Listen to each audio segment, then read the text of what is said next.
After a sudden shipwreck, I was on this isolated island and met a few troubled women. This place is far away from civilization, and the snakes, insects, and ferocious beasts around us are constantly threatening our survival. The only thing we could do is to protect them. At that moment, we went from hating each other to being intimate, and gradually I lost control of myself, and my heartbeat lost its sanity. Fate tied us tightly together between life and death. We could hardly extricate ourselves. It was not until that moment that I realized that while saving her, I had also fallen deeply into a vortex from which I could not escape. Just when I thought everything was quiet, her screams broke the silence, and what washed up on the beach was a body. The terror on the deserted island had just begun. I suddenly woke up from my drowsy consciousness. My mind was blank, and everything around me was dazed. Looking around, I finally realized that when I was traveling with my colleagues, the cruise ship capsized, and I was the only one who survived. Suddenly, I found a disheveled woman lying not far away. She is the general manager of our company, Emily. The suspender dress she was wearing was torn by the waves, and her graceful figure looked very embarrassed. I hurried towards her, still a little weak from having just come back from the brink of death, but my heartbeat quickened when I saw her looming figure. When I got closer, I saw that she didn't seem to be breathing, so I immediately started CPR. But she didn't respond, and I hesitated. Damn it, how could I think like that? I forced myself to calm down and decided to give her artificial respiration.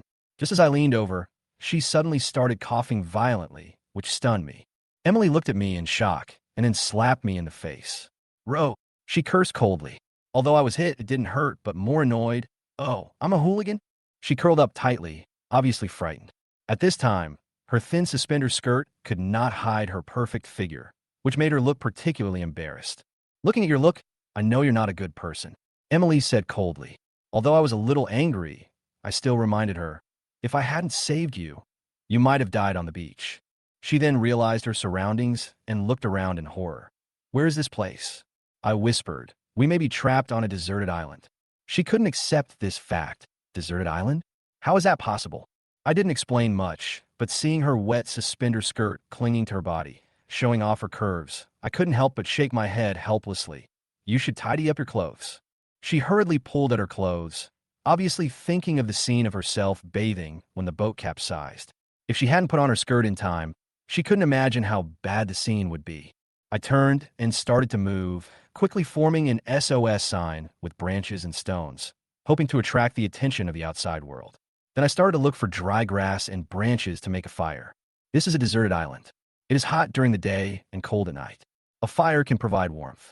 I noticed that Emily looked at me silently, with a touch of emotion on her face. I didn't expect you to be so capable. I didn't act modest and said directly, after retiring from the army, I joined your company. She was stunned for a moment and was obviously curious about me. What's your name? I replied. Michael, Chin from Chin Shi Wang, Hao from Haoyan. She repeated it softly and seemed to have memorized my name. I concentrated on making a fire with wood. Soon, white smoke came out of the hay.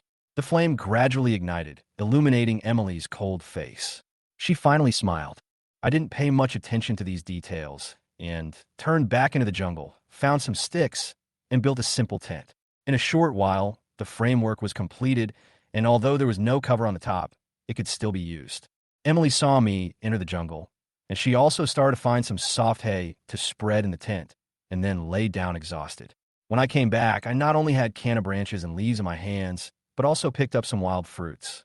Seeing her lying quietly, my heartbeat quickened. Goddess Yin, are you really not afraid that I will eat you? I teased.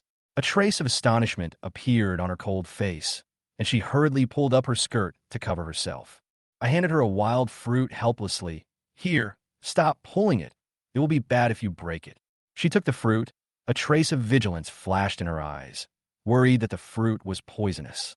I noticed her reaction, so I picked one up and ate it myself. Don't worry, I just ate it. It's not poisonous. She looked at me, finally put her mind at ease, and started to eat it in big mouthfuls. I continued to tidy up the branches and leaves of the canna, preparing to finish the tent roof. At this moment, Emily suddenly felt uncomfortable at her lower abdomen and crawled out of the tent with a slightly red face and hurried towards the jungle. I asked with concern, Goddess Yin, what are you doing? It's almost dark, she replied coldly. Why? Do I need to report to you what I do? Seeing her in a hurry, I couldn't help but laugh. It's okay if you want to report. She snorted coldly and continued to run into the jungle. Obviously, the discomfort in her lower abdomen made her have no time to pay attention to me. I shook my head helplessly and continued to tidy up the tent. Suddenly, a scream came from the jungle. Ah, help! I was shocked and rushed into the jungle. Emily, where are you? Oh, Michael, help me. The voice came again, and I ran faster toward the jungle.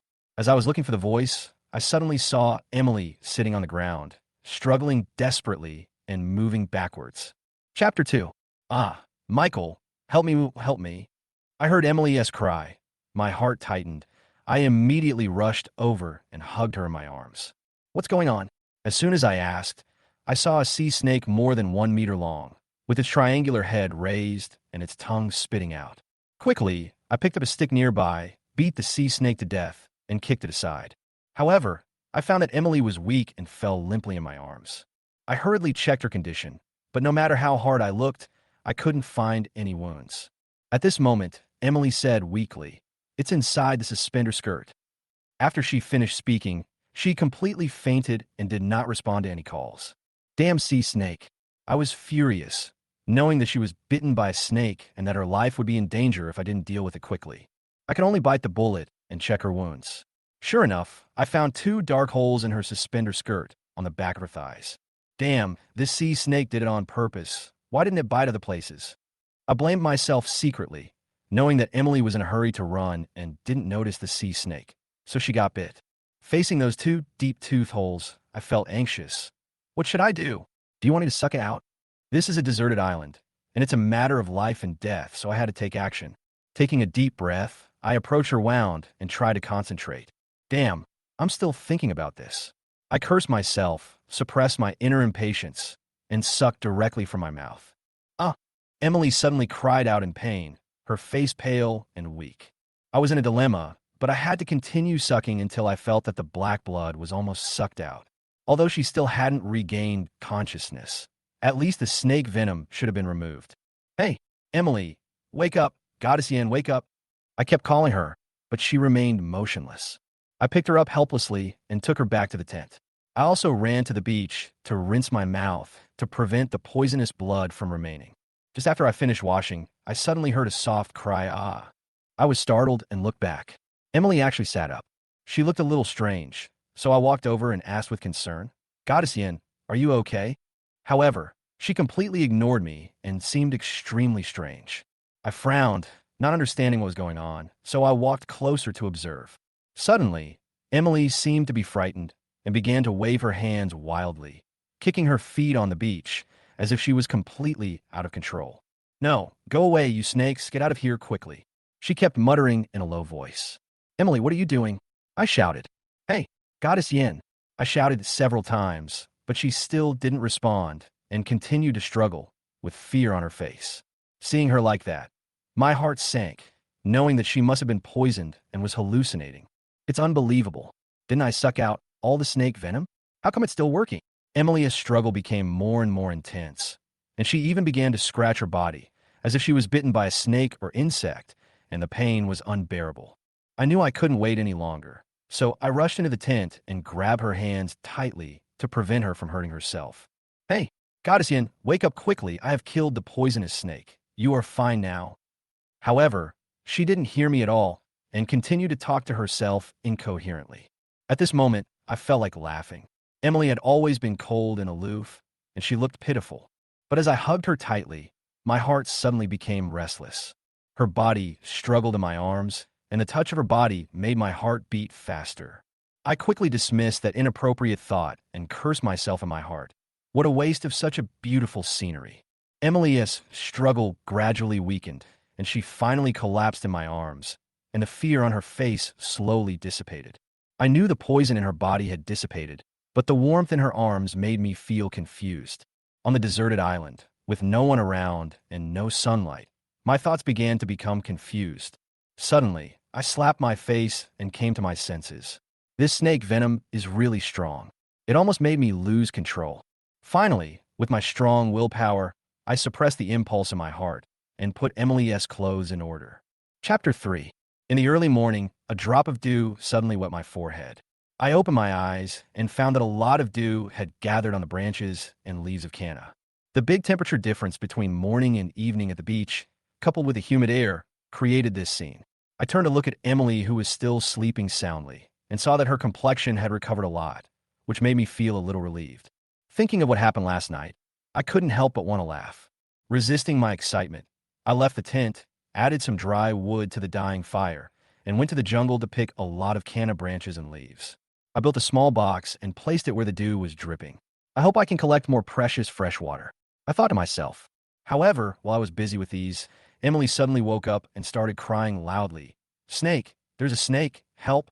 I rushed into the tent and wanted to hug her to comfort her, but I quickly retracted my outstretched hand and said in a steady tone, "Okay, okay, it's okay. Everything is over." She finally woke up, as if from a nightmare. "Snake, where's the snake?" she asked anxiously. I answered truthfully, "I killed it and threw it away." She breathed a sigh of relief, looking somewhat dazed. Suddenly, she frowned, blushed, and asked in a low voice, "Did you see anything last night?" I knew what she meant, but I didn't dare to admit it, so I quickly waved my hands and said, No, I didn't see anything." Emily obviously didn't believe it and responded coldly, "Humph. It had better be this way, otherwise I will destroy you." Although she was angry, she knew in her heart that everything was caused by herself. Just when I was relieved, I suddenly said, jokingly, "I didn't see it, but I did get a little advantage when I helped you take drugs." Emily froze in a rage. "You actually drugged me." Her face turned even redder, and she raged, "Ah, you big pervert." I didn't care at all. I shook my shoulders and looked innocent. "No need to thank me. This is my job. I can't just stand by and watch you die, can I?" She was so angry that her face turned red and the back of her neck was stained red. You bastard." "Huh," I smiled. Although I was joking, seeing how angry she was, I quickly handed her a wild fruit. "Here, eat some wild fruit. Your injuries will heal faster." Emily responded unhappily. "Go away. Go as far away as you can." I shook my head and comforted her. "Don't be so bad-tempered. Your injuries haven't healed yet. You need to calm down." She snorted coldly, but she knew in her heart that I was doing this for her own good. Although there was still anger on her face, she was no longer as angry as before. She took the wild fruit and said with a slightly strange tone, "Thank you." I noticed the change in her tone and smiled. "Thank me? Thank me for what?" She had calmed down a little, but still said coldly, "Even so, I still have to thank you for saving my life last night." I nodded, and seeing her face calm down, I knew that she no longer remembered what happened in the tent last night. Since she didn't mention it, I didn't plan to continue teasing her. "You have a conscience and are not an ungrateful person." She coughed dryly and responded, "Of course, it's not as serious as you say." Emily realized how important it was to survive, especially towards me, and she became less wary. She even began to believe that as long as I was there, she would be able to leave this deserted island alive. "Michael, I'm a little thirsty and want to drink some water," she suddenly said. I was stunned, wondering how she could change so quickly, but I didn't think much about it. I picked up the dew I collected and handed it to her. "I haven't found a source of fresh water yet. Now I can only drink this little dew. You have to make do with it." Emily took it and was obviously a little surprised. I didn't expect that dew could collect so much. I smiled and replied, "What's the big deal? Haven't you heard that a drop of water can form a river?" She nodded, still feeling shocked, but she didn't say much and just drank it. Although the water was a little turbid, she knew it was hard-earned, so she swallowed it anyway. However, a drop of water slipped from the corner of her mouth, slid down her chin and into her suspender skirt. She sighed softly. Much more comfortable." Seeing this, I couldn't help swallowing and try to stay calm. "That's good. You rest in the tent. I'll go to the jungle to see if I can find some fresh water." But she seemed a little scared and suddenly stood up from the tent. "I'm going too. I can't stay here alone." I smiled bitterly and handed her the last 2 wild fruits. "What's there to be afraid of? Are you afraid that I will run away and ignore you?" She rolled her eyes at me and her face turned red. "You're stupid. Who's afraid of you? I'm just worried that you'll get lost or get into danger." I couldn't help but laugh, and seeing her following me relentlessly, I finally had no choice but to take her with me into the jungle. Although the wound on her thigh was still painful, she followed me without hesitation. Soon, we came to a weedy area. I planned to set a trap, not only to catch food, but also to check for nearby water sources. I picked up a stone and started digging a hole in the ground, preparing to make a trap. Emily was confused and asked, Michael, what are you doing?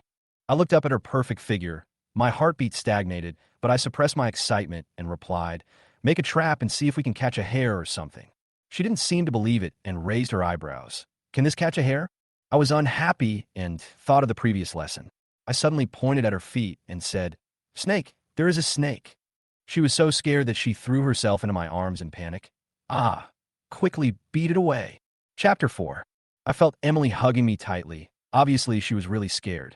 Her hands were wrapped around my neck, and her legs were tightly wrapped around my waist, not daring to let go. This posture made it difficult for me to control my emotions. Coupled with the faint fragrance on her body, my heartbeat could not help but speed up. Yin, Goddess Yin, you're making it difficult for me. I tried to get her to relax, but she didn't seem to have any intention of letting go. She was stunned for a moment, her face red like a ripe apple. Michael, you asshole. She cursed angrily in a low voice. I felt embarrassed, but this was a completely normal man's reaction. After all, the one in my arms was a goddess-level cold and arrogant boss. So how can my heart not beat faster? Goddess Yin, there's nothing I can do about you, I said helplessly. She still refused to go down and clung to me tightly, with a mixture of anger and fear on her face. She whispered, is the snake really gone? I laughed in my heart and quickly adjusted my mood and explained, I was just trying to scare you. There's no snake at all. Come down quickly. Emily was immediately furious. Without hesitation, she twisted my arm hard and twisted it. I couldn't help but scream. It hurts, it hurts. Seeing me suffer, she felt as if she had gotten a great revenge and finally jumped off me. Oomph. Let's see if you dare to bluff me like this again in the future. I looked at her cold and indignant look, which seemed both cute and lively, and made me laugh. I couldn't help but continue to joke, pointing at the bottom of her feet and shouting loudly, snake, poisonous snake. Where is it? Emily was so frightened that she almost lost control and rushed toward me screaming. I laughed out loud and ran far away. Looking back to see her angry yet cute expression, I felt very proud. Michael, you dare to scare me. I will kill you after I catch you. She chased him very fast, but her foot slipped and she fell directly into the bushes. I immediately turned around and saw her fall. My heart tightened and I ran over to her. Goddess Yin, are you okay? Emily angrily hit my chest a few times. It's all your fault. It's all your fault. My feet hurt so much. I was nervous, afraid that she was really injured. After all, we were on a deserted island where there was no doctor. So I quickly comforted her. Okay, it's all my fault. I'll help you back to the beach. Although she was arrogant, she knew that she was not able to move easily. So she nodded reluctantly in the end. Okay. I helped her walk back to the beach, gently helping her walk slowly. Her fluttering dress looked especially beautiful in the breeze. Finally, we got back to the tent, and I asked her to move her ankle. I was relieved to find that there was no major problem. However, Emily seemed a little depressed. It's been a day and a night. Why hasn't anyone come to rescue us? I looked at her hugging her knees tightly, feeling distressed and helpless. Don't worry. You are the general manager of the company. Rescue will definitely come. As long as we survive, we just have to wait patiently. She nodded, obviously relieved. I turned to the beach to pick up some shells and fish to grill. The smell of grilled fish soon spread, but Emily obviously didn't care about it. She just ate the remaining wild fruit. Michael, where are you going after eating? I was worried that the rescue team would be late, so I said bluntly, we can't go on like this. I have to go to the beach to see if I can pick up any floating objects left over from the sinking. Emily heard that there was a chance to find daily necessities. Her eyes lit up. Really? Then I want to go take a look too. I was worried that her foot injury had not fully recovered, so I couldn't help but ask, is your foot okay? She shook her feet and said, the beach is soft, no big problem.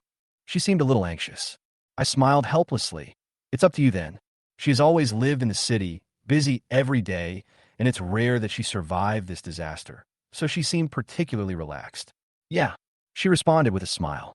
So we walked east along the beach. After walking for a long time, almost away from the tent, I saw nothing and was about to go back when I suddenly saw a black box next to a reef. Emily was very happy when she saw it.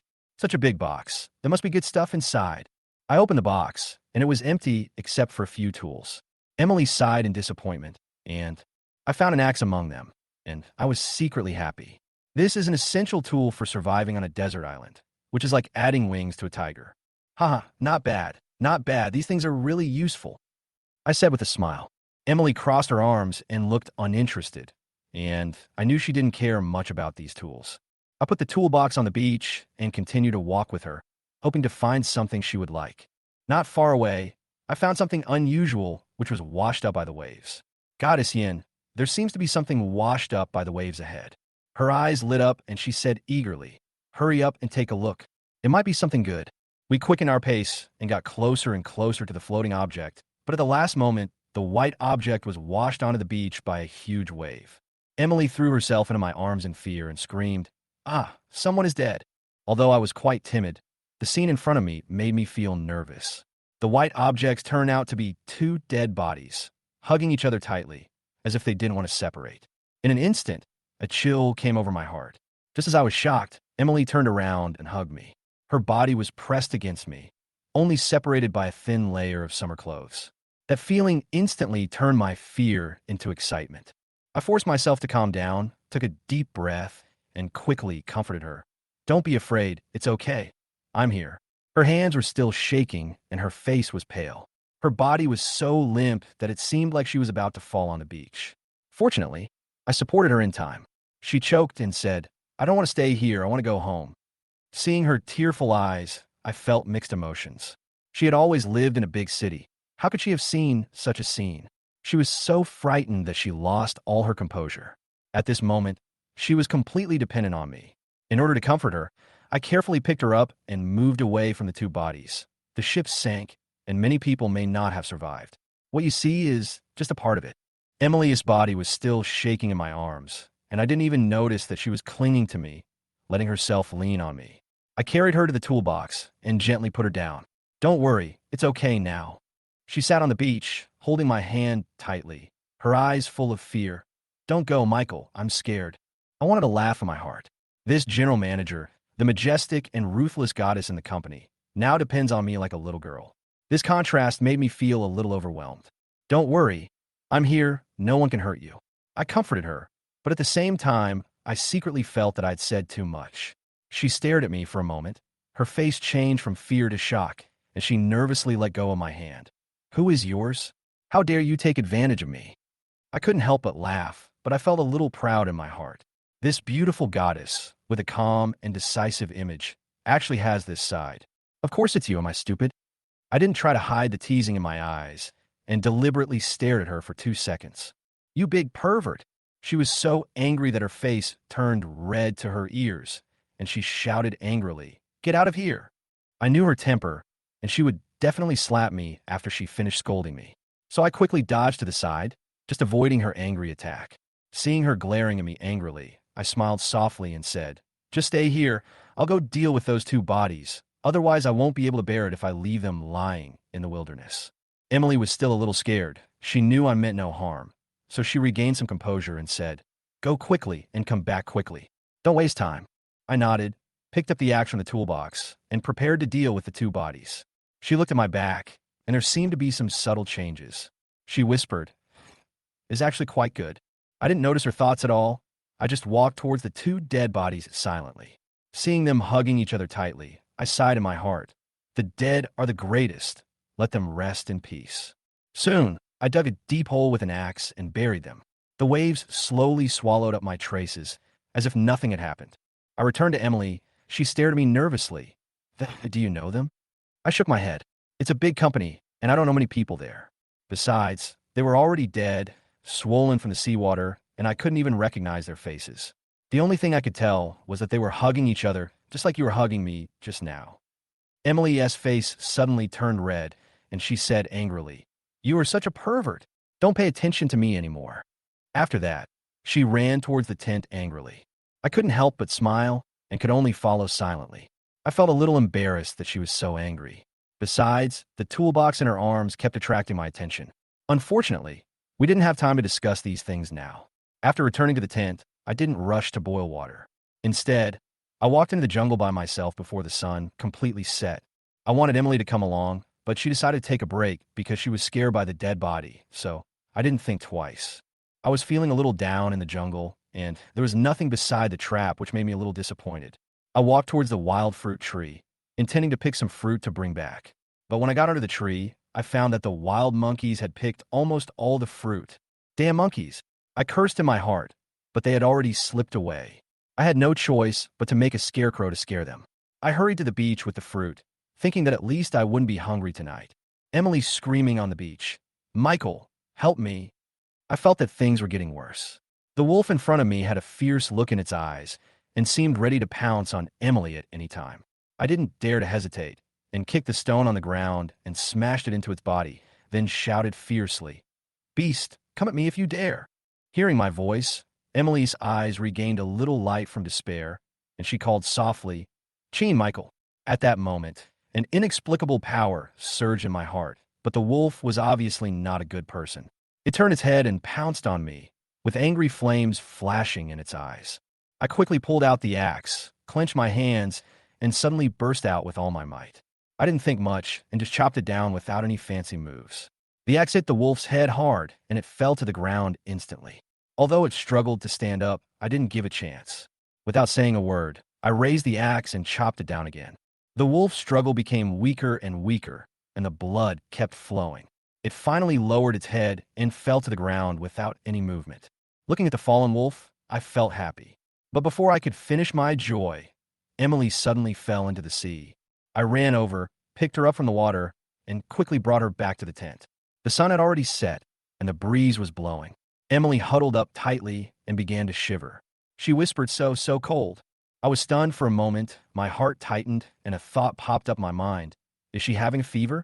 I was about to reach out and touch her forehead, but before I could move, Emily had already approached me, leaning slightly against me. It's so warm, she whispered, her voice trembling. I couldn't help but freeze, my heartbeat quickening. At this moment, she was close to me, and the warmth of her body was transmitted to me, making me a little unable to control myself. The fragrance filled the air, and my heartbeat quickened. But then I realized something was wrong, and I looked down at her face and found that her temperature was obviously abnormally high. I quickly reached out and felt her forehead. Damn, she really has a fever. Hey, Goddess Yen, are you okay? I couldn't help but shout, but she still didn't respond, just whispered tremblingly, Well, it's so cold. I'm so cold. I was panicking and knew I couldn't delay any longer. I quickly ran out, took off my shirt, and went to the beach to soak it. After returning to the tent, I put the wet clothes on her forehead, and the cool feeling immediately relieved her body a little. I breathed a sigh of relief, but my heart was still heavy. Emily's face still didn't improve. She murmured, Water, water. She spoke with difficulty. Without any hesitation, I quickly poured some water from the bottle I had brought in the morning and put it to her mouth. However, Emily was almost unconscious, and when the water flowed down, she swallowed it with difficulty, still without any obvious reaction. What should I do? I was anxious and started to think wildly. Finally, I made up my mind and decided to feed her water orally. Whatever, it's just the two of us here. We've seen everything we shouldn't have seen. A kiss is not a big deal. We're still doing this to save her. I took a deep breath, leaned over, and prepared to put the water in my mouth to her lips. However, I was stunned by her seductive soft lips, and I swallowed my saliva involuntarily, and then drank the water. Damn, what's wrong with me? I couldn't help but mutter to myself, feeling a little annoyed. It's just a kiss. Why are you so nervous? It's not your first kiss. But then I thought about it again, feeling a little disappointed. Oh, why does it feel like my first kiss? I have lived so many years in vain. Without hesitation, I took another deep breath, took a big sip of water firmly, then leaned over and put the water into her mouth. Emily swallowed it in a daze, not knowing where the water came from. Looking at her confused eyes, I couldn't help but sigh secretly. As expected of the goddess Yen, this feeling is just different. Although she was feeling slightly better, she still trembled and whispered, Well, it's cold.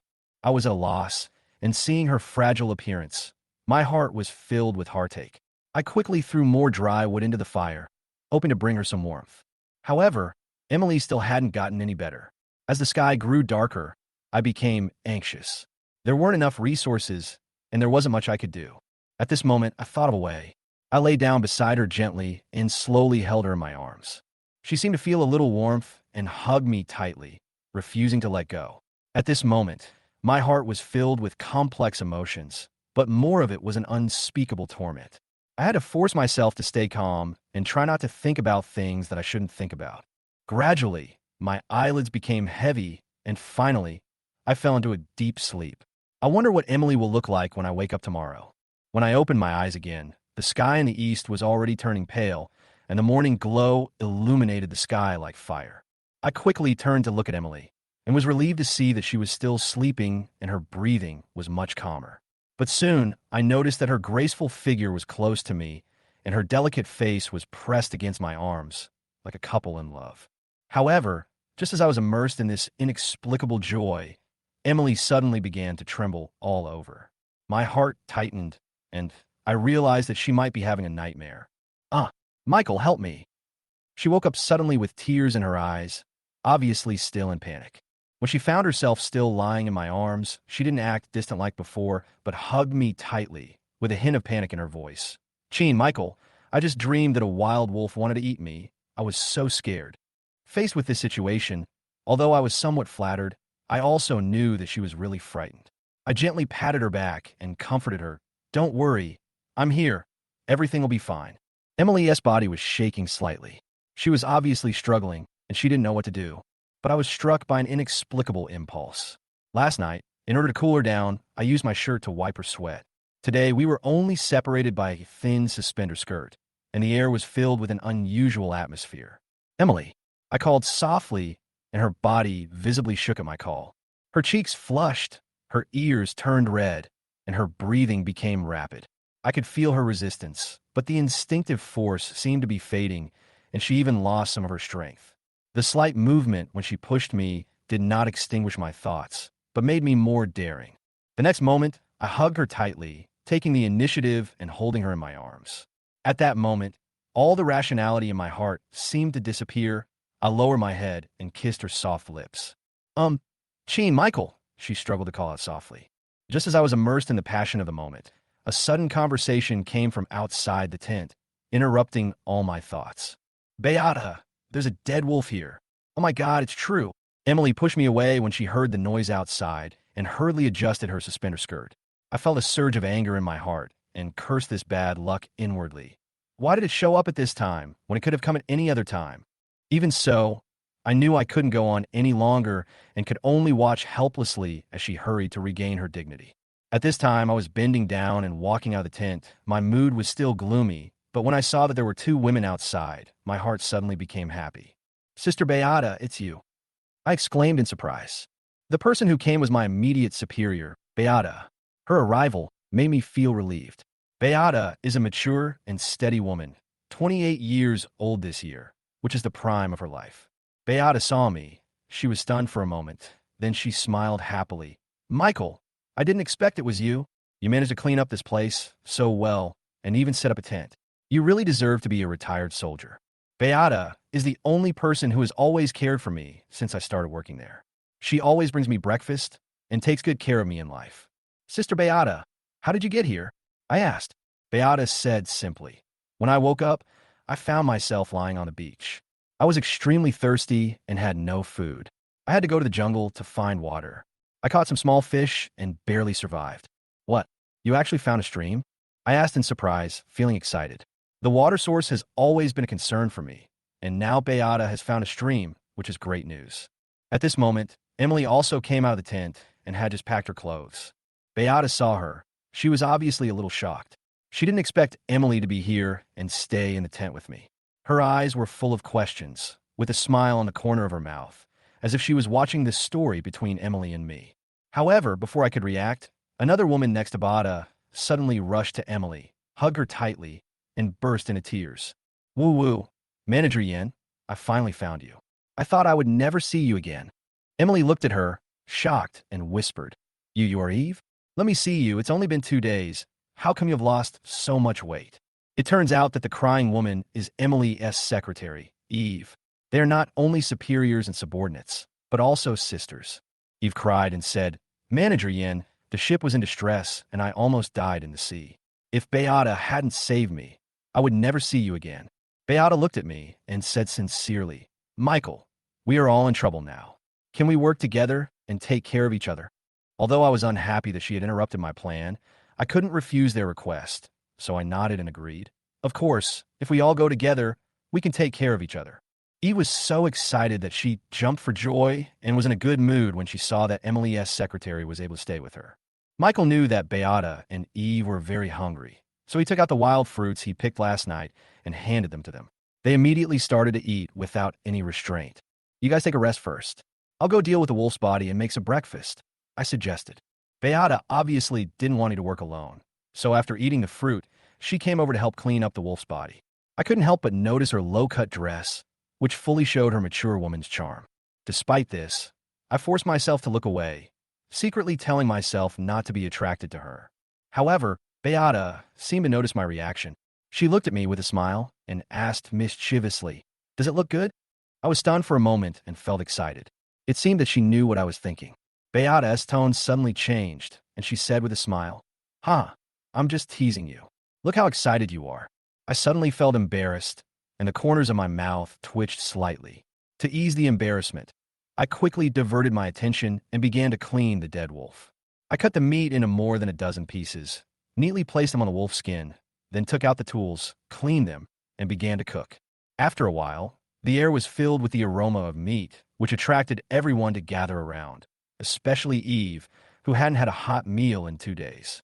Seeing the wolf meat, she excitedly shouted, "Wow, this meat smells so good." Beata did not delay and quickly found a blade from the tool pile, cut the cooked wolf meat, and distributed it to everyone. Everyone ate it voraciously, completely disregarding their image. I ate very quickly, and when I saw that everyone was almost done, I hung the remaining wolf meat on a branch nearby, intending to use it as a food reserve. After eating, I suggested to Beata, "Sister Beata, take me to the creek and let Eve stay with Emily." Beata nodded. "Okay." We set off, with Beata leading the way. She told me that she used to like camping in the wild and had a lot of experience in surviving in the wild, and she could easily handle things like catching bird eggs and small fish. Soon, we found the stream she mentioned. The water was crystal clear, and small fish were swimming happily in the water. I was excited. Now I didn't have to worry about the water source. Especially these small fish were enough to fill our stomachs. However, just when I was still happy, suddenly a roar came from not far away. Roar. Beata's expression changed instantly. She clearly felt something was wrong and had obviously encountered a ferocious beast. I reacted quickly and immediately pushed Beata down from behind and pressed her tightly under me. Don't talk." Beata wanted to resist, but after hearing what I said, she immediately quieted down. Her body was close to my chest, and she felt my strong chest, which made her heart beat faster and even a little shy. "Gee," before she could say anything, I quickly covered her mouth. This is not good." Beata felt a little uneasy in my arms, but before she could react, a huge roar came from in front of us. Roar. My eyes widened, and I saw that it was a huge black bear drinking water on the other side of the stream. It made low roars from time to time, and it was obvious that it didn't notice us. I felt the warmth of Beata in my arms, which was more comfortable than Emily's, and I almost lost control. However, Beata had already noticed my change and smiled softly. After drinking the water, the black bear looked around and didn't seem to find anything unusual. It roared and turned into the jungle. After the black bear left, Beata didn't let me get up immediately. Instead, she hugged me and whispered, "I didn't expect you to be so strong, kid." I was stunned. Looking at the confusing light in her eyes, my heartbeat accelerated. Her eyes were like an endless abyss, and it was hard to extricate myself. Just as I was about to get closer, I suddenly heard her words, "Good boy. You dare to attack me. It seems that you are tired of living." This instantly sobered me up. I couldn't help but shake my shoulders and said with a smile, "How dare I? It's because you're too attractive and I can't control myself."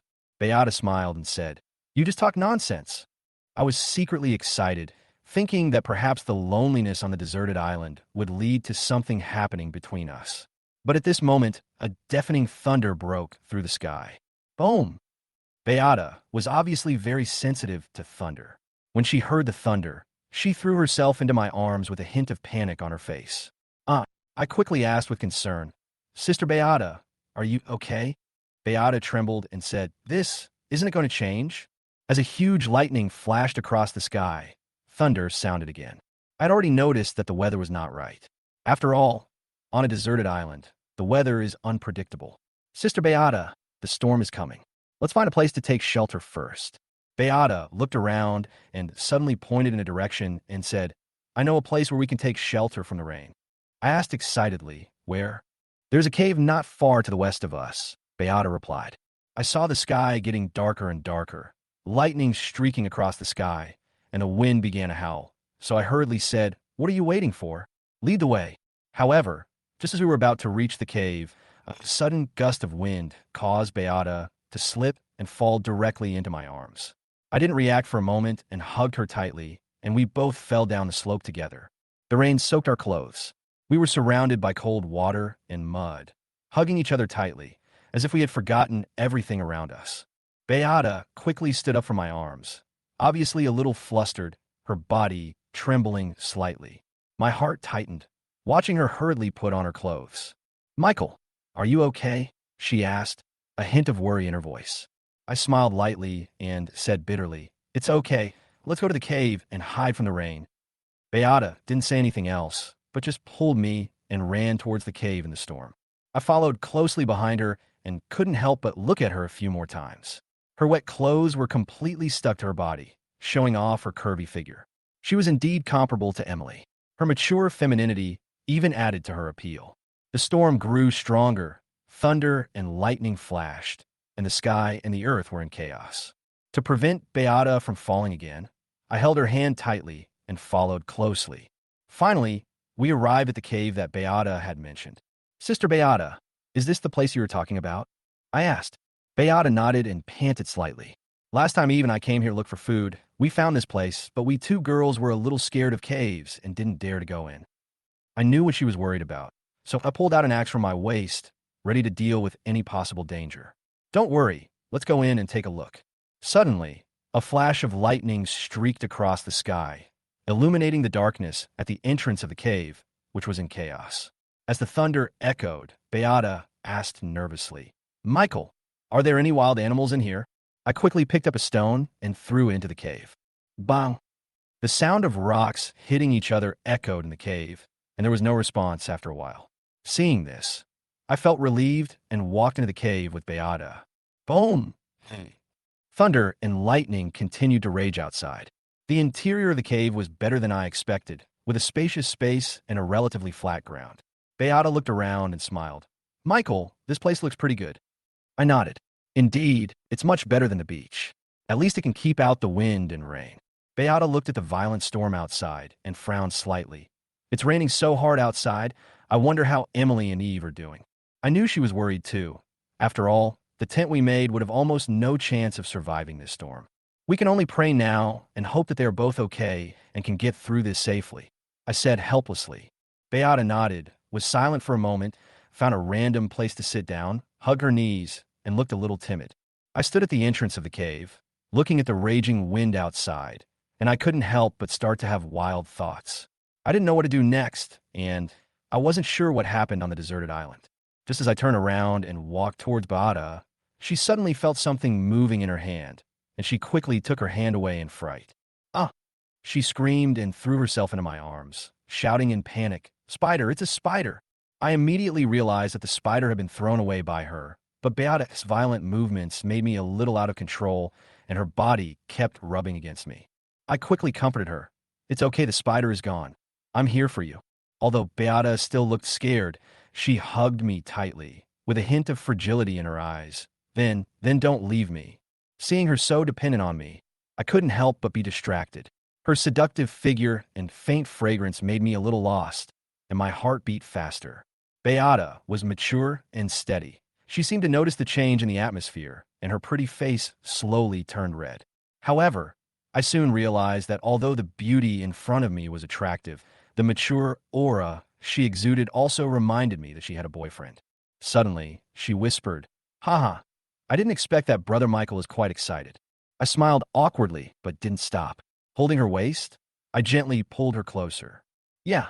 Beata let out a soft hum and looked at me with blurry eyes, obviously a little emotional. As I kissed her without hesitation, an electric shock-like feeling instantly spread throughout my body. However, just as I was completely immersed in this moment, I suddenly felt a sharp pain and a biting pain on my lip. Why are you biting me? I quickly stepped back and covered my mouth. Beata was stunned for a moment, and then she suppressed her inner emotions a little and said apologetically, "I'm sorry, Michael. We can't do this. I have a boyfriend, and he had an accident outside, and I can't let him down." After hearing her words, my rationality finally came back to me. I sighed and realized my impulsiveness. But a voice in my heart told me that this deserted island is not simple, and my intuition told me that we may never leave here. And if this is true, maybe something unforeseen will really happen between Beata and me. Not long after, the storm finally stopped, but the air was still filled with moisture. Although the episode just now made me feel a little embarrassed, I was not unhappy about it. The storm stopped, and I walked out of the cave with my axe in hand, taking a deep breath of fresh air. Beata followed closely behind, still a little worried. While patting her pocket fur on her body, she carefully checked whether there were spiders crawling on her body. Seeing her cautious look, I couldn't help laughing. We just talked a lot about her past in the cave, breaking the embarrassment of being bitten before. Now, everything outside seems to have regained its vitality. The jungle after the storm was washed and became more green, and the wet ground was full of water. The water in the pond was turbid and turbulent, and the traces left by the storm were still clearly visible. At this time, a few chickens crowed in the distance. I was suddenly stunned, and my heart was happy. Turning around, I saw some movement in the pond, which seemed to be a few pheasants or other birds. "Sister Beata, there seems to be food we want over there. Let's go and have a look," I said excitedly. She followed me without hesitation. We quickly ran to the edge of the pond, our eyes fixed on the water. Seeing the scene in the water, I was even more excited. After the storm, there were actually a few pheasants floating in the pond, flapping their wings desperately, as if trying to break free from the water. "Michael, they're actually pheasants and wild birds. Hurry up and catch them," Beata shouted excitedly. How could I miss this sudden opportunity? I hurriedly took off my wet clothes and prepared to jump into the pond. But as soon as I took off my clothes, I realized that I was only wearing a pair of shorts, and I was embarrassed. However, Beata did not turn her eyes away, but stared at me meaningfully with a faint blush on her face. "Brother Michael, you look embarrassed. Do you think I have never seen a man?" she teased, with a hint of playfulness in her eyes. I was speechless for a moment and was extremely embarrassed. Seeing the pheasants right in front of me, I quickly jumped into the pond and tried to catch them. The water in the pond was turbid, but fortunately, I quickly grabbed a long wooden stick and smashed it at the nearest pheasant without hesitation. Pah! Water splashed everywhere, and the pheasant that was struggling just now immediately lost its movement and was sent to Beata's feet along the water surface. "Sister Beata, hold it. I'll catch a few more," I shouted loudly. Beata picked up the pheasant excitedly, but she quickly looked across the pond, and her expression suddenly tightened. She stared at the opposite bank, and a trace of panic flashed in her eyes. Suddenly, she screamed, "Michael, come back quickly. There's a big python in front, swimming towards you." Hearing her cry, my heart suddenly tightened, and I hurriedly looked up and looked across. Sure enough, there was a snake-shaped water pattern on the water, approaching me quickly. I immediately threw the wooden stick in my hand at the python regardless of everything. Then, I turned around and swam quickly to the shore. Fortunately, my stick hit the python's head, slowing it down and buying me precious time to escape. Beata reached out and pulled me ashore. My heart was beating fast, so I didn't have time to relax.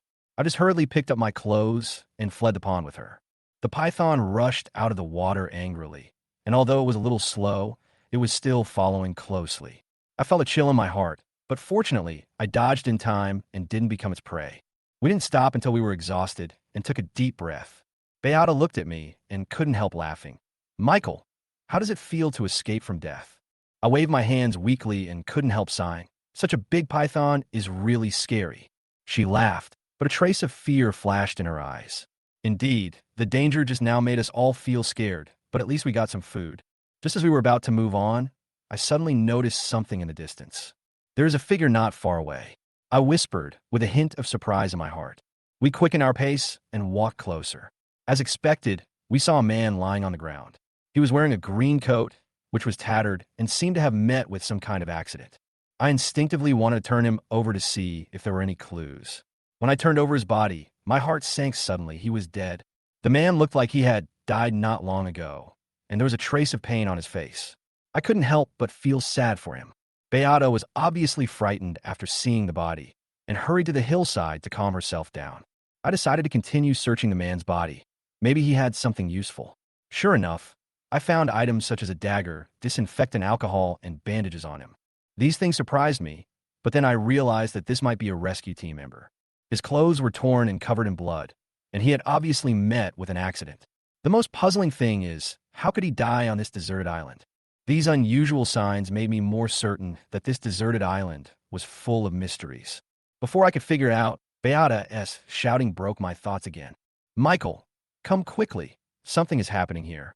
Her voice was tense and urgent.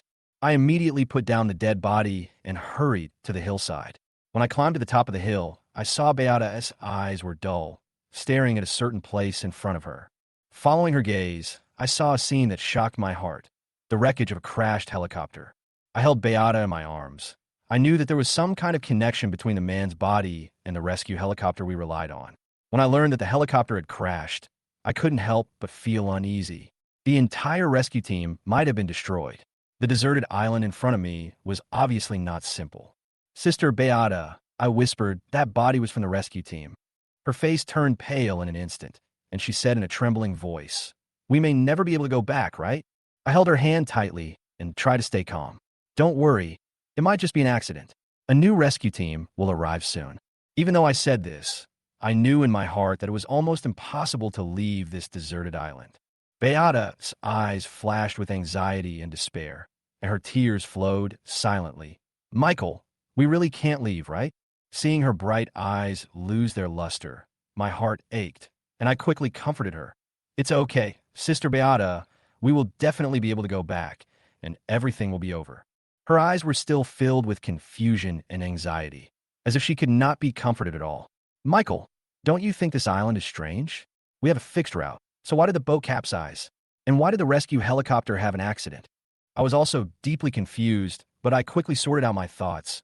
Maybe it's the weather, or maybe it's some unique geographical location on the island that can explain all this. Beata shook her head, obviously not believing it. Too many coincidences, aren't they? These unreasonable things must have reasons. She held my hand tightly and said in a low voice, "We can't go back." Her determination made me feel a heaviness I had never felt before, but I knew that it was meaningless to discuss this now. I could only try to calm her down. "Sister Beata, the most important thing now is to stay calm and conserve your energy to survive. Nothing else will help." Beata suddenly threw herself in my arms and hugged me tightly, unable to hide the fear in her eyes. "Michael, I'm so scared," she said softly, her voice trembling like a leaf in the autumn wind. I couldn't help but hug her tighter and whispered to comfort her, "Don't worry, I'm here for you." Her warmth made me feel somewhat at ease, but also made me feel an invisible pressure. Her body trembled slightly, and my hands began to hold her tightly involuntarily. In this tense atmosphere, we snuggled up to each other, originally just for comfort, but as the distance between us shortened, the atmosphere gradually became subtle. I noticed Beata's breathing quicken and her cheeks flush slightly.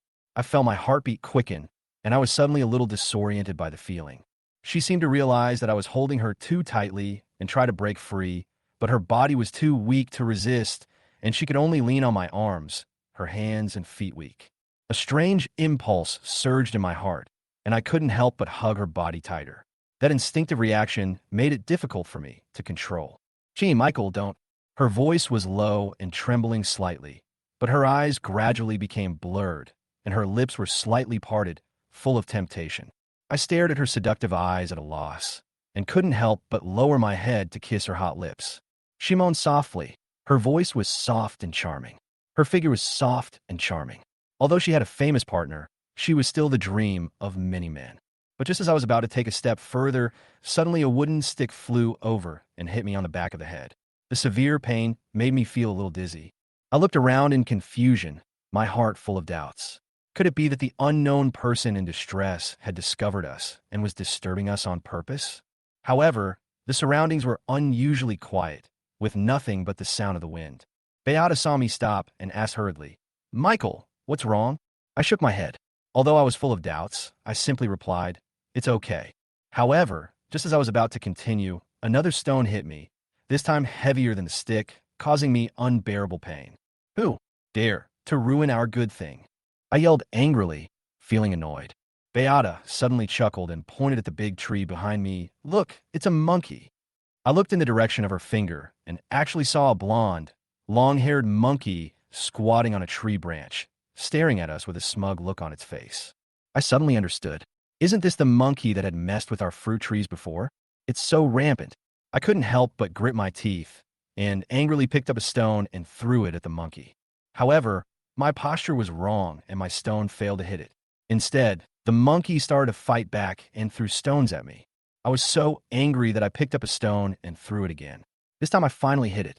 The monkey screamed in pain and quickly ran away into the woods. I was just about to enjoy this rare moment of peace, but something unexpected broke the peace. The huge image of the tree behind me suddenly twisted, and then a rain of sticks, stones, and pine cones fell madly from the sky. This scene shocked me. Fuck, what's going on? I cursed in a low voice and turned back suddenly, but was shocked by the scene in front of me. It turned out that dozens of wild monkeys emerged from the big tree, throwing all kinds of things at us with fierce faces, as if they were taking revenge for some hatred. It all happened so fast that I didn't have time to react. If we continue to stand here, we would at least suffer some physical pain, not to mention serious injuries. I quickly grabbed the clothes on the ground and dragged Beata down the hillside, picking up a few pheasants and wild birds. The wild monkeys didn't seem to let us go easily, and they chased us relentlessly. However, Beata and I were very fast, and before long, we got rid of these troublesome guys and completely got rid of their entanglement. When the wild monkeys completely disappeared from sight, Beata and I slowed down. She looked at me while panting.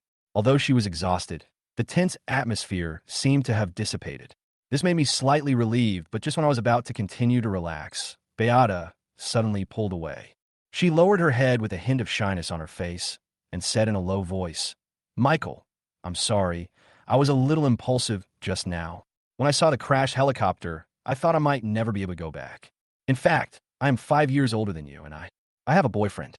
So, I can't delay you. Let's just forget it." She refused firmly, without a trace of hesitation in her eyes, as if she had already made up her mind.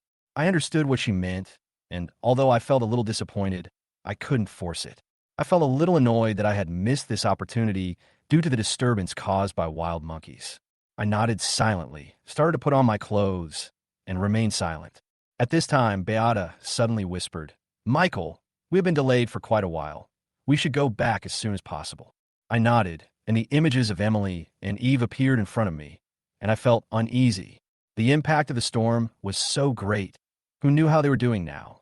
Beata and I agreed that no matter what happened, we must not tell them about the helicopter crash, lest they lose the confidence to live. We quickly packed up and started to return along the familiar path. Along the way, Beata remained silent, as if thinking about something, occasionally looking at me, with a complex expression in her eyes. When we arrived at the beach, I was stunned. I thought this was still our familiar camp, but what I saw shocked me. The storm had destroyed the camp so badly that the tent and the fire were gone, and even the SOS distress signal we had placed was barely recognizable by the traces left by a few large rocks. "Is this where we were before?" Beata asked confusedly.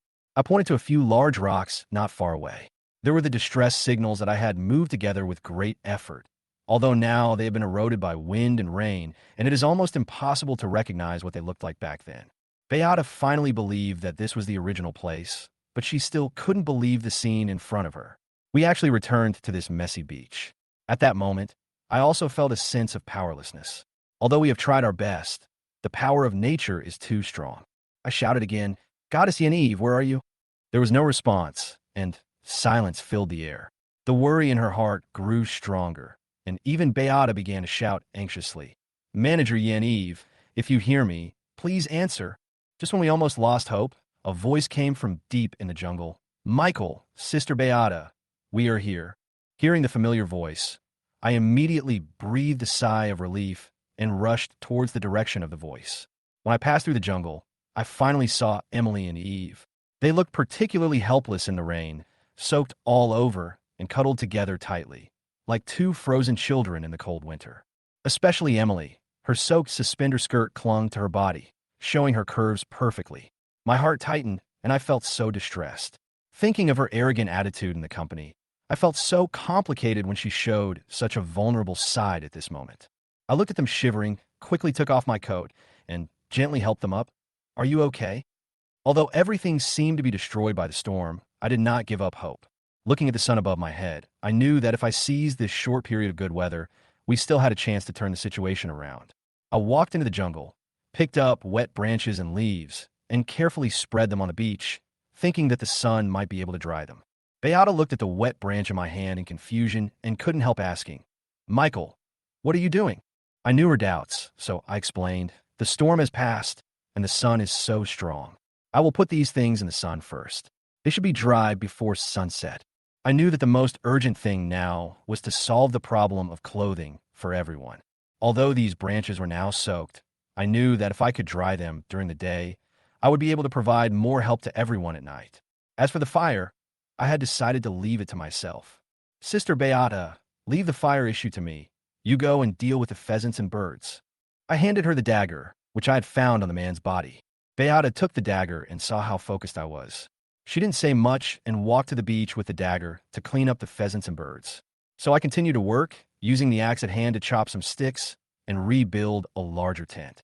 Originally, I planned to build a small tent, but now there are more people, so I have to build a bigger one to accommodate everyone. As the sun gradually grew stronger, the surrounding environment gradually returned to calm. Before sunset, the branches and leaves had dried thoroughly, and most of the clothes were also dry. The fire was successfully lit in just a dozen minutes. I breathed a sigh of relief and began to look at the roasted golden pheasants and wild birds, with fragrance everywhere.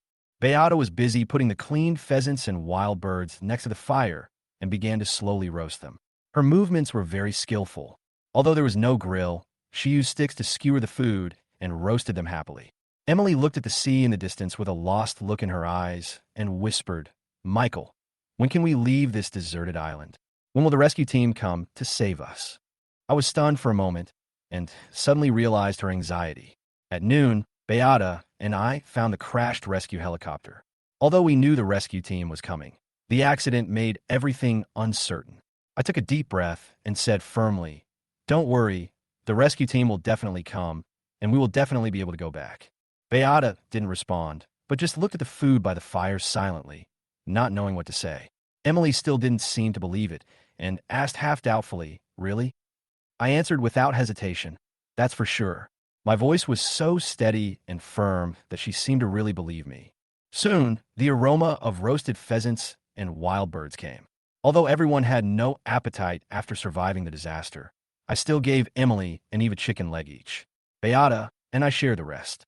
Everything today made me feel hungry, so I had no worries and ate heartily. Soon, I hung the only remaining wild bird on a branch nearby, intending to keep it as a food reserve. The sky gradually darkened, and the bright moonlight replaced the sunlight during the day. I spread clean leaves and prepared to let Emily and the others sleep in the tent, while I spread some leaves by the fire and enjoyed the company of the moonlight. Just as I was about to rest, suddenly, a subtle sound broke the silence of the night and woke me up from my drowsy state. A slight chewing sound echoed in the air, sounding like something was eating. Squeak! The sound was getting closer and closer. I stood up suddenly, picked up the axe beside me, and prepared to respond alertly. The sound became more and more weird, and I couldn't help but feel creepy. I knew I shouldn't panic. After all, I was a veteran and wouldn't be scared by such a small noise. I quietly got up and walked into the jungle, following the source of the sound. The moonlight sprinkled on the wet grass. My eyes gradually adjusted to the darkness. Suddenly, I found in a haystack a mountain cat. It was much larger than an ordinary domestic cat, half a meter long, with sharp teeth, and exuded a dangerous aura. My heart moved, and a bold idea flashed through my mind. You stole my wild bird. It seems I have to compete with you. So I approached quietly with an axe in hand. The mountain cat obviously noticed me, quickly bared its fangs, growled, and held the wild bird tightly in its mouth, looking at me vigilantly. Every time I approached, it would take a step back, unwilling to let me get close. I knew that if I could capture this mountain cat, I would have food for a few days, so I stepped up my pace, ready to catch it by surprise. However, the mountain cat reacted very quickly, and every time I approached, it quickly retreated, leaving me no chance. Finally, I lost my temper and swung my axe hard, hoping to kill it with one blow. But the mountain cat was quick-witted and jumped back to avoid my attack, then fled into the depths of the jungle with the bird in its mouth without hesitation. I gritted my teeth in anger, but as I watched it go farther and farther away, I knew that I had missed this opportunity. I had no choice but to return to the beach dejectedly, my heart filled with anger. However, when I returned to the tent, I saw three women inside, their collars half open, their skirts fluttering in the wind. Their seductive figures immediately calmed me down a little. The next morning, the sun shone through the gaps in the leaves, warm and soft. I opened my eyes and saw that Emily and Eve had woken up. Their faces were full of disappointment. The wild bird they had worked so hard to get last night had been taken away by a bobcat. All this seemed extremely disappointing. Michael, is there any food? I'm hungry. Emily's voice came softly into my ears as she sat by the fire. She was wearing the shirt I lent her last night. Although the clothes were loose, her figure was still charming, especially the suspender skirt, which outlined her slender legs. I couldn't help but be a little dazed, and a thought came to my mind, but I quickly retracted my attention. This is a deserted island. Food is scarce, and Emily's stomach is not unimportant. It seems we have no choice but to go out and find food. I took the shirt she handed to me helplessly and said a little worriedly, "Thank you for your hard work. Be careful." Beata stood beside him and said with some concern. Her voice was a little anxious, and she was obviously hungry. After she finished speaking, she walked directly to my side and said with a smile, "Michael, I'll go too. More people means more strength." I nodded, motioned for her to follow me, picked up an axe beside me, and walked into the depths of the jungle. Beata followed closely behind without hesitation. We walked for a long time, but found nothing. Every time I passed a bush, I felt more anxious. Seeing Beata's equally disappointed expression, I took a deep breath and decided to try a new direction. There's nothing we can do. We have to keep looking. If we can't find it, we can go to the stream and maybe catch some small fish. Beata frowned after hearing this, and was obviously reluctant to go to that dangerous place. I won't go there. I heard there are big black bears and pythons nearby. It's too dangerous. I'd rather go around in the jungle. I looked at her expression and smiled. Okay, let's keep looking and see if there is any other way. The clothes she wore were simple and light, and the summer weather made her look even more relaxed. She moved lightly in the forest with a graceful figure. Although her eyes looked a little worried at this time, I could still feel the trust she had when she walked with me. I looked down at the ground, and suddenly my eyes lit up. Hey, this place seems to be quite close to the wild fruit tree. Let's go and take a look. Maybe we can find something. Beata didn't know much about the wild fruit trees I mentioned. She didn't think much about it, and quickly agreed. Let's go check if there are any. We don't have much choice anyway. So we walked towards the direction of the tree. As expected, I soon saw the wild fruit tree, and to my delight, the tree was full of red fruits, which made people salivate just by looking at it from a distance. Beata was so happy when she saw this. She hugged me and jumped up happily. Great, we finally found the food. I couldn't help but smile, secretly relieved. However, as we approached the tree, my expression suddenly changed. I saw a few monkey brains next to a large round hole under the tree, dripping with blood, looking extremely scary. Beata also saw this scene and couldn't help but scream. What is this? It's so disgusting. Could it be that the monkeys here have made this place their home? I felt a chill and a sense of uneasiness. It's not safe here. Let's leave now. I pulled Beata aside and handed her the axe. Take it first, and I'll pick the wild fruits off the top, then we'll leave. Beata was scared. She still held the axe tightly and nodded. Then hurry up.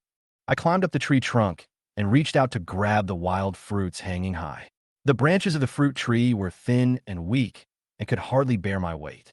I was nervous, but I still didn't give up. I kicked the branches with my feet and broke a few fruits.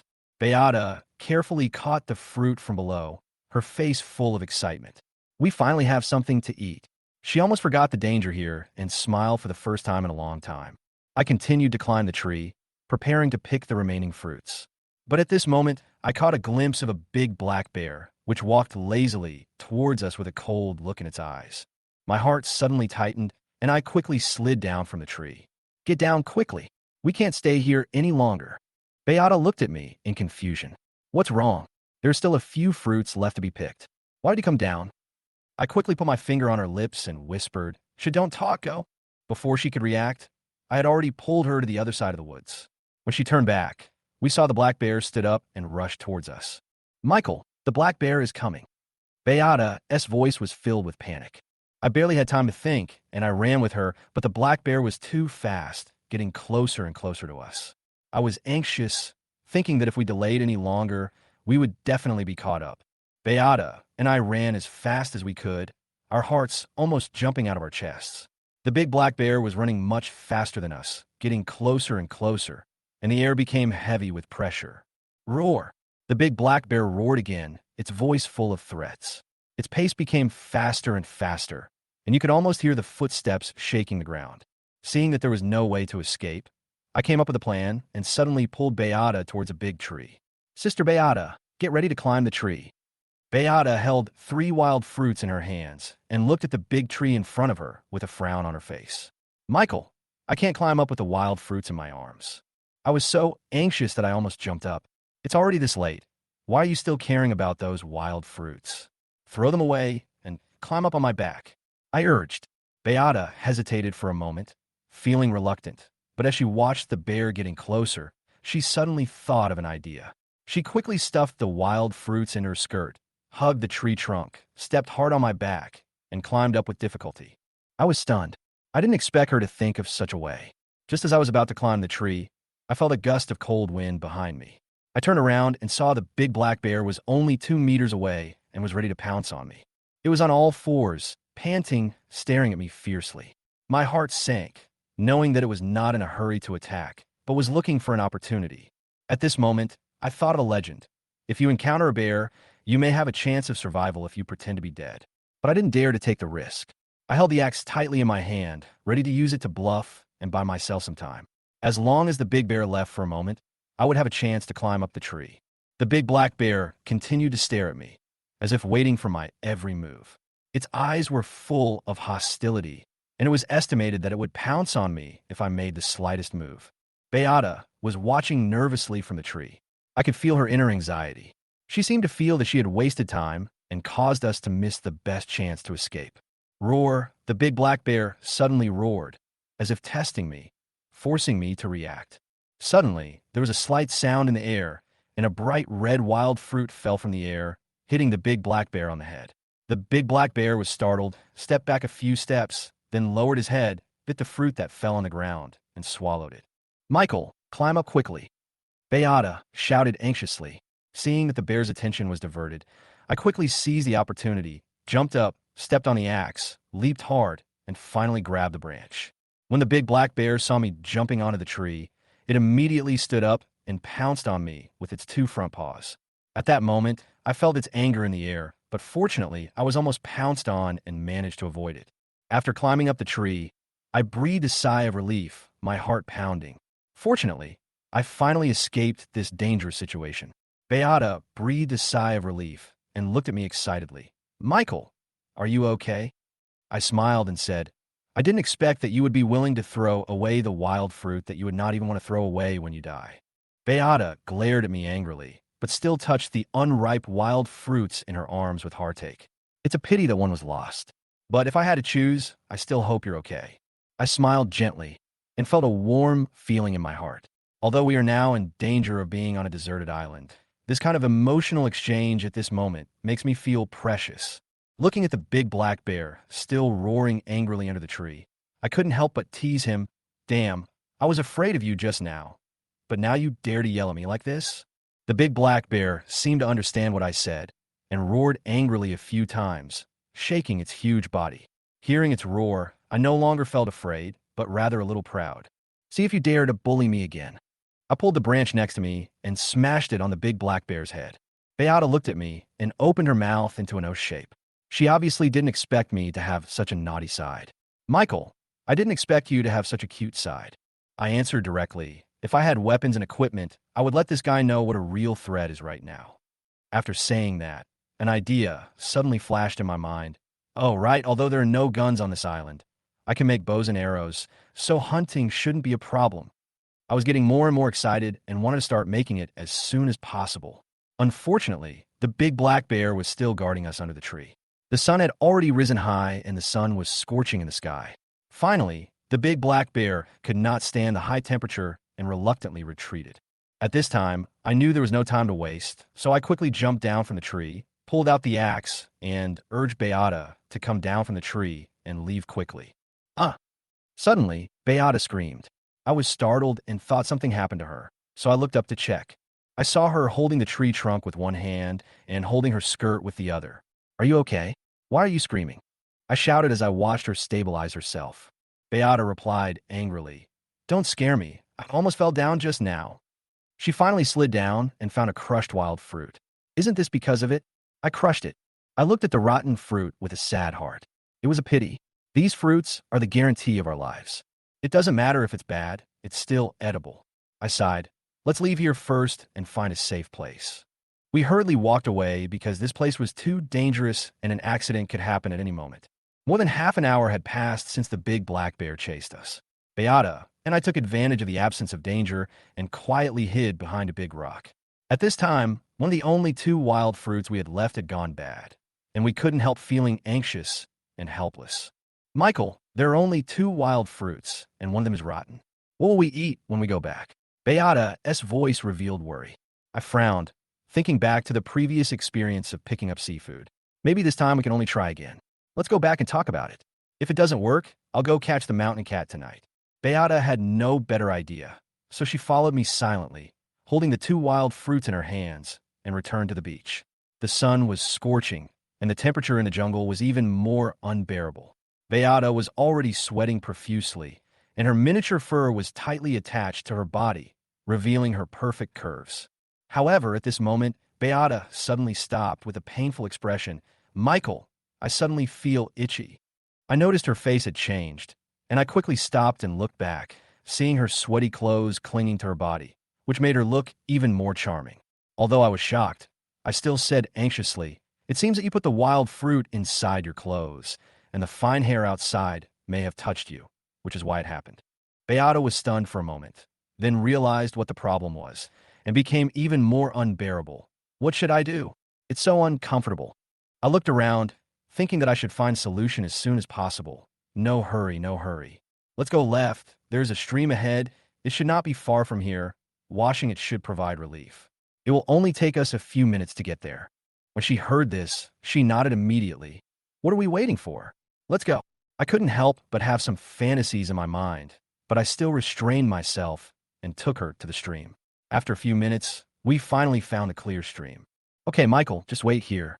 Beata stopped and looked back at me. Don't peek, or I will not let you go. I nodded helplessly, but in my heart, I was going to rest quietly for a while. I lay on the tree root and closed my eyes, but I couldn't get rid of the image of Beata washing in my mind. Her perfect figure, smooth skin.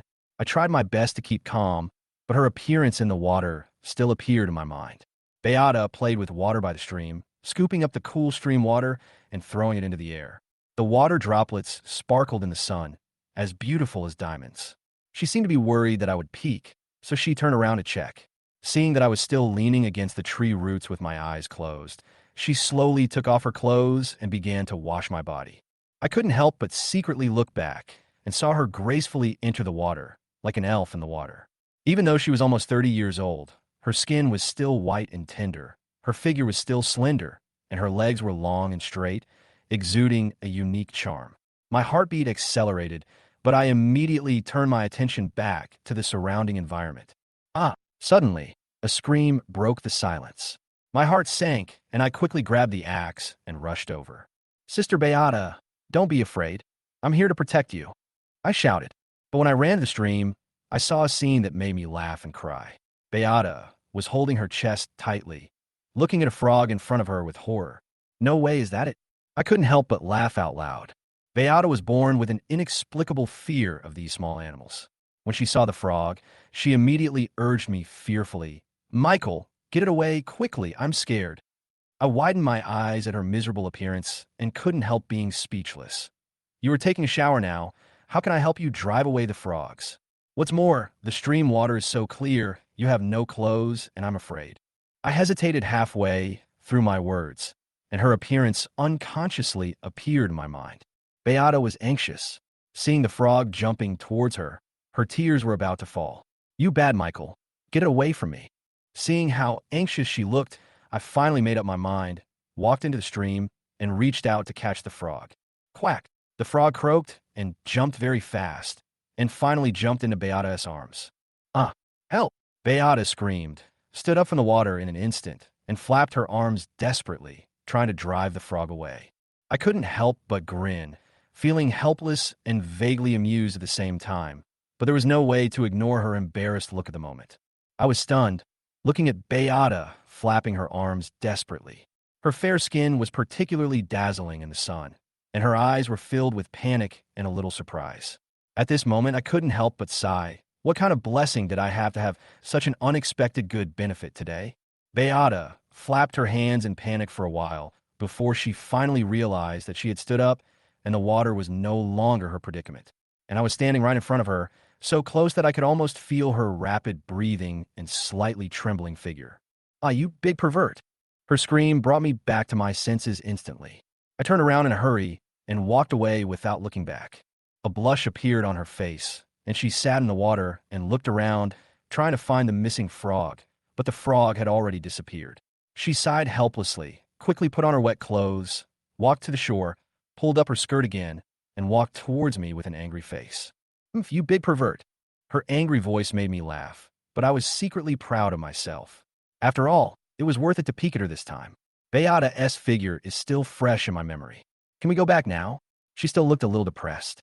She picked up the wild fruits on the ground and walked forward, but I didn't catch up immediately. I just watched her walk farther and farther away. Until her pace became slower and slower, I shouted, "Hey, you're going the wrong way. This is the way back." When she heard this, she immediately became furious, stopped abruptly, stamped her feet, and shouted loudly, Michael, you are a bad guy." I smiled and turned back to the beach. "Hurry up, don't lose me, I won't care." She chased after me in a rage, jogged a few steps, and hit me hard a few times, and then she felt a little relieved. When we finally got back to the beach, we found that Emily and Eve were no longer the only two people. The five of us sat around the fire, chatting and laughing. It didn't look like we were on a deserted island at all, but rather like we were on vacation. I was very familiar with these three people: sales manager Jack, sales champion Ning Chiuyue, and security team Captain Anthony. When they saw Beata and I coming back, they all stood up to greet us. However, they obviously didn't care much about me as a small employee, but greeted Beata enthusiastically. I feel a little helpless, but it's understandable. After all, I'm just a powerless worker. I noticed that Emily had changed her clothes.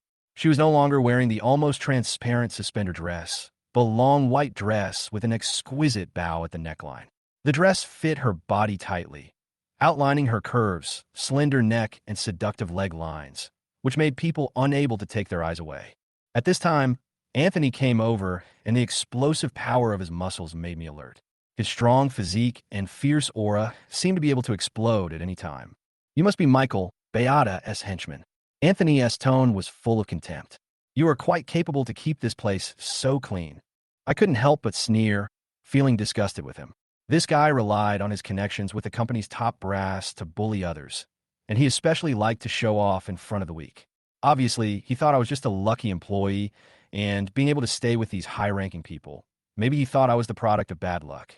But I was too lazy to argue with him, so I just responded calmly. "These are just small fights, nothing big." Anthony patted my shoulder and smiled wildly. "Just follow me from now on. Although I can't guarantee that you will have delicious food and spicy drinks, I can guarantee that as long as I have meat to eat, you will have soup to drink." I sneered in my heart. It's really not worth paying attention to him. However, I didn't want to make the atmosphere awkward, so I responded lightly.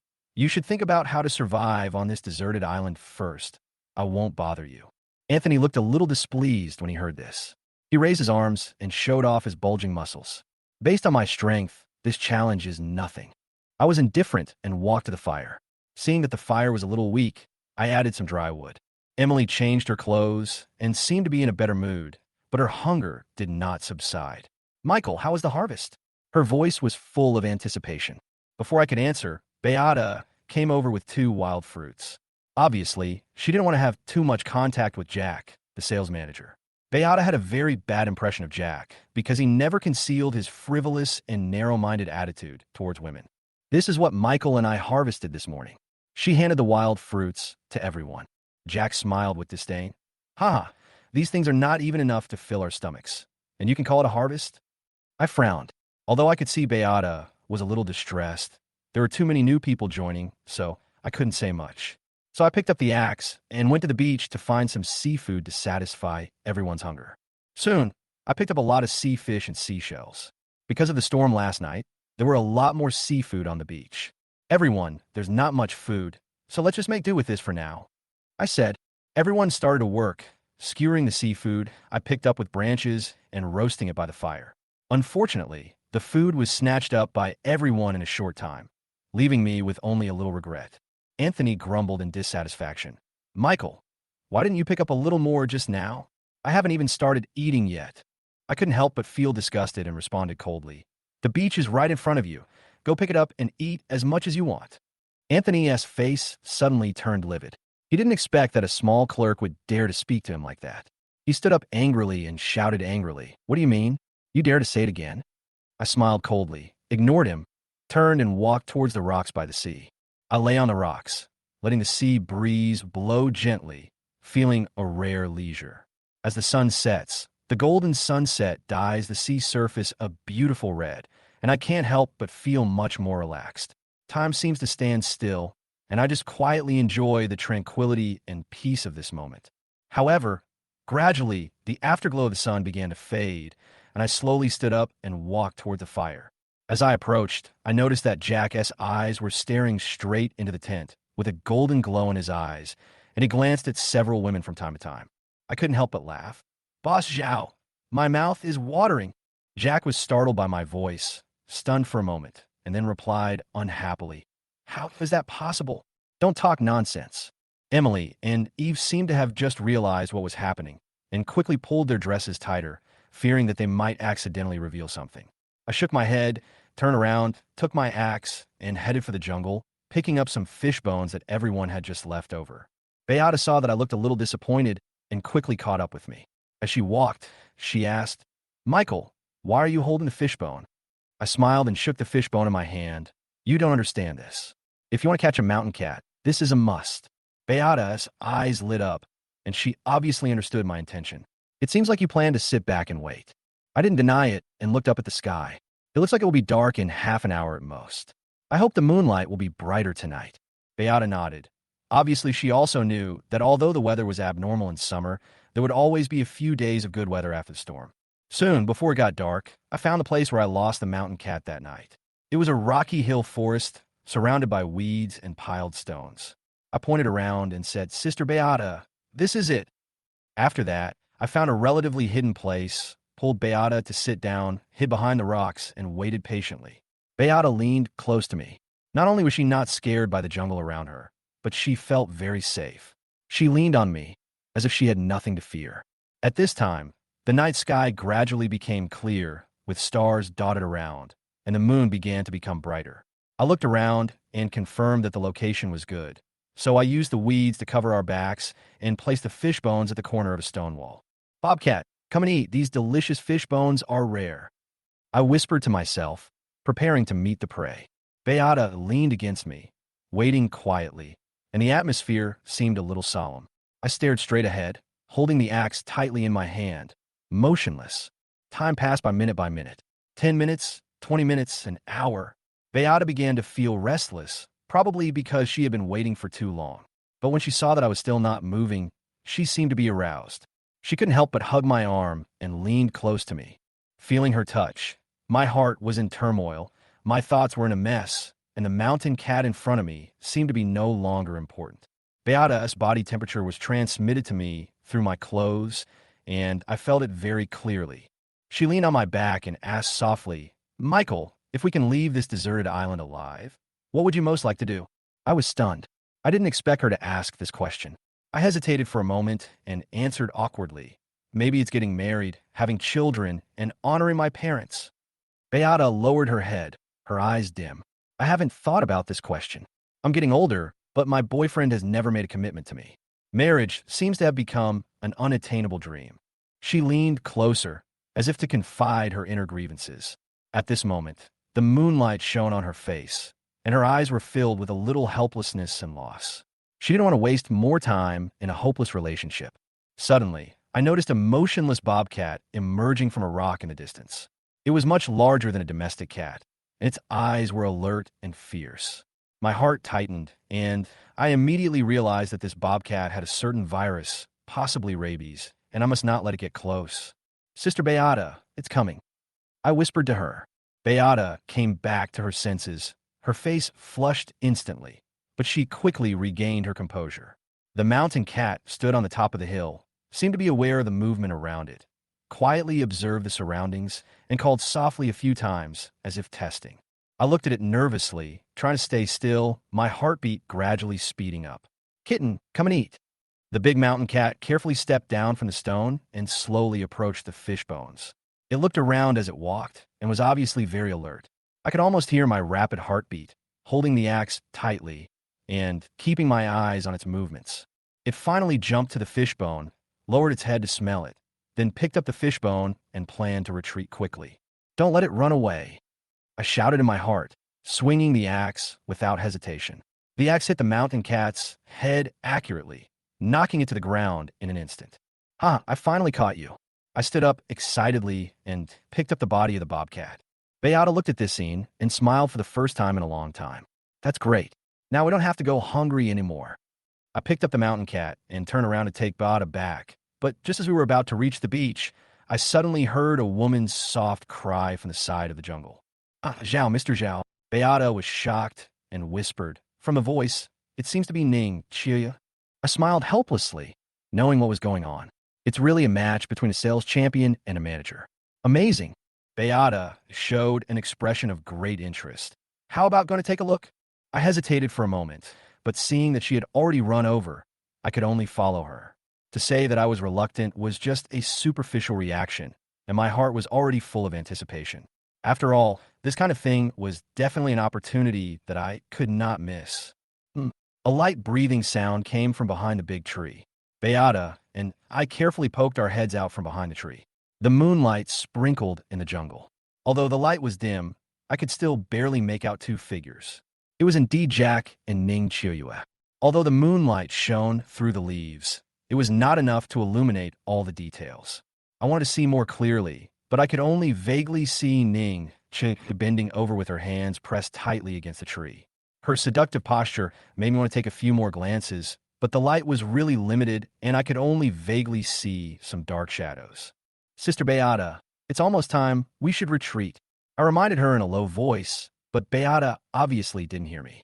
She was still quietly observing the scene in front of her, and her breathing became a little rapid. I sighed helplessly and forcibly pulled her away. Her hand was shaking slightly when I grabbed it. Although I didn't look back to see her reaction, we both knew that the atmosphere at this time might make us feel a little awkward, so we quickly left the place. As we hurried back to the beach, Ning Chiuyue's voice suddenly came from behind us. I was shocked, and an uncontrollable heat and uneasiness surged in my heart. Beata's hands were still shaking. I didn't look back, but just quickened my pace and continued walking with her without looking back. Not long after, we returned to the beach. Everyone was very excited to see me carrying a half-meter-long mountain cat. Obviously, everyone had run out of food and was starving. We only had some seafood in the morning, which did not satisfy our hunger at all. Emily noticed that Beata was acting strange and asked with concern, Sister Beata, what's wrong with you? Are you feeling uncomfortable? Beata's face flushed, obviously still immersed in the situation just now, and she quickly said, No, it's okay. Seeing her reaction, I hurriedly took the mountain cat to clean it up, fearing that something would be discovered. Emily saw our strange behavior and felt that something was wrong, but she didn't ask too much. Instead, she thought of Ning Chiuyue not coming back yet and said worriedly, It's been almost 10 minutes. Why hasn't Ning Chiuyue come back yet? Eve also echoed with some worry. Yes, Jack had a stomachache after eating seafood at noon, and he hasn't come back yet. Is something wrong? Hearing the names of Jack and Ning Chiuyue, Beata's face turned red again and her heartbeat accelerated. Her emotions seemed to be ignited again, and she seemed a little anxious. At this time, Anthony seemed very calm, as he had long known the relationship between Jack and Ning Chiuyue. He comforted everyone. Okay, stop guessing. They should be back soon. After hearing what Anthony said, everyone didn't think any more about it. I cleaned it up quickly and finished the bobcat in a few moves. I used an axe to chop the bobcat into two halves, skewered one half with a stick and roasted it over the fire, and hung the other half on a big tree to prevent it from being stolen by other animals. Not long after, Ning Chiue came out of the jungle, looking very natural, straightening her clothes, as if nothing had happened. A few minutes later, Jack followed out, with a satisfied expression on his face. Soon, the aroma of barbecue spread, and everyone sat around the fire and began to eat. However, Beata had no appetite at all because of what happened just now. Seeing Ning Chiue eating barbecue as if nothing had happened, her mood became more and more complicated. No matter how delicious the barbecue was, she couldn't eat it. Emily looked at Beata's expression and mistakenly thought that she disliked cat meat, so she stopped asking any more questions. In fact, I was the only one who knew that Beata's emotions had been disturbed by the scene just now. Jack, in particular, was obviously very satisfied and fell asleep almost as soon as he lay down. Emily, Beata, Eve, and others also returned to the tent, calmly recalled the experiences of the past few days, and soon fell asleep. However, late at night, Eve had a nightmare. She had always been introverted, and the repressed emotions she had accumulated over the past few days had nowhere to vent, so they finally exploded in her dream. In her dream, she was hiding under a big tree, surrounded by terrifying beasts with fangs on their faces, staring at her fiercely. She was terrified and couldn't stop shaking. As the beast in the dream approaches, Eve feels as if something is touching her, and the suffocation makes her unable to breathe. "No, don't eat me," she screams in pain. At this moment, she was suddenly pounced upon by the beast in her dream, and her whole body shook violently, waking up from the nightmare. She sat up and just breathed a sigh of relief, but suddenly a huge python appeared in front of her and stared at her. "Ah!" She screamed in fright, kicked the python away, and rushed into the jungle. In an instant, everyone on the beach was awakened by her scream, especially me, who jumped up. When the women in the tent saw the python, they screamed and panicked. "Ah!" I followed the faint light of the fire and saw a python under the tent, spitting out its tongue and slowly approaching Emily and others. Oh my God! I immediately realized the seriousness of the situation, picked up the axe next to me without hesitation, and rushed forward. The axe chopped down horizontally, directly hitting the python's head. The python seemed to sense the danger and quickly retracted its head, easily avoiding my attack, and slowly retreated a few steps with its tongue spitting out. I know pythons are as dangerous as brown bears or tigers, and this one is huge. I shouted, "Why are you still standing there? Come on, get behind me." Emily and Beata finally reacted and quickly ran out of the tent and hid behind me. At this time, Jack and Anthony also quickly picked up the sticks and ran over. "What's going on? There's such a big python." Jack looked panicked. I looked carefully and found that this python was the one behind the cave. The new wound on its forehead was still clearly visible. Damn, he's really vindictive. I cursed inwardly. Anthony was not afraid at all. He held the stick tightly and said indignantly, "What are you waiting for? Kill it and eat snake meat tomorrow." However, the others were so frightened by the huge size of the python that they trembled, and even their legs began to go weak. Before we could come up with a plan, the python had already pounced on me and opened its mouth to bite me fiercely. Chapter 20: Evil Thoughts. Anthony looked at the python rushing towards Michael and didn't give it any chance. He suddenly hit the python's head with a wooden stick to prevent it from getting close. Michael suddenly remembered that snakes are cold-blooded animals and afraid of fire, so he shouted to Emily and Beata behind him, "Emily, Sister Beata, add some wood to the fire and make it burn more fiercely." Michael then realized that the python, being so vindictive, didn't attack him first but went straight into the tent. It might be because he was sleeping next to the fire that he escaped. Emily, Beata, and others who were frightened by the python were still a little dazed, but after hearing Michael shout, they hurried to the fire and added all the dry firewood to the fire. Jack was so frightened by the python that he was shaking all over. He fled into the group of women and hid behind the fire. Because the dry firewood was just some dry leaves and branches, it didn't take long for a raging fire to break out. "Anthony, let's move back too," behind the fire. Anthony didn't hesitate at all, not because he was following Michael's instructions, but because he felt that safety was best first. As a result, the python suddenly rushed up, broke through the defense of the campfire from the side, knocked down Michael and Anthony in an instant, and appeared directly in front of Emily, who was still trying to pick up dry firewood. "Oh no!" Michael yelled and rushed forward with an axe. Just when he felt it was too late, he threw the axe in his hand out without hesitation. The axe spun in the air and flew directly towards the python's head. The python was caught off guard and was hit directly by the axe, but it was lucky because only the back of the axe hit it. Even so, Michael successfully disrupted the python's attack. Beata quickly pulled Emily to hide next to the fire before the python could react. Michael, without the axe, posed no threat to the python and rushed forward with his tongue spitting out. Anthony was about to rescue him, but was stopped by Jack. Because everyone's eyes were on Michael, they didn't notice their wishful thinking. Michael, a retired soldier, just surrender like that? A long-lost smile suddenly appeared on his face, which was originally a little worried. He leaped towards the fire and easily avoided the python's attack, leaving the python empty-handed. Michael even rushed to the place where the axe fell, and just as the python pounced again, he pounced and grabbed the axe steadily. The python missed again, and its huge shadow passed by Michael. But how could Michael miss such a good opportunity? He raised the axe high and chopped it down immediately, hitting the python's tail directly, cutting off a tail that was more than 1 meter long.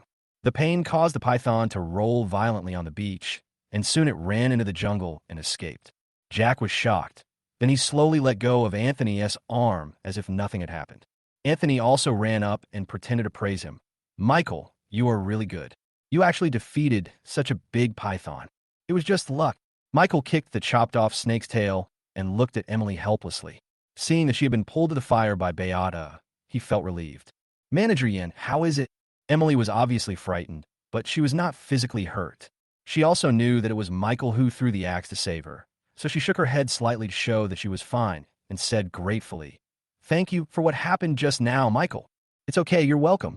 But at this moment, Ning Chua suddenly shouted, "Where is Eve? Where is Eve?" Suddenly, everyone on the beach panicked. Michael then realized that they were awakened by Eve's scream just now, but the python was too dangerous, so they forgot about it. "Hurry, everyone split up and look for her before Eve leave for too long. The faster the better." Emily and Eve are as close as sisters, so how could she not be worried? She and Beata immediately went into the jungle to look for her. "Eve, where are you? Eve, did you hear that? If you did, please reply." Michael, Anthony, and Ning Chiuyue followed quickly. Jack looked at the quiet fire, afraid that the python would come back for revenge, so he chased after happily. "Hello, Eve. This is Emily. Do you hear me?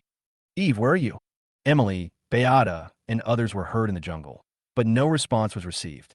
Michael and others knew that Eve must have been frightened, and that's why she disappeared in a panic.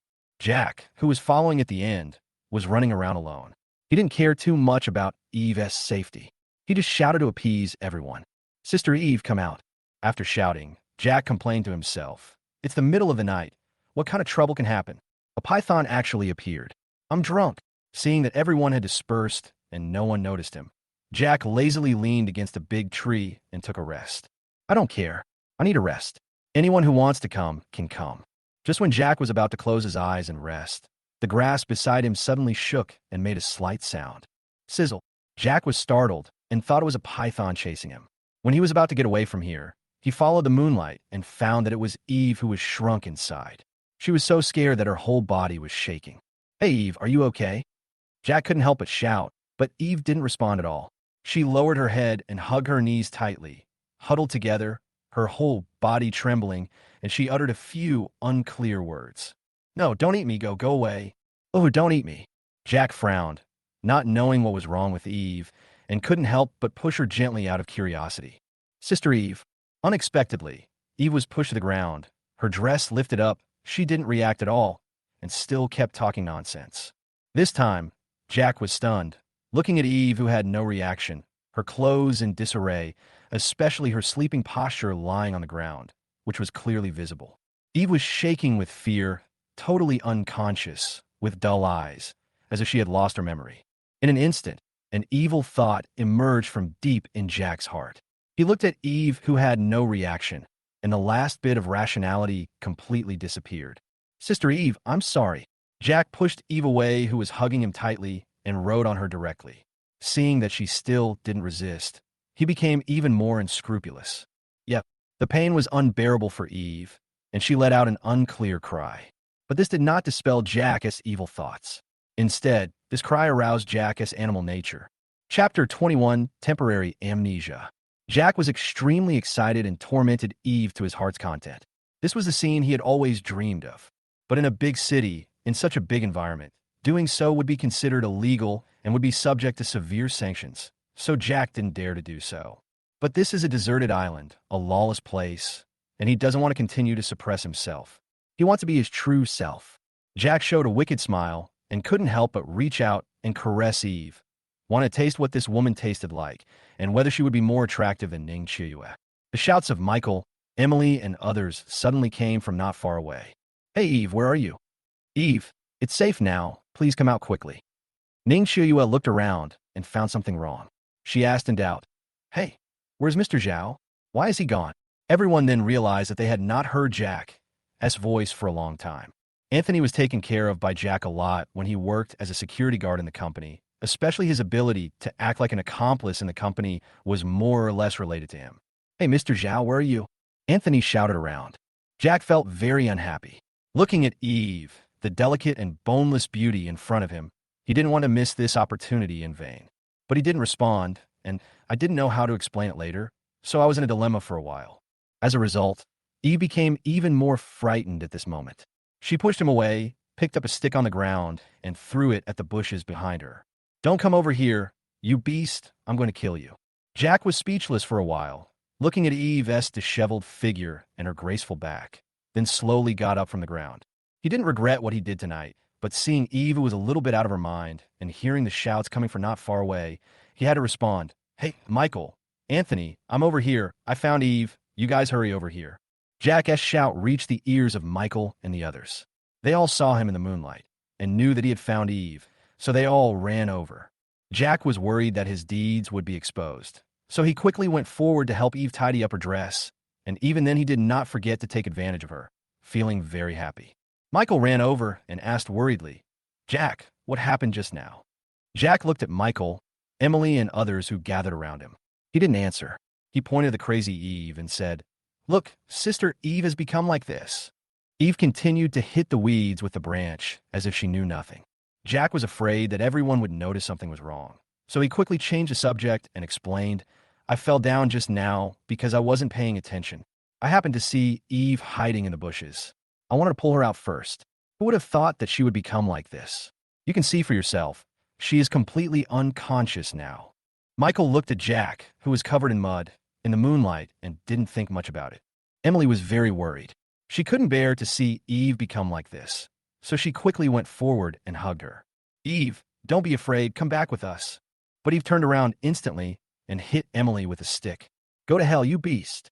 Michael was quick and stood in front of Emily in an instant, reaching out to catch the stick, and Emily luckily avoided the attack. Emily was a little bit incredulous and asked, Gee, Michael, what happened to Eve? Michael knew that this might be a symptom caused by Eve being overly frightened, so he snatched the stick from her hand and said, It looks like we can only use tough measures. Emily was worried that Michael would hurt Eve, so she asked, Michael, what are you going to do? Beata stepped forward to support Emily. She could see that Eve was different and would definitely not follow them back easily. Michael, are you going to knock Eve out? Emily couldn't control herself when she heard this, and quickly stopped Michael and said, No, that will definitely hurt Eve. I strongly oppose it. Michael took one look at Emily and knew that she was a person who valued friendship and loyalty, so he did not make a decision on his own. You guys are really troublesome. Let me do it. After Anthony said that, he took the lead, brushed past Emily, locked Eve's arms, and hugged her around the waist. That's all right. Let's go back to the beach first. Under everyone's surprised gaze, Anthony picked up Eve in his strong arms and returned to the beach. Everyone then reacted and quickly followed. Jack stood there, thinking that he almost succeeded just now. He sighed regretfully, gently raised his still warm hand, put it to the tip of his nose, and slowly savored the taste. How can I let such a beautiful lady escape from my grasp? The evil idea was planted in Jack's heart. Having tasted the sweetness, he was no longer restrained in this lawless place. Ning Shiyue saw that Jack had not caught up yet, so she shouted quickly, Mr. Zhao, go back quickly. Jack then followed with an evil look on his face and returned to the beach with everyone else.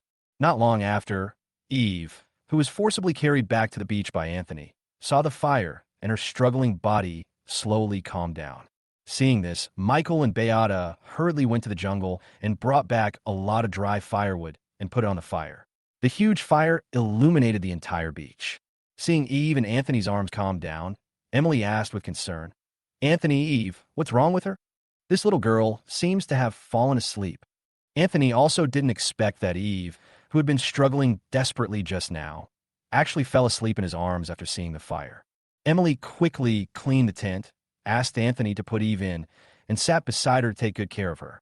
Emily looked at Eve's half-open collar and quickly pulled it to cover it. But the buttons on the collar had been torn, and no matter how Emily tried to cover it, it was useless. Everyone thought that it was just Eve's mad pulling and didn't think about Jack at all. Michael, who has a strong insight, found something strange, especially when he saw Jack's subtle movements. He always felt that he was a little suspicious, but he had no evidence, so he had to give up. Beata was worried that Emily was too sad, so she patted her shoulder and comforted her. Eve will be fine. Don't worry, Manager Yin. Emily hoped so, but she was still very worried when she thought about what Eve had just done. I hope so. As time passed, the fire gradually subsided and the beach returned to calm. For safety reasons, and just in case, everyone took turns to rest, and there was always someone sitting by the fire to keep watch. Chapter 22, Strong Bow and Wooden Arrow. Michael was the last person on duty. When he saw the dawn in the east, he knew that the long night was over. But he did not sit idle. Instead, he stood up with the axe beside him and walked into the jungle. When he came back again, he had a long stick in his hand, which looked bright and tough. Soon, the dazzling sun illuminated the beach, and then everyone woke up one after another. Eve is awake. Eve, who was in a daze, slowly opened her eyes when she heard Emily calling her name, and found that the originally dark beach had disappeared, replaced by dazzling sunlight. She looked at Emily, who was worried, and Beata, who was nervous, as well as Michael, Anthony, and Ning Chuyue behind her. Everyone surrounded her and watched her quietly. You guys, what's wrong with you? Eve asked in confusion. When Emily saw that Eve had recovered, she finally felt relieved and a smile appeared on her nervous face. But she found Eve a little strange and asked worriedly, Eve, don't you remember what happened to you last night? Eve shook her head slowly and said in a daze, Mr. Yin, what do you mean? I was sleeping the whole time and even had a nightmare. I dreamed that there were many monsters wanting to eat me. Everyone looked at each other, not knowing how to explain for a moment, because Eve's performance clearly showed that she didn't remember anything. Anthony didn't think too much and said directly, Eve, you were scared by the python last night and ran into the jungle. You were crazy and wanted to attack manager Emily Yin. Eve was a little incredulous. What? Am I crazy? That's impossible. How can I not remember anything at all? Jack, who was hiding in the corner, was worried that what he did to Eve last night would be exposed, and he was a little scared. But when he heard what she said, he suddenly felt relieved and felt that God was on his side. But he was still worried, so he plucked up his courage and walked up to her and asked with lingering fear, Sister Eve, don't you remember anything about what happened in the jungle last night? Eve was very depressed and said, What jungle? I've been sleeping on the beach. Can you please stop teasing me? At this point, Jack was completely relieved. Knowing that Eve didn't remember anything, he breathed a sigh of relief. Seeing Eve like this, Michael didn't know what was going on for a moment, so he shook his head helplessly. At this time, Beata reacted and said solemnly, Everyone, Eve may have temporary amnesia. For a moment, everyone felt that what Beata said made some sense, especially in Eve's situation, where she obviously had amnesia and just couldn't remember what happened yesterday. Emily was extremely worried and asked, Beata, is Eve in any serious condition? Beata spoke truthfully. Although transient amnesia does not cause any harm to the body, it causes great trauma to the mind. It can be said that if Eve is overstimulated in the future, a situation like today may happen again at any time. Eve couldn't bear to listen any longer and was too lazy to pay attention to them.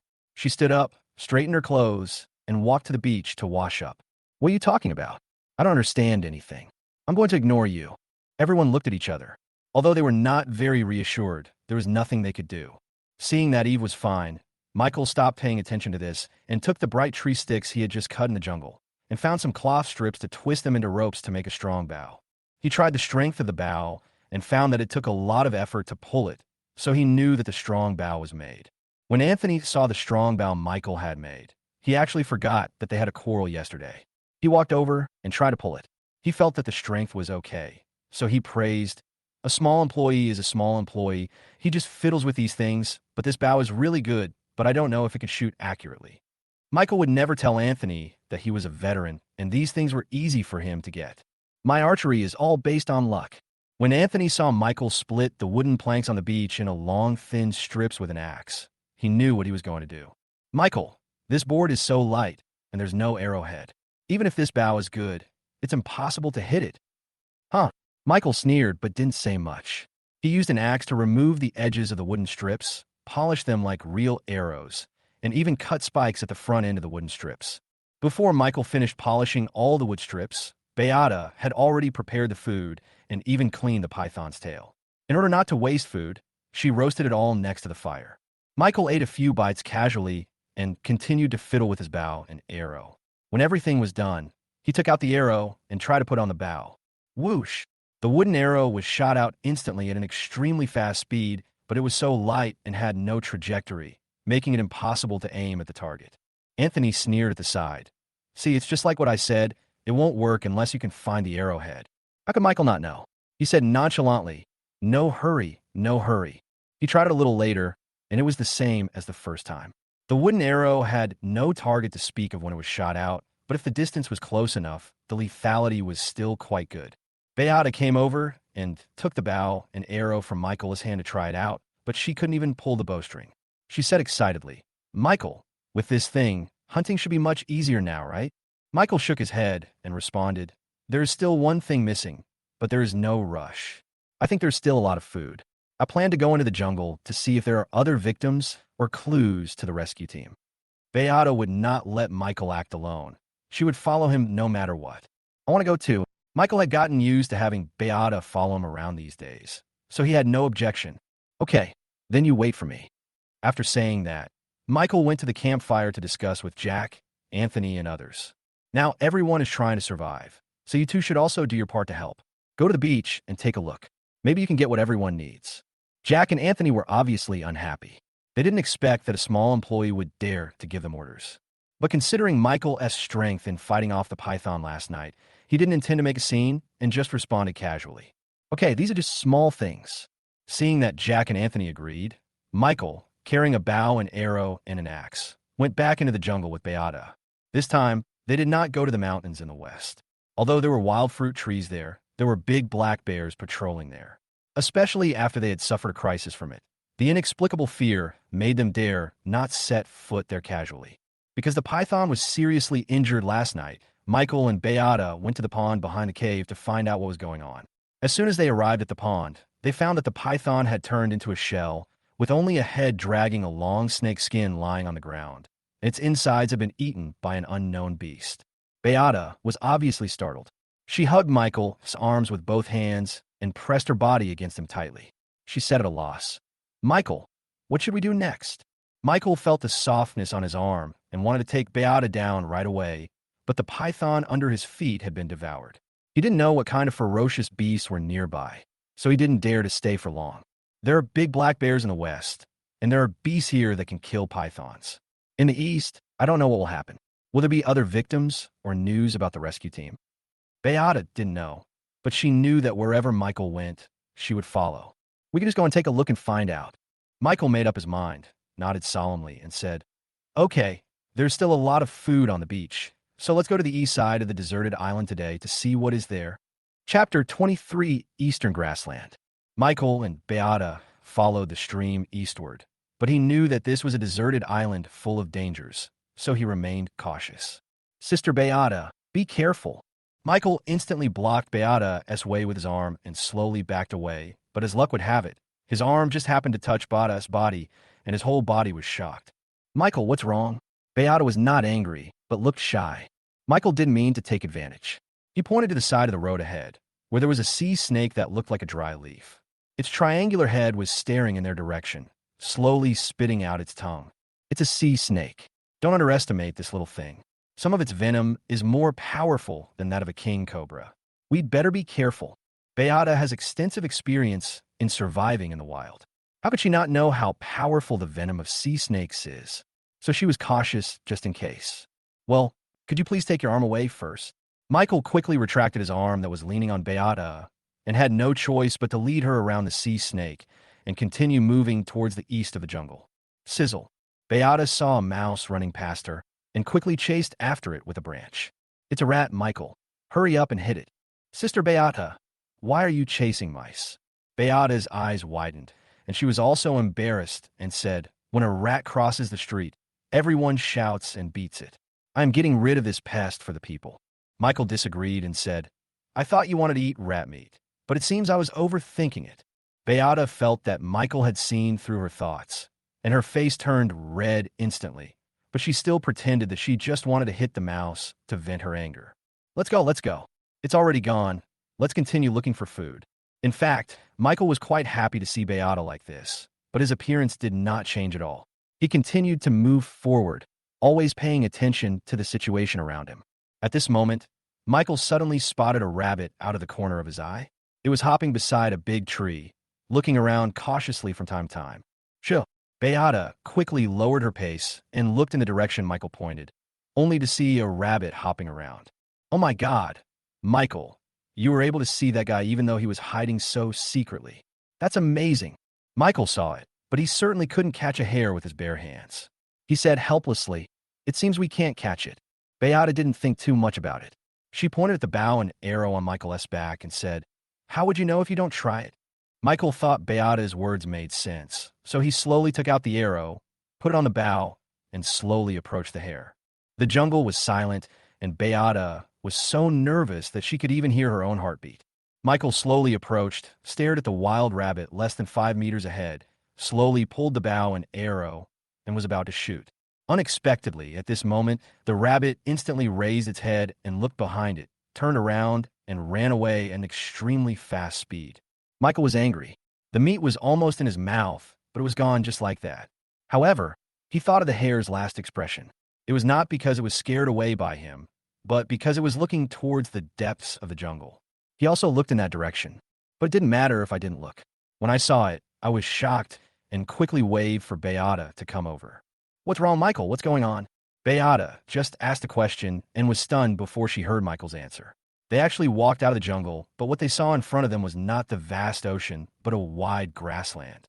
There were also several towering trees standing on the grassland, which seemed to set off the vastness of the grassland. It looked very spectacular. Michael held the axe tightly with both hands and remained alert. He saw a group of goats. The rabbit was scared away just now, probably because of the noise they made. Sister Beata, be careful. This is a deserted island. No one has ever been here. There's no telling what might be there, even ferocious beasts. Be careful. Beata knew what Michael said was right. She suppressed her excitement and looked around carefully. Even so, she couldn't help but said excitedly, Michael, we are rich now. With these goats, we will never lack food again. Michael knew it well because any goat could feed them for several days, and there were at least dozens of them here. If one goat could feed them for several days, then the goats here would be enough for them to eat for several months or even a year. By that time, would they still worry that the rescue team would not show up? Yes, it's great. But soon, Beata realized that goats are not only fast, but also agile. It would be difficult for them to catch them. These guys must be very fast. How can we catch them? Michael was not too worried about this, because as soon as he saw the goat, he had already thought of a way to catch it, and there was more than one way. Don't worry, Sister Beata, we have found the goats. We are not afraid that they will run away. After being stranded on the desert island, Beata and Michael spent quite a lot of time together. After spending these few days together, she has been completely conquered by Michael, and their relationship can be completely described as trust. Even now that Michael wants her, she will not resist too much. But Michael is not the evil guy like Jack. He is now completely attracted by the herd of goats and is trying to figure out how to capture these guys effectively. Because there was still a lot of food on the beach, Michael didn't take this hunt too seriously. Instead, he took Beata and slowly stepped into the wide grassland, breathing the completely different fresh air. Michael held the axe tightly in his hand and slowly approached the herd of goats. However, even though they hid behind the towering trees, they were soon discovered by the herd, causing a large number of goats to scatter and flee. Beata was a little surprised and said in disbelief, "We were so careful, but we didn't expect that we were still discovered by these guys." Michael also noticed that the goats were too alert, which was not a good sign. As a result, at this moment, a tiger's roar came from the opposite side of them. Fool! This sound frightened Michael and Beata. They leaned against a big tree and looked at the tiger glaring at them, not far away. Michael knew something was wrong, and he urged Beata, Sister Beata, run. Beata also reacted instantly, turned around, and ran towards the jungle where he came from. Michael looked at the huge tiger figure, holding the axe tightly in his hand, and followed Beata closely, not daring to delay for a moment. Fool! The tiger roared angrily. How could it possibly let Michael and Beata escape so easily? It jumped up and chased after them. Although the tiger is huge in size, its speed is not slow at all, especially when it runs. It is even more than twice as fast as Michael, and the distance between them is getting closer and closer. Michael was horrified and ran away in a hurry, holding Beata's hand tightly. Fool! The tiger pursued them relentlessly, and even when Michael and Beata escaped into the jungle, it followed them instantly, with no intention of letting them go. Michael knew that this was not a solution. It wouldn't be long before the tiger caught up with both of them, and they would surely die. Sister Beata, this won't work. You run first, and I'll stay behind. There was no way Beata would let Michael take risks alone, so she quickly refused. No, I'll be the one to cover the back. We need you. But Michael would never agree to this. Letting a woman take the risk for him would undoubtedly bring shame on him as a veteran. No matter what he said, he would not let a woman clear the way for him. So he grabbed Beata's arm and said solemnly, "Don't worry, it's just a tiger. It can't do anything to me." Beata thought about the python that attacked the beach last night, and it was Michael who chased it away alone. Seeing his determined eyes, she couldn't help but believe it. Especially Beata felt that if she stayed, she would just be a burden, so she nodded and agreed.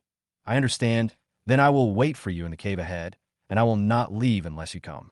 Michael smiled and stopped instantly. He felt relieved when he saw Beata continuing to run away. He took out an arrow and drew his bow. He aimed directly at the tiger rushing towards him and quickly fired a wooden arrow. Whoosh! The wooden arrow spun rapidly in the air, making a sound of breaking through the air, but the wooden arrow without an arrow tip soon deviated and ran around in a panic like a headless fly. Michael knew that such wooden arrows had no killing power at all and could only be used to attract tigers. Michael wanted to fire another one, but seeing the tiger rushing towards him, he didn't have enough time, so he ran in the opposite direction of Beata. It was also for Beata's safety. He wanted to attract the tiger away from Beata. Fool! The tiger roared and quickly chased after Michael. Michael, who was so focused on attracting the tiger's pursuit, didn't notice that the missing Beata had turned back and followed him in the direction he ran away. Chapter 24. Shooting a Tiger. Because it was a jungle, Michael used his speed to the extreme, but it was still a pipe dream to shake off the tiger.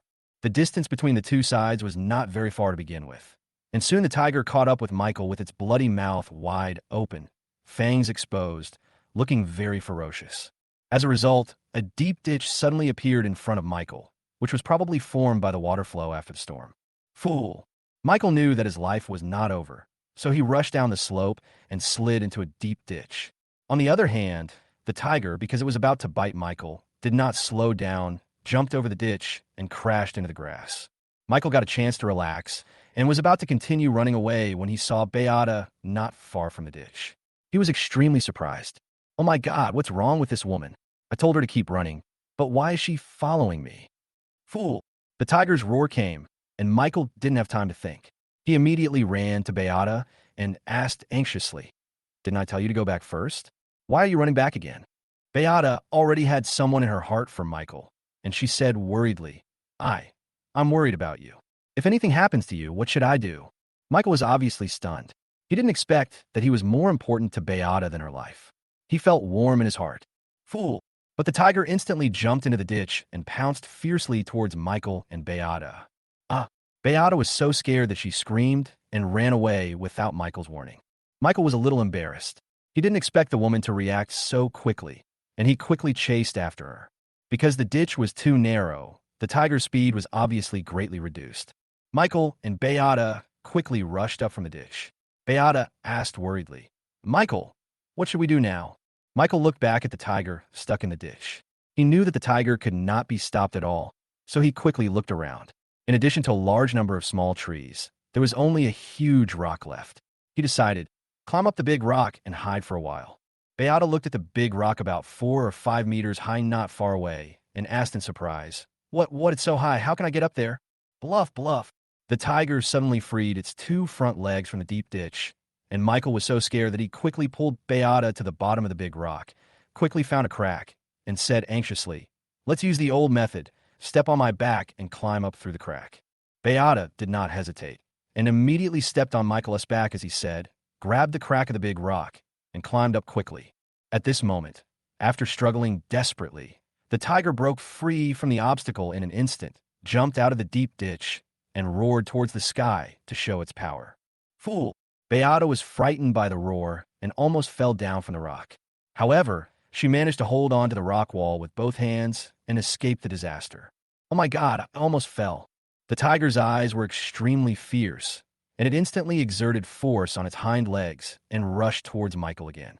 Michael was so scared that the big rock that originally took him 3 steps to climb up stepped on a crack. He quickly jumped up and grabbed the rock wall to climb up. The tiger pounced suddenly, but ended up missing Michael's feet. Michael and Beata stood on a large rock and looked down at the tiger at their feet. This gave them time to catch their breath and calm their inner excitement.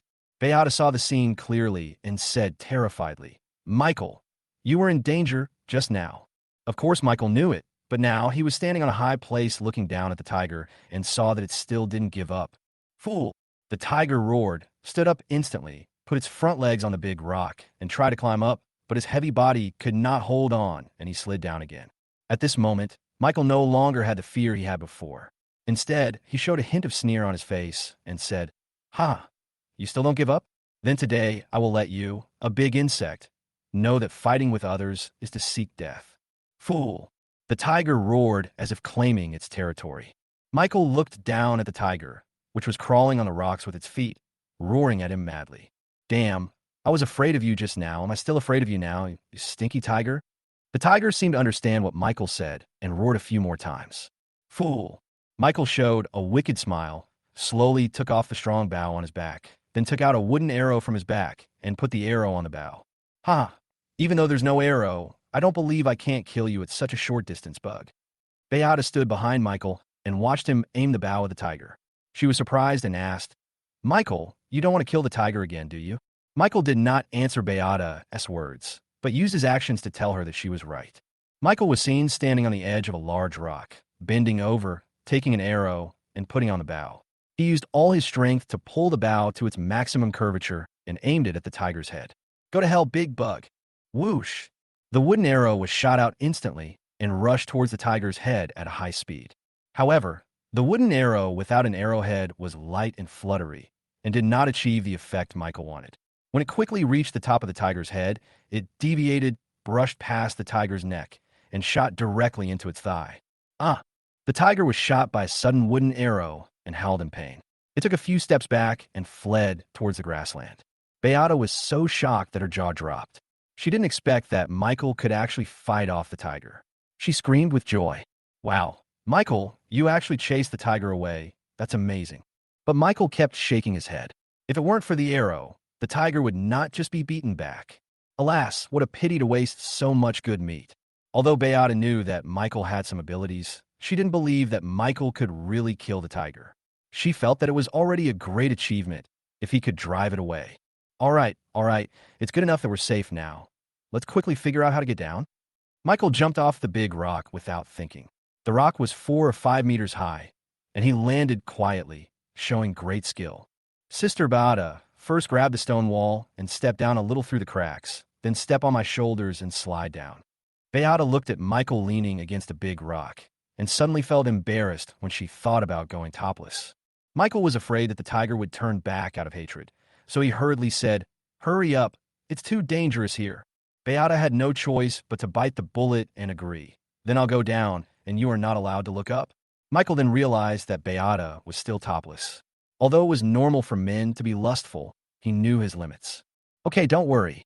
Seeing that Michael kept his head down and had no intention of looking up, Beata confidently grabbed the edge of the big rock and slowly slid down. Unexpectedly, at this moment, Beata's proud posture caused her to not pay attention, and the protruding clothes scraped against the stone wall. The stone wall, like a blade, made a squeak sound and cut the miniature fur on her body as Beata slid down. Michael heard the sound of clothes being torn and became a little nervous. He didn't know what happened to Beata. Out of respect for Beata, he didn't dare to look up for fear of seeing the wonderful scenery. "Sister Beata, are you okay?" No, it's okay. Don't look up. Beata was panicked, but she didn't want Michael to see her naked body, so she quickly stopped him from looking up. She grabbed the steep stone wall with one hand and used the other to adjust her miniature fur. But she was so excited that before she could step firmly on Michael's shoulder, her hand that was holding the stone wall broke free, and her whole body fell backwards uncontrollably, and the pocket fur also jumped away instantly. Chapter 25. On the eve of internal fighting. Before Michael heard the scream again, he already felt a different weight on his shoulders and knew that something was wrong. He reacted instinctively and quickly looked up at Beata, only to see Beata's entire body falling uncontrollably in front of him. Michael did not hesitate. He quickly stretched out his arms and caught the falling Beata, holding her tightly in his arms like a prince holding a princess. Beata was still terrified, but when she saw that she was in Michael's arms and was fine, she felt relieved and breathed a sigh of relief. Michael, thank goodness for you. It's just a small matter. She survived the disaster, but was confused about Michael. Without any thought, she loosened her hands that were covering her pussy, slowly put her arms around Michael's neck, and then blocked Michael's thick lips with her sexy little mouth. Michael was at a loss, and his mind went blank, but with Beata's gentle kiss, he quickly took the lead. Gee, Michael. Seeing that Beata was flustered, Michael no longer remained reserved and took the initiative. Fool! However, a sudden tiger roar, compassionate and heroic, came from a distance, lingering and made the passionate Michael and Beata panic. Beata was instantly awakened from her intoxication and shyly stood up from Michael's arms, blushing as she pulled at the tattered miniature fur. Gee, Michael, why don't we leave here first? Michael was also worried that the tiger would return for revenge, so he did not object, identified the direction, and started to return. Soon, the sun reached overhead, scorching hot. At this time, Michael and Beata appeared near the cave. They did not rush back to the beach, but searched around the jungle to see if there were other victims or even a rescue team. Unfortunately, they found nothing. Moreover, Beata has now tied up the dilapidated pocket fur with rattan. Michael, it looks like there are no other victims. Why don't we go back first? I'm afraid we will run out of energy if we continue like this. Michael had no choice but to stop and look at Beata's sweaty forehead, with the sweat slowly soaking down her neck, and he swallowed hard. Yeah, it looks like we're the only ones left. It's a pity we didn't kill the tiger just now. Otherwise, we could go to the eastern beach to look for it. Beata said with satisfaction. I feel that it is good enough that we can survive. It doesn't matter whether we can kill the tiger or not. Michael understood that although he really wanted to kill the tiger with one arrow, which would not only provide food for everyone, but also provide a best hunting place, he also knew that tigers were not so easy to kill. So he shook his head helplessly and comforted himself in his heart. Yes, that's the king of the forest. Let's go back to the beach. Not long after, Michael successfully brought Beata back to the beach. However, after a hard day's work, they did not receive the treatment they deserved. Instead, they saw Jack lying leisurely on the beach, letting Ning Chiwe give him a back massage, and he really enjoyed it. But Michael didn't want to care about it, because he was exhausted and hungry after a day's travel. As a result, when Beata was about to get some food to eat, he found that the remaining food had disappeared. Michael, the cat meat is gone. Michael frowned, but before he could ask more questions, he heard Jack, who was still enjoying his meal, say coldly, We were so hungry just now, and since you guys didn't come back, we grilled the cat meat and ate it. This time, Michael was really angry, and the anger that he had been suppressing suddenly exploded, and he said angrily, UTM, you can't do anything but you eat. One or two, it's useless waste. Everyone on the beach was stunned for a moment. They never expected that Michael, who is usually calm, would get so angry. But how could the proud Jack tolerate being scolded like this, let alone a small employee? You poor worker, who are you talking about? Michael didn't want to continue to endure it, because this was no longer a company, but a deserted island. He said bluntly, I'm talking about you. What's wrong? This is a deserted island. Don't think you are still the high and mighty sales manager. You still want to continue to be an accomplice to the tiger and do whatever you want. Jack immediately flew into a rage and said arrogantly, You stinky employee, don't think you can take yourself seriously just because you can find that little bit of food. If you're really capable, take us away from here. Otherwise, stop talking nonsense. Beata couldn't stand it any longer and accused Jack, Manager Zhao, stop calling the employees stinky. Without us employees, what would you sell? If you think the food Michael and I found is not good, then you can find it yourself. Otherwise, Don't eat other people's food and look disgusted. You are obviously a hypocrite who is destroying the bridge after crossing it. Jack was speechless for a moment and didn't know what to do.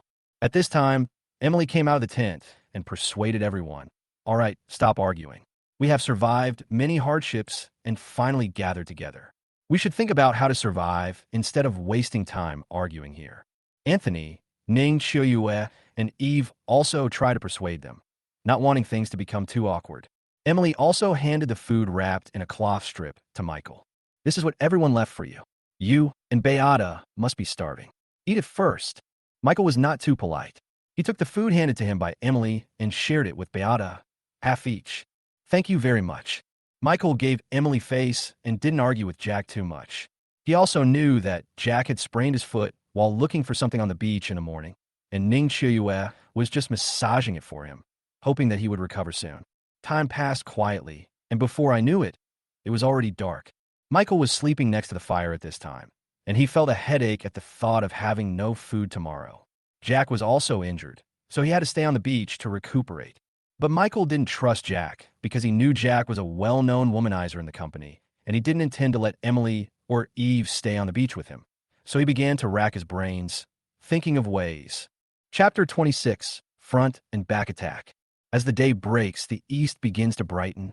Michael had already stood up from the fire, and since he had no food, he had to go to the beach to look for some seafood. But this time, he was not as lucky as last time because of the storm. He only picked up 2 conches and turned back. Everyone looked on with great disappointment and remained silent for a while. Michael threw the 2 conches aside and said to everyone, "Everyone, Jack has sprained his foot and may need a rest for a few days. Anthony, you, Manager Yin, and Eve will go to the beach and see if he can find some food or some floating object that can be useful to us." Although Anthony, with his explosive muscles, didn't want to follow Michael's arrangement, but now everyone was stranded on a desert island with no food, so he had to agree. Emily and Eve also nodded in agreement. They were willing to share some of the burden with everyone. Ning Chiuyue on the side hurriedly asked, "Michael, what about me?" "You, stay and take care of Mr. Zhao." After saying that, Michael packed his equipment and went into the jungle again with Beata. After these days of exploration, the two of them have gained a certain understanding of the jungle outside the deserted island. A lot of territories have been occupied by wild beasts, and they dare not set foot in those places again. Michael checked the trap as he did before, and seeing that there was nothing he found, he took Beata to the pond behind the cave. Because the storm had passed for several days, the pond was now crystal clear, and there were some small fish chasing each other happily. Grasshoppers are also meat. How could Michael miss such a good opportunity? He quickly took out his axe and cut a spear, then carefully observed the situation in the pond. Seeing this, Beata became tense and stood aside, holding her breath and keeping quiet. A small fish as long as a chopstick had no idea that the god of death was circling over its head and swimming back and forth unsteadily. Swish! Michael made his move instantly, and the little fish had no chance to escape. He lifted it out of the water with his spear, and it jumped a few times before becoming motionless. Beata was very excited, clapping and praising, "Great, great, Michael, you are amazing." On the contrary, Michael didn't care too much about it, because these things would be useful for survival in the wild when he was still in the army. But before Michael could hand the fish to Beata, a wolf howl was heard from the other side of the stream, and the sound was very close. Ouch! Michael was horrified and looked quickly towards the other side of the stream, only to see 2 wild wolves walking out from the depths of the jungle, staring at them fiercely. Beata was frightened and exclaimed, "Cheen, Michael, what's going on?" Michael then remembered that the giant python must have been swallowed by the 2 wild wolves, and he was shocked. Beata looked at the wolf's ferocious appearance and hid behind Michael in fear, wondering, "What should I do?" Michael looked at the 2 ferocious wolves and didn't know what to do, but he understood that the only way now was to escape. Needless to say, of course we should run, Michael said. Then he pulled Beata and ran away. Suddenly, the 2 wolves roared and chased in the direction Michael and the others were running. Although there was a stream more than 3 meters wide in front of them, they jumped over it without any delay. Beata had no idea that the wolf could be so fast, and she felt panicked. "It's over. It's really over now. They're too fast. We can't outrun them at all." Michael did not expect the wolf to be so fast. It was just across the stream, at least 100 meters away from them, but in just a short while, it was less than 50 meters away from them. Michael instantly threw the small fish in his hand over, causing the two wolves to scramble for it, thus delaying a little time. Sister Beata, you keep running, I will lead them away. Michael said first, but Beata immediately retorted, how can I do that? I was the first one to escape from the tiger yesterday. No matter what you say today, I will follow you. At worst, I will fight them. Michael was speechless for a while, but he also knew the attack power of the wild wolf. So he said sternly, don't talk nonsense if you don't want to die. Just listen to me and keep running. No matter what happens, you are not allowed to stop. Beata was obviously stunned, but when she thought about how Michael handled the tiger with ease yesterday, she had no choice but to agree and continue running away. At this time, Michael, holding an axe, was also surrounded by two wild wolves that had eaten the fish. He wanted to run, but his speed was no match for the wild wolf, so he had to confront it head-on. Ah, come on, who's afraid of who? It was not known whether the two wolves were frightened by Michael's aura or not. They did not pounce on him immediately, but instead formed a two-sided pincer attack, surrounding Michael in the middle, baring their fangs, and looking extremely ferocious. Michael obviously knew that he couldn't leave his back to them, so he quickly retreated to a big tree, leaned his back against the tree, and pointed the axe at them. Come on, I want to see who dies first. You or me. Ouch. The two wolves roared fiercely and rushed towards Michael at the same time. Michael was no ordinary man either. He raised his axe and chopped at a wolf, but the wolf reacted quickly and dodged in an instant. And the other wolf took advantage of Michael's free time and pounced on him. Michael saw that the two guys were coming at him fiercely, especially their exposed claws, which were very sharp and left long scratches on the trees they caught. He didn't dare to take it head-on, so he had to dodge and roll over to avoid danger. The wolf missed its target and grabbed the tree with its claws, leaving 3 deep cuts and the bark flying everywhere. Michael, who had just dodged, could react. Another wolf pounced on him with its bloody mouth wide open. But this time, Michael did not dodge. Instead, he held the axe tightly in his hand and struck the wolf with a horizontal blow, knocking it to the ground. Michael was stunned. He didn't expect that in his haste, he actually used the back of the axe. He felt a little regretful. But when he saw the 3 scratches on the tree, how could he not be frightened? He quickly made a decision. Before the 2 wolves could react, he turned around and chased in the direction Beata escaped. The 2 wild wolves quickly followed and gave chase. Although they were moving quite fast, Michael was not a pushover.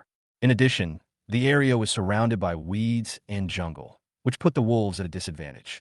But just when Michael thought he could escape, he ran into Beata, who had returned. He was startled and rushed over. Sister Beata, run away. Before Beata could react, Michael grabbed her arm and she started running away breathlessly. Michael asked, why are you back again? Didn't I tell you to escape first? At this time, Beata realized that the 2 wild wolves were still behind Michael. She knew she had done something wrong and quickly explained, I'm not afraid that something might happen to you, so I came back to find you and want to help you.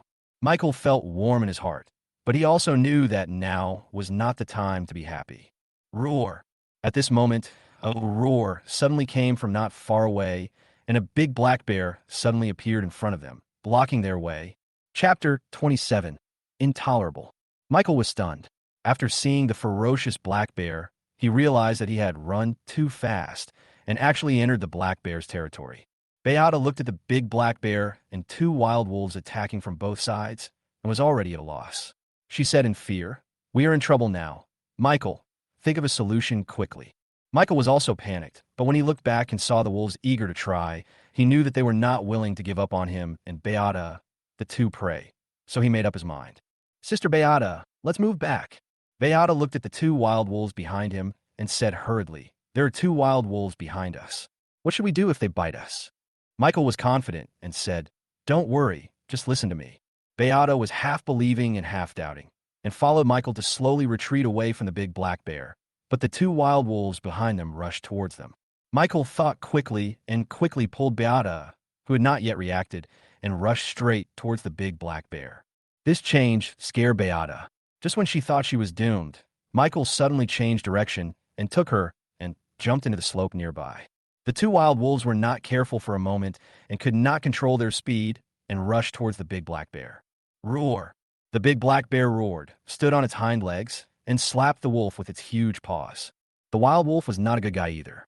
It quickly dodged the attack, but seeing there was no way to retreat, it started to fight with the big black bear, attacking the big black bear's side and blind spot. Michael jumped into the slope and didn't dare to stay. While the big black bear was fighting with the two wolves, he quickly fled along the slope. Ouch! As a result, a wolf howl was heard, and Michael discovered that a wild wolf was slapped away by the big black bear's claw and fell heavily to the ground. He felt relieved, knowing that this blow was extremely heavy for the wild wolf, and it might not dare to come out from the depths of the jungle anymore. Suddenly, Michael came up with a bold idea. Seeing that the big black bear had no intention of letting the wolf go, he secretly took Beata to the wild fruit tree, which was the big black bear's lair. Beata looked at the bloody black bear's den on the ground and felt terrified. "Michael, I'm scared." Michael looked at the bright red wild fruits on the top of the wild fruit tree. They were a lifesaver for them who had no food. He comforted them quickly. "Don't worry. The big black bear is fighting with the two wolves. I will make a quick decision, pick the wild fruits, and leave." Beata looked around and saw no danger, so she said hastily, "Okay, then hurry up." Needless to say, Michael climbed up the wild fruit tree in no time, identified the target, swung the axe, and chopped off the branch, and the wild fruits fell to the ground. Beata also picked up the wild fruits that fell on the ground with trepidation. Although she was happy in her heart, she still looked around worriedly. Because the remaining wild fruits were at the top of the tree, just as Michael was cutting another branch to pick the wild fruits, a stone hit him on the back of the head. A familiar feeling came to Michael, and he looked over quickly. He really found those wild monkeys jumping anxiously on the trees. Michael was only thinking about food now. He had no mood to argue with these wild monkeys, so he prepared to pick up the axe and continue chopping the fruit tree. Pa! Another rock hit him, and Michael was completely furious, but he seemed to have reacted. Michael raised the axe in his hand calmly, but a group of wild monkeys became nervous and raised stones to hit him. Michael slowly put down his axe again, and a group of wild monkeys also lowered their hands that were raised in preparation for attacking. At this moment, Michael understood the importance of this fruit tree to this group of wild monkeys, so he had to reluctantly give it up. He slid down from the tree and pulled Beata away from this dangerous place. Along the way, Beata kept looking at the wild fruits in his hands. Even though his stomach was growling with hunger, he was reluctant to taste a single bite. "Sister Beata, your stomach is growling. You must be starving. Why don't you just eat the wild fruit?" Beata shook her head repeatedly, because this wild fruit was the day's harvest for both her and Michael. Ever since they escaped from the wild fruit tree, which was the black bear's lair, they had been looking for food, but unfortunately, they had not gained anything. Originally, a few wild birds were discovered, but unfortunately the wooden arrows were too light and deviated too much, so the bow and arrow could not hit them at all, and ultimately ended in failure. "Michael, we've been looking for a whole day and are exhausted. Why don't we go back to the beach first?" Michael had no choice but to agree and return to the beach, as he felt it was hopeless to continue searching. Before I knew it, the sun had already set. Soon, Michael took Beata back to the beach and found that everyone was lying on the beach to rest. When Anthony saw Michael coming out of the jungle, he excitedly stood up from the fire and greeted him. "Oh my God, Michael, it's been a day and you guys are finally back." The rest of the people also gathered around, but when they saw Michael with empty hands, they all became dejected and listless. Michael knew that everyone was starving, but it was not his fault that he could not find food because he had tried his best. "Beata and I ran into some tough stuff today." Anthony, Emily, and Eve also searched on the beach for quite some time, but they only managed to catch a little bit of seafood. They were so hungry at noon that they grilled it and ate it, but that little bit of food was not enough to fill their stomachs. "Michael, what should we do now? Is everyone going to be so hungry tonight?" Beata took out the wild fruit in her hand, handed it to Emily, and said, "This is all Michael and I have harvested today. Here." Emily took the wild fruit, which was bright red. She thought about how Michael had picked it before and eaten as much as he wanted. Unfortunately, now even the wild fruits were gone. She didn't know what to say for a moment. But at this time, Jack snatched the wild fruit from Emily's hand, pointed at Michael, and asked suspiciously, "It's just one wild fruit. How are we going to divide it among 7 people? And you were so generous. Did you eat it secretly outside and come back only when you were full?" Beata took a few steps back at Jack's vicious look. Michael frowned. He never expected that Jack would dare to make the first move to complain. "Mr. Zhao, what do you mean?" Jack tightly grasped the wild fruit in his hand and snorted coldly. "Why, you ate it secretly, and you dare not admit it. Are you still a man?" Michael was furious. He took 2 steps toward Jack and snatched the wild fruit from his hand without mercy. He said confidently, "You saw us stealing it with your own eyes. And I tell you, this was found by Sister Beata and I. Even if we ate it, what does it have to do with you? If you have the guts, go find it yourself and come back after you've eaten enough. No one will do anything to you." Emily couldn't stand it any longer, so she quickly walked between the two of them and said, "All right, stop arguing. We should think of a way to get food now instead of wasting our energy arguing here." Michael didn't bother to pay attention to Jack and took Beata towards the fire, intending to make a big deal out of a small matter and let it go. But at this moment, he found that Jack, who was furious, walked vigorously and did not look like he had sprained his foot at all. Michael knew that Jack was faking illness, and he was immediately furious. He could no longer tolerate Jack, so he walked up to him and punched Jack in the face. His teeth were chattering, and there was an uncontrollable rage in his eyes, like an enraged lion.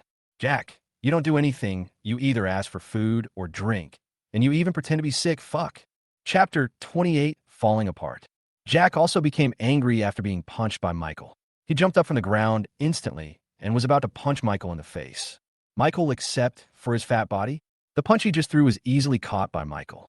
Then he felt a sharp pain in his abdomen and was kicked hard by Michael again. "Anthony, help."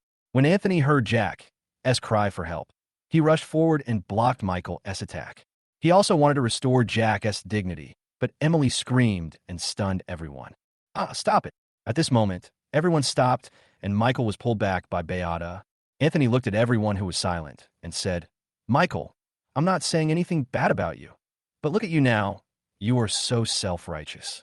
You came back from eating outside and beat up Mr. Zhao, bullying him like he was powerless. If this doesn't work, then we'll break up. We don't want to be with you." Jack was furious. He wiped the blood from the corner of his mouth, looked at Michael arrogantly, and shouted, "You are just a lousy employee. What's so great about you? If you have the guts, just leave and don't come back. Let's see who is living a better life." Michael sneered, because he had already seen that the two of them had already colluded with each other and were in cahoots with each other.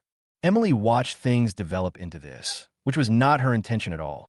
"Everyone, we are now stranded on a desert island. This is no joke. We should unite. How can we separate?"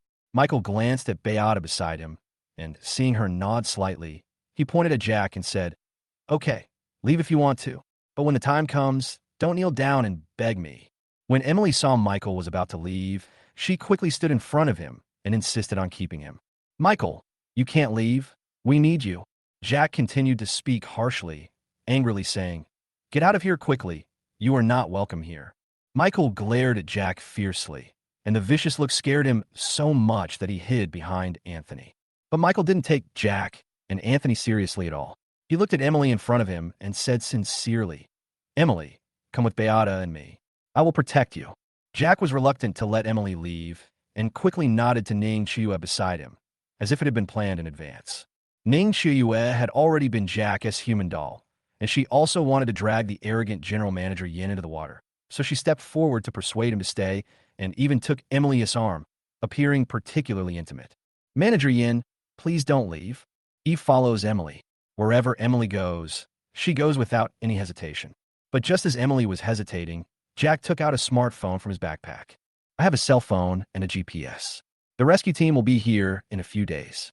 If I follow you, my chances of being rescued will increase greatly." Emily was extremely surprised, and even Michael couldn't believe it, because it was summer and cell phones were difficult to carry. They had lost their cell phones when the ship sank. Jack knew that everyone was moved and said with a wicked smile, "Everyone, although my phone is soaked in water and cannot be turned on, it has a positioning system. As long as I carry it with me, it will be located at all times, and the rescue team will be able to find me easily." Michael could see that Emily was moved, but when he thought of the crashed rescue helicopter, he lost interest in Jack's phone. He looked at Emily in front of him and handed Beata's dagger to her.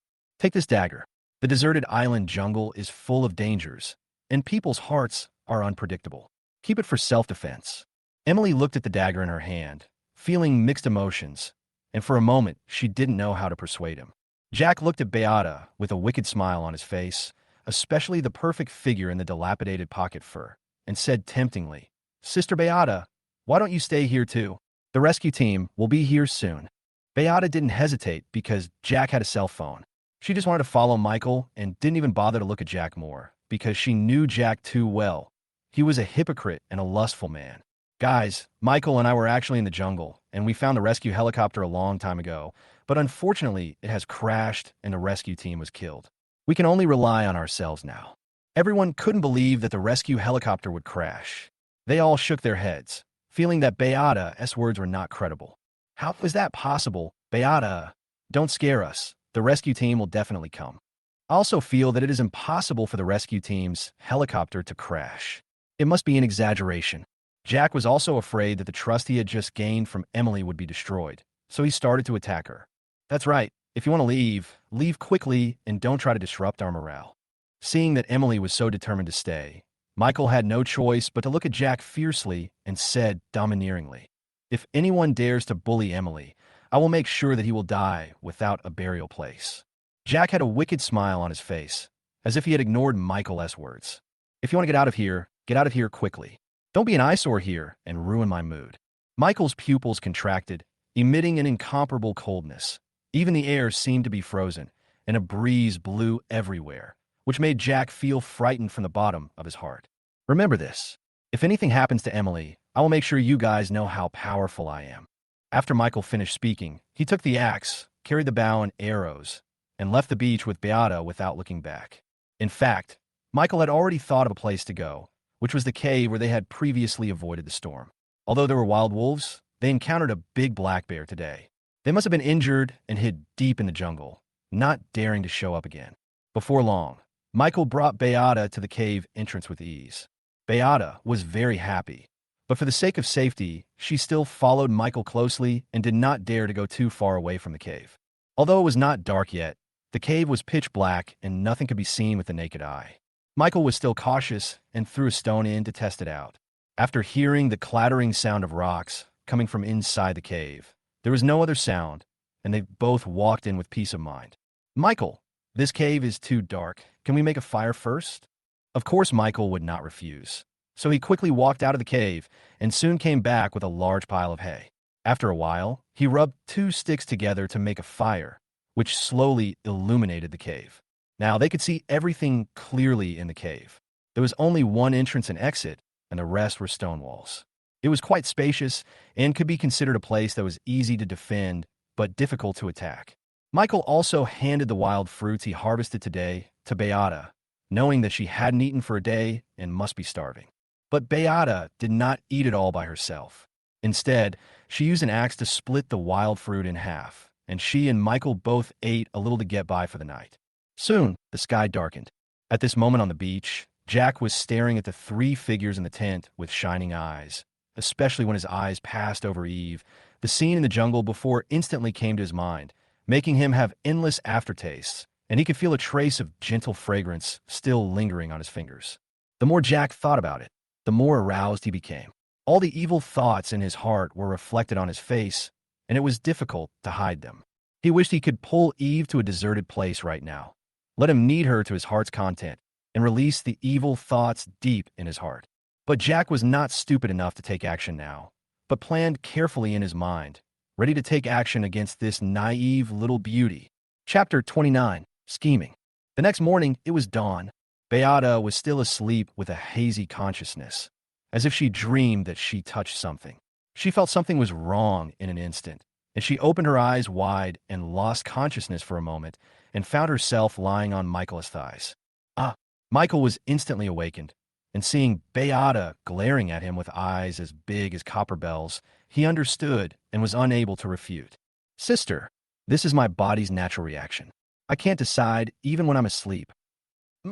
Beata snorted coldly, not willing to listen to Michael's explanation at all.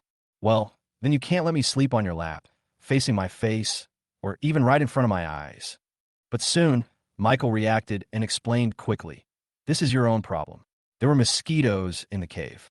You slept very soundly last night and insisted on leaning on my shoulder to ask me to help you drive away the mosquitoes. But you seemed uncomfortable leaning on my shoulder while sleeping, so you swayed your head and fell asleep on my thigh." Thinking about it now, Michael felt that last night was very uncomfortable, and because of his posture problem, he couldn't sleep for a long time last night. But because he was so sleepy, he fell asleep in a daze. At this point, Beata realized that she was indeed disturbed by a lot of mosquitoes last night, but because she was too sleepy, she really couldn't remember what happened afterwards. Just when she didn't know what to do, the chirping of wild birds suddenly came from outside the cave. Quack! Michael didn't argue, picked up the bow, an arrow beside him, and ran out. Beata followed closely behind, but before she could react after just walking out of the cave, she heard Michael excitedly say, "Sister Beata, look over there, my God. It was so easy to get it." Beata looked in the direction Michael pointed and saw a group of wild ducks preening their feathers by the stream, looking very comfortable. "Oh, they're wild ducks. Michael, you better go slower and don't let them run away." Of course. Michael was also nervous. He slowly took out the arrow and put it on the bow, then moved toward the wild ducks. He tiptoed the whole time as he was afraid that his footsteps would be too loud and would scare them away. He also knew that whether he could have a hearty meal today depended on whether he could catch a wild duck at this moment. I don't know if it's because the wild ducks are too stupid or they live too comfortably, but Michael has already appeared behind it, but hasn't noticed yet and is still slowly combing its gray feathers. Michael had a wicked smile on his face. Although the wooden arrow had no tip, he felt that this distance was already optimal. He slowly pulled the bow, aimed at the wild duck's body, and shot the wooden arrow out instantly. Perhaps because the distance was too close, the arrow broke through the wild duck's body like a bolt of air. When Beata saw the wooden arrow hit the wild duck, she could no longer suppress her excitement and became overjoyed. "Yeah, that's awesome, Michael, you're awesome." As a result, Beata's scream instantly scared away dozens of other wild ducks, which flapped their wings and flew away from the nearby stream. Michael felt a little regretful, but he was not so greedy and quickly caught the wild duck he shot in his hand to prevent it from being washed away by the stream. Beata walked over awkwardly, and seeing Michael already cleaning up the wild ducks, she said sheepishly, "It's all my fault for not paying attention just now. I scared the wild ducks away." Michael didn't take it too seriously because even though the ducks flew away, he found that they didn't go too far away, but stopped downstream in the stream. "It's just a small matter. Besides, we have already caught such a big one. It is enough for both of us to eat today." Beata was in a good mood when she saw the wild ducks that Michael had cleaned up. However, she discovered that the wild ducks could actually fly. So she asked, "Michael, aren't these ducks? Why can they fly?" "These are wild ducks. They are different from the ducks raised in the countryside. They are similar to wild geese. Not only can they fly, but they also migrate every year and like to live in groups." Michael answered Beata's question absent-mindedly, thinking in his mind why there were no wild ducks yesterday, but suddenly appeared today. Could it be that because the two wild ducks left here after being beaten by the big black bear, this group of wild ducks dared to appear so unscrupulously? This guess made Michael ecstatic, because if it was true, then the cave would be very safe. Michael felt that his guess was correct and was in a good mood. He took the cleaned wild duck, skewered it with branches, and went back to the cave with Beata to roast it. At this time, the seaside and the beach are a completely different scene. Because of hunger, Emily, Jack, and others had to split into two teams and search for food separately. Emily and Anthony worked together to go into the jungle to look for food and fresh water. Eve was weak, and Emily was worried that she would suffer from temporary amnesia due to overwork, so she left her at sea. She formed a team with Jack and Ning Chioyue and searched along the beach for seafood and useful things floating on a shipwreck. When Jack saw Emily and Anthony disappear into the jungle, his evil eyes fixed on Eve. Looking at her graceful figure lying in the tent, his heart was burning with excitement, knowing that he was one step closer to his plan. "Ning Chioyue, come here first. I have something to discuss with you." Ning Chioyue didn't hesitate at all when she heard Jack's voice. She was still fantasizing about leaving this deserted island and returning to her previous company. With Jack as a strong backer, she would definitely make a fortune or even rise to the top. But when Ning Chiyue heard what Jack meant, she was stunned. What, Mr. Zhao, this is against the law. I definitely can't do it." Jack's face was visibly gloomy, and he grabbed Ning Chiyue's throat, making it difficult for her to breathe. "Zhao, Mr. Zhao, don't." However, Jack did not intend to let Ning Chiyue go easily. Seeing Eve was still packing up in the tent, he reached his other hand directly into her shirt. A sharp pain made Ning Chiyue involuntarily let out a cry, but she did not dare to resist at all, for fear that all her efforts of these days would be wasted. "Mr. Zhao, it hurts so much." Jack didn't care. He kept staring at Eve, who was lying in the tent. He felt excited, and his hands reaching in her shirt became more active, making Ning Chiuyue obedient. Yeah, okay, I promise you. Jack stopped what he was doing after hearing Ning Chiuyue's answer. If Eve wasn't in the tent next to him, he would definitely not miss this opportunity and would let Ning Chiuyue serve him well. But when Jack saw Eve leave the tent, he restrained himself and told Ning Chiuyue his plan in detail with an evil face. Seeing that she not only did not object, but also looked expectant, he walked towards Eve with confidence. Sister Eve, let's go. Chapter 30, The Nightmare begins. It was a hot summer day, and the whole beach was like a steamer, so hot that it was hard to breathe. Jack had nothing in his hands, so he had to take Ning Chiuyue and Eve into the jungle to avoid the scorching sun. Chiuyue, Sister Eve, you two take a rest first. I'm going to go to the bathroom. When Ning Chiuyue saw Jack running into the jungle in a hurry, she knew that the plan had begun. Soon, she also held her stomach, her face showing pain, and said, Eve, my stomach hurts too. I think I'm having my period. Eve was a little panicked and quickly stepped forward and asked with concern, Then are you okay? Ning Chiuyue knew that Eve had been fooled, so she continued to pretend, No, I have to go to the bathroom too. You wait here first. But before Eve could say anything, Ning Chiuyue rushed into the jungle with her belly in her arms, and her figure was blocked by the big trees, and she disappeared without a trace. Eve suddenly lost her support and felt a little scared looking at the deserted jungle. Ning Chiuyue, don't run too far. I'm scared. However, there was no response from Ning Chiuyue. The surroundings were dead silent, except for the sound of leaves being blown by the wind. Eve's pupils contracted and her entire mind began to shake and make her dizzy, making her unsteady on her feet. Ning Chiuyue, Mr. Zhao, where are you? There was no sound in the silent jungle that responded to Eve. She was completely panicked, her eyes began to shake, and her consciousness became blurred. Unexpectedly, at this moment, a scream came from the jungle, attracting Eve's attention. Ning Chiuyue, is that you? Eve still didn't hear any answer, so she hurriedly walked into the depths of the jungle, trying to find Ning Chiuyue and Jack. But she was so frightened that she even walked unsteadily and had to hold on to a big tree every few steps. Jack and Ning Chiuyue, who were hiding in the dark, smiled at each other when they saw their plan succeed. Especially Jack, with a wicked smile on his face, said, Just hide here and admire my strong masculinity. Ning Chiuyue did not object. She could already imagine Eve's tragic end. Oh no, don't. Ning Chiuyue discovered that Jack did not let go because he was being deliberately careful. He did not want to tear Eve's clothes or get her covered in injuries. Otherwise, he would have a hard time explaining himself when he returned. Oh no, don't. Ning Chiuyue looked at Eve, who was struggling to resist, wondering if she had temporary amnesia. She was afraid that after Jack was done, she would remember everything. If that was the case, Emily would definitely know everything, and jail time would be waiting for them. Eve, who was struggling, broke free with one foot and kicked Jack in the abdomen, causing him to roll on the ground in pain. Just when Ning Chiuyue thought things were bad, Eve did not run away. Instead, she hugged the tree in a somewhat stupid manner, shook her head repeatedly, and protested over and over again, No. Jack stood up holding his stomach. He knew that his plan had succeeded, so he walked over with a wicked smile on his face. Eve, who had suffered a relapse of transient amnesia, could not escape her fate. After a long time, Eve's screams stopped abruptly.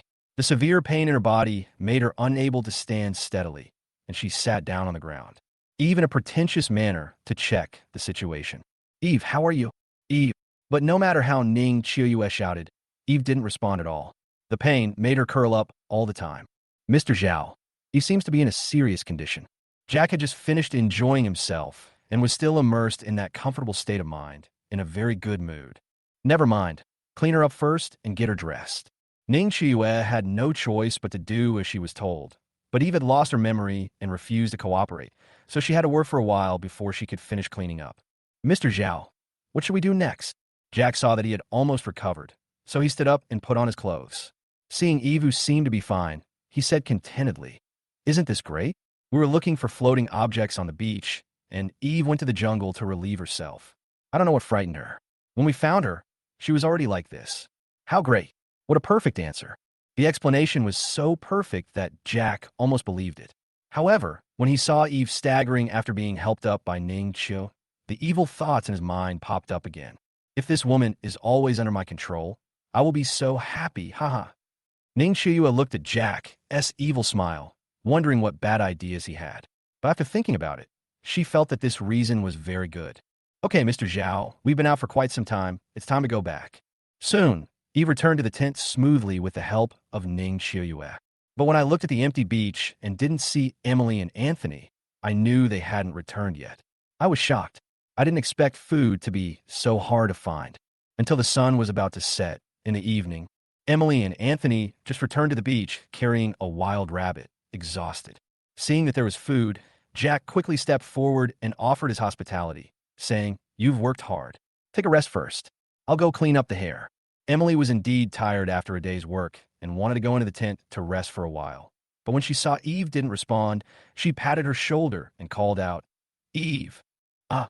Eve suddenly screamed, as if frightened by something, and curled up tightly, trembling, "No, no." Emily was horrified.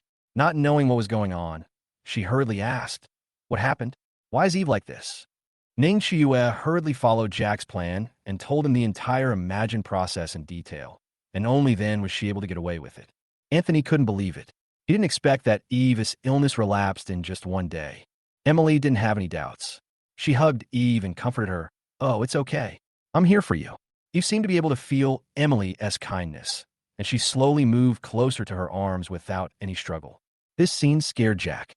He thought Eve was pretending to be crazy so that he could let his guard down and wait for the right opportunity to tell Emily. But after a long time, Eve still lay quietly in Emily's arms, occasionally shouting no as her body trembled. Jack was relieved and heaved a sigh of relief. He quickly cleaned the rabbit and roasted it next to the fire. Even so, Jack did not forget to praise Anthony. "Anthony, you were really good. You caught a rabbit in one trip. Not bad." Anthony looked at the roasted hare on the fire, shook his head helplessly, and explained, "Actually, this hare was caught in a trap set by Michael. Mr. Yin and I searched the jungle for a whole day without finding any food. We thought we would return empty-handed when we happened to encounter this hare struggling in the trap on our way back. So we caught and killed it." Jack coughed lightly at Anthony. He didn't like to hear the word Michael, so he said coldly, "He's just a crappy employee. He doesn't know how to work in a team. Even if he has strong personal abilities, he will still be eliminated." Emily was already upset because of Eve's amnesia relapse, and she was even more disgusted when she heard Jack say this about Michael. "Mr. Zhao, Michael is gone, so don't say these things. Besides, this meal is also thanks to the trap Michael set before." Jack didn't want to leave a bad impression on his boss, so he said with a smile on his face, "Ha ha, right, Mr. Yin is right. I said the wrong thing. I won't do it again next time." Although Anthony was strong, he was not stupid. When he smelled the aroma of the roasted rabbit, he became very happy to ease the embarrassment. "Everyone, the fragrant roasted hare is almost ready. Let's eat it." Jack looked at Eve, who had gotten away with it, and he felt excited. If it was really as he thought, as long as Emily and Anthony went out to look for food, then Eve would become a living doll for him to play with. Chapter 31. Random Thoughts. At dusk in the cave. At this time, Michael and Beata were sitting by the fire, happily eating the leftover roast duck from the morning. It was a busy day for the two of them. In order to drive out the mosquitoes in the cave, they went to the jungle to search for a long time before they found a pond surrounded by cattails. Michael's family was poor when he was a child, and he had no money to buy mosquito coils. So he knew that cattail sticks could repel mosquitoes, so he brought back a lot of them. He also got a lot of cattail leaves and prepared to weave a door curtain, which could not only keep mosquitoes out of the cave, but also cover the entrance of the cave to make it less conspicuous and guard against wild animals. Because it is summer now, and the cattail sticks are still wet, Michael puts them on the top of the mountain to dry in the sun, preparing to put them on the fire at night to repel mosquitoes. I spent the entire afternoon arranging cattail leaves neatly and stringing them together with vines to make a door curtain that was almost the same size as the cave entrance, waiting to hang it over the cave entrance after the mosquitoes were driven away. Soon, Beata finished the roast duck in her hand and said impatiently, "Michael, it's almost time. The sun is about to set. We can use cattail sticks to repel mosquitoes." Michael did not spoil Beata's interest. He finished the food in a few bites, then walked to the top of the mountain and came back with a dozen cattails. He calmly threw the cattail sticks one by one onto the fire, and immediately thick smoke rose up. Michael still underestimated the power of cattail sticks, especially when there were more than a dozen of them. After a while, the whole cave was filled with smoke, making it difficult to breathe. He quickly pulled Beata out of the cave and watched the thick smoke drifting upwards from the cave entrance. Beata was a little surprised and asked, Michael, with so much smoke, will the cave be set on fire? Don't worry, that's what cattail sticks do. Otherwise, how can they repel mosquitoes? Michael said seriously. Beata looked at the thick smoke that continued to billow out and felt helpless. There's so much smoke, when will it clear? Michael ignored Beata and walked towards the back of the cave with the duck bones and axe he had prepared in advance. He thought of the traps on the beach. He didn't know if they caught any small animals, but a day and a night had passed. Even if they did, Jack, Anthony, and the others might find them. After thinking about it for a while, Michael found a crevice in the back mountain and dug a small hole in front of the crevice with an axe. Then he found a large semicircular stone and placed it in front of the small hole to make a small trap. Then they used a branch to prop it up, put the other end of the branch into the cave, and tied a few duck bones on it. If a bobcat or something pulled the duck bones, it would pull the branch away, and then the big rock would roll into the cave entrance, blocking it, and the prey inside would not be able to get out. After Michael finished doing this, he clapped his hands and took the remaining duck bones to continue looking for a place to set up another trap like this. It was already dark when he finished his work. He looked at the 2 traps he had made and was very satisfied. Beata's cry was heard. Michael, where are you? Michael was worried that Beata was scared, so he quickly responded, Sister Beata, I'm behind the mountain. After hearing Michael's response, Beata came over following the sound. Seeing him busy with an axe, she asked in doubt, What are you busy with? Why did you come all the way to the back hill? Michael did not hide anything and told the truth. Let's make some traps. We may catch prey someday, and then we can relax a little. You are so thoughtful. Thank you for your hard work, Beata said as she leaned over and gave Michael a kiss on the face. Michael was stunned and asked inexplicably, What's going on?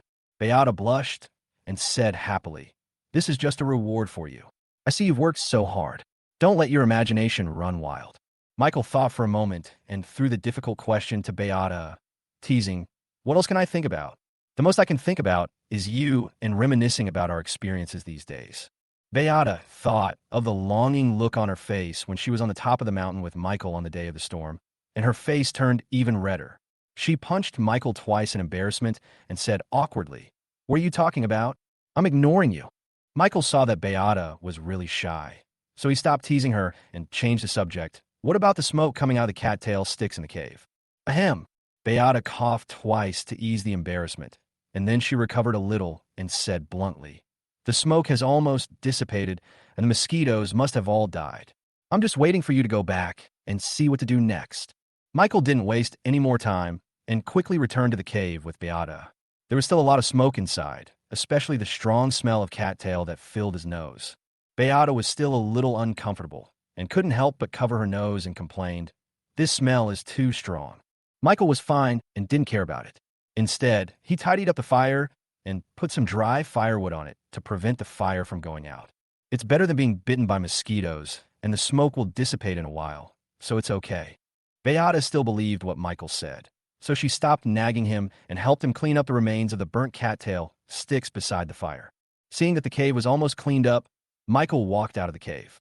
He and Beata hung the straw mat that they had made in the afternoon on the cave entrance to prevent mosquitoes from invading again after the smoke dissipated. Beata looked at the straw curtains that blocked the entrance to the cave and liked them very much. A sense of security arose naturally. After finishing everything, Michael took Beata back to the cave and sat opposite each other by the fire. The approaching night made Michael think of Emily. He wondered how she was doing, whether she had eaten anything, and whether she was starving. All the worries made Michael fall into deep thought, and Beata, who was sitting opposite him, saw something suspicious. Hey, Michael, what are you thinking about? Are you thinking about Manager Yin? Michael was a little surprised when he was found out. Sometimes he really admired women's sixth sense. It was so accurate. But he did not respond. Instead, he stood up and walked out of the cave. Seeing Michael was about to go out, Beata hurriedly asked, It's so late. Why are you still going out? Michael pushed open the straw curtain and responded without turning his head. People have 3 urgent things to do. Go to sleep first and don't wait for me. How could Beata not know where Michael was going? So she shook her head helplessly. At this time, the moonlight was bright and the stars were twinkling over the deserted island. Michael did not go to the bathroom as he said, but walked to the beach in the moonlight. He stood in the jungle and looked at the tent on the beach and the slightly flickering flames. He did not walk out of the jungle, but climbed up a tree and observed quietly for a while. Seeing that Jack and Anthony were sleeping beside the fire, he slowly slid down from the tree, walked gently outside the tent, and checked on Emily inside. Michael looked at the comfortable Emily, feeling somewhat comforted in his heart, and couldn't help wanting to rush up and touch her face, but he held back because not only was he at odds with everyone now, but in Emily's heart, he might still be a proud, indulgent, selfish villain. Emily, I'm sorry. Michael looked at Jack, who was sleeping next to the fire, with a lewd smile on his face even in his sleep. He really didn't know what good thing he had done. He hated him secretly, hating this kind of villain the most, but in the end he disappeared into the night. As soon as Michael left the beach, Emily was awakened by a nightmare. Michael, don't leave me. But when Emily came to her senses, she looked at the empty beach and saw nothing but waves, one after another. Where did Michael come from? She could only hug herself tightly, curl up her body, and silently endure the desolation. Michael walked alone in the jungle, looking so lonely. When he returned to the cave, it was already late at night. Beata had already fallen asleep beside the fire. Chapter 32, Black Miss Poison Bee. The next morning, Beata slowly opened his eyes and looked at the empty cave, feeling depressed. Michael, what happened? He didn't come home all night. Where did he go? At this time, the straw curtain was slowly opened, and Michael walked in carrying the cleaned wild duck. Sister Beata, you slept so well. It's almost noon. Huh? Beata sneered and said unhappily, how dare you criticize me? What did you do last night? Tell me the truth. Michael did not hide it and said frankly, I went to the beach and visited Emily and the others. After saying that, Michael nonchalantly set up the wild duck and started roasting it next to the fire. Needless to say, Beata had already guessed it, but after hearing what Michael said, she still felt depressed and unhappy. Oh, Michael was stunned, noticing the subtle changes in Beata, thinking that they might have developed some feelings for each other after spending these days together. He told her about his morning catching of wild ducks. Beata then realized that the wild ducks did not fly away, but just flew downstream. She was immediately in a good mood, because with these wild ducks, they no longer had to worry about food. Soon, the aroma of wild duck meat spread, covering the choking smell of cattail smoke in the cave. Michael pulled off the best duck leg and handed it to Beata, fearing that she would be in a bad mood. Sister Beata, I plan to explore the deep jungle later. Beata was a little worried because they had never been deep into the jungle and didn't know what kind of dangerous beast there might be. A sudden decision seemed too risky. We have food and water. Why would we venture into the deep jungle? Michael was eating roast duck while checking his bow and axe. He didn't want to stay on this deserted island forever, so he said bluntly, food is only temporary. Maybe we can meet a rescue team or something. It's better than waiting in this cave. Beata felt that what Michael said made some sense, so she agreed, okay, I'll go with you. Michael smiled slightly, but didn't say anything more. Soon, they both had their fill. Michael packed up and took Beata out of the cave without any delay, crossing the stream and heading deep into the jungle. Along the way, they saw many animals they had never seen before, but none of them were dangerous. Although Beata has the temperament of a mature queen, she is actually a girl at heart. She gets excited when she sees strange and bizarre animals. Michael, look, there's a little red bird over there. Is it a parrot? It's so cute. Michael looked in the direction Beata pointed and saw a small long-beaked bird covered with red feathers standing on the top of the tree in a daze. It looks like a parrot, but it's a bit high, so it's a bit difficult to eat it. When Beata heard Michael wanted to eat the parrot, she quickly pushed him forward and told him to leave quickly. You are really wasting food. How can you eat such a beautiful parrot? Let's go quickly. Michael was just talking and had no intention of eating it. Moreover, he could tell at a glance that the parrot was just a skeleton besides feathers, so there wasn't much meat to eat. Okay, let's go. The two of them had been walking for a long time since they came out of the cave, and given the hot summer weather, they were already sweating profusely. Michael couldn't help but look back at Beata, and seeing that she was also sweating profusely, he gave a helpless smile. However, out of the corner of his eye, he discovered something vaguely visible inside her tattered miniature fur. Wow, that's quite interesting. At first, Beata didn't understand what Michael meant, but following his unconcealed gaze, she looked down at her chest. Her face immediately turned red, and she quickly pulled up her pocket-printed hat to cover it. Ah, you big pervert, stop looking. Michael smiled slightly and wisely stopped admiring. He just focused on looking around and moved forward cautiously. Beata couldn't help but secretly glance at her chest. Feeling that it was indeed fine, she couldn't help but feel smug. Hee hee. Fortunately, he has some knowledge and knows that this girl has something to offer. Michael had no idea what Beata was thinking behind him. He looked around, afraid that he might encounter some ferocious beast or something, which would be bad. Shwa! Bang! A fist-sized rock brushed past Michael, startling him. Beata was still immersed in her own fantasy world of Hungary. She didn't understand the situation for a moment and thought that Michael was just teasing her. Michael! But before Beata could finish her words, she was knocked to the ground by Michael. A long stick was stuck straight into the place where she had just stood, which scared her so much that she turned pale. Michael, what's going on? Michael quickly checked the surrounding trees for movement, and when he heard countless leaves falling, he knew it was the group of wild monkeys. So he quickly grabbed Beata and started running away. It's a group of wild monkeys. We may have destroyed their wild fruit trees, so they came to take revenge. As soon as Michael finished speaking, a dozen wild monkeys jumped out from the dense leaves, each holding stones and sticks, and smashed towards the two of them madly, roaring in their mouths. Chee chirp! Michael pulled Beata and dodged the flying stones and sticks while running towards the wild monkeys. But soon, Michael felt that something was wrong, but it was too late. He saw a wild monkey jumping out from right in front of them. Although it was standing on the tree with only a branch in its hand, there was a half-meter-long beehive under its feet, which was knocked down by it in an instant. Even though Beata was standing behind Michael, she could still clearly see the beehive fall to the ground, and countless wasps flew out, buzzing. She knew this kind of wasp. It was a very poisonous wasp. Oh no, it's a poisonous bee. Michael knew them, of course, but behind them were countless wild monkeys standing on the treetops holding stones and sticks, throwing them at them, leaving him and Beata with no way to retreat. Michael looked around anxiously and saw a pond not far to the left. Without hesitation, he pulled Beata and rushed over. Beata looked at the poisonous bees that formed a black mist behind him and quickly chased after them. Michael, the poisonous bee is coming. Michael didn't have time to check on the poisonous bee. He looked at the pond just a step away and yelled at Beata. Jump! Beata jumped up without any hesitation, following Michael. When the poisonous bees were about to catch up with them, the two figures instantly fell into the pond. A cool feeling came over her body, and Beata covered her mouth tightly, not wanting the oxygen in her mouth to disappear too quickly. Michael was in the water and looked up at the water surface. He saw that the swarm of poisonous bees had no intention of leaving, but were hovering over the pond, waiting for an opportunity. Michael, a retired soldier, give up so easily? He vowed to hold his breath and fight these poisonous bees to the end.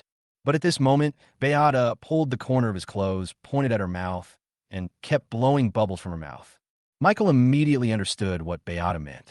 She couldn't hold it any longer, but the water was full of poisonous bees. She would probably die the moment she got out and turn into an ugly woman with pimples all over her face. Michael held Beata's hand tightly, not wanting her to take risks. Otherwise, she would surely die if targeted by these poisonous bees. However, Beata struggled more and more violently. Michael had no choice but to use a little force to pull her into his arms and kiss her mouth. Chapter 33, Blood Boiling.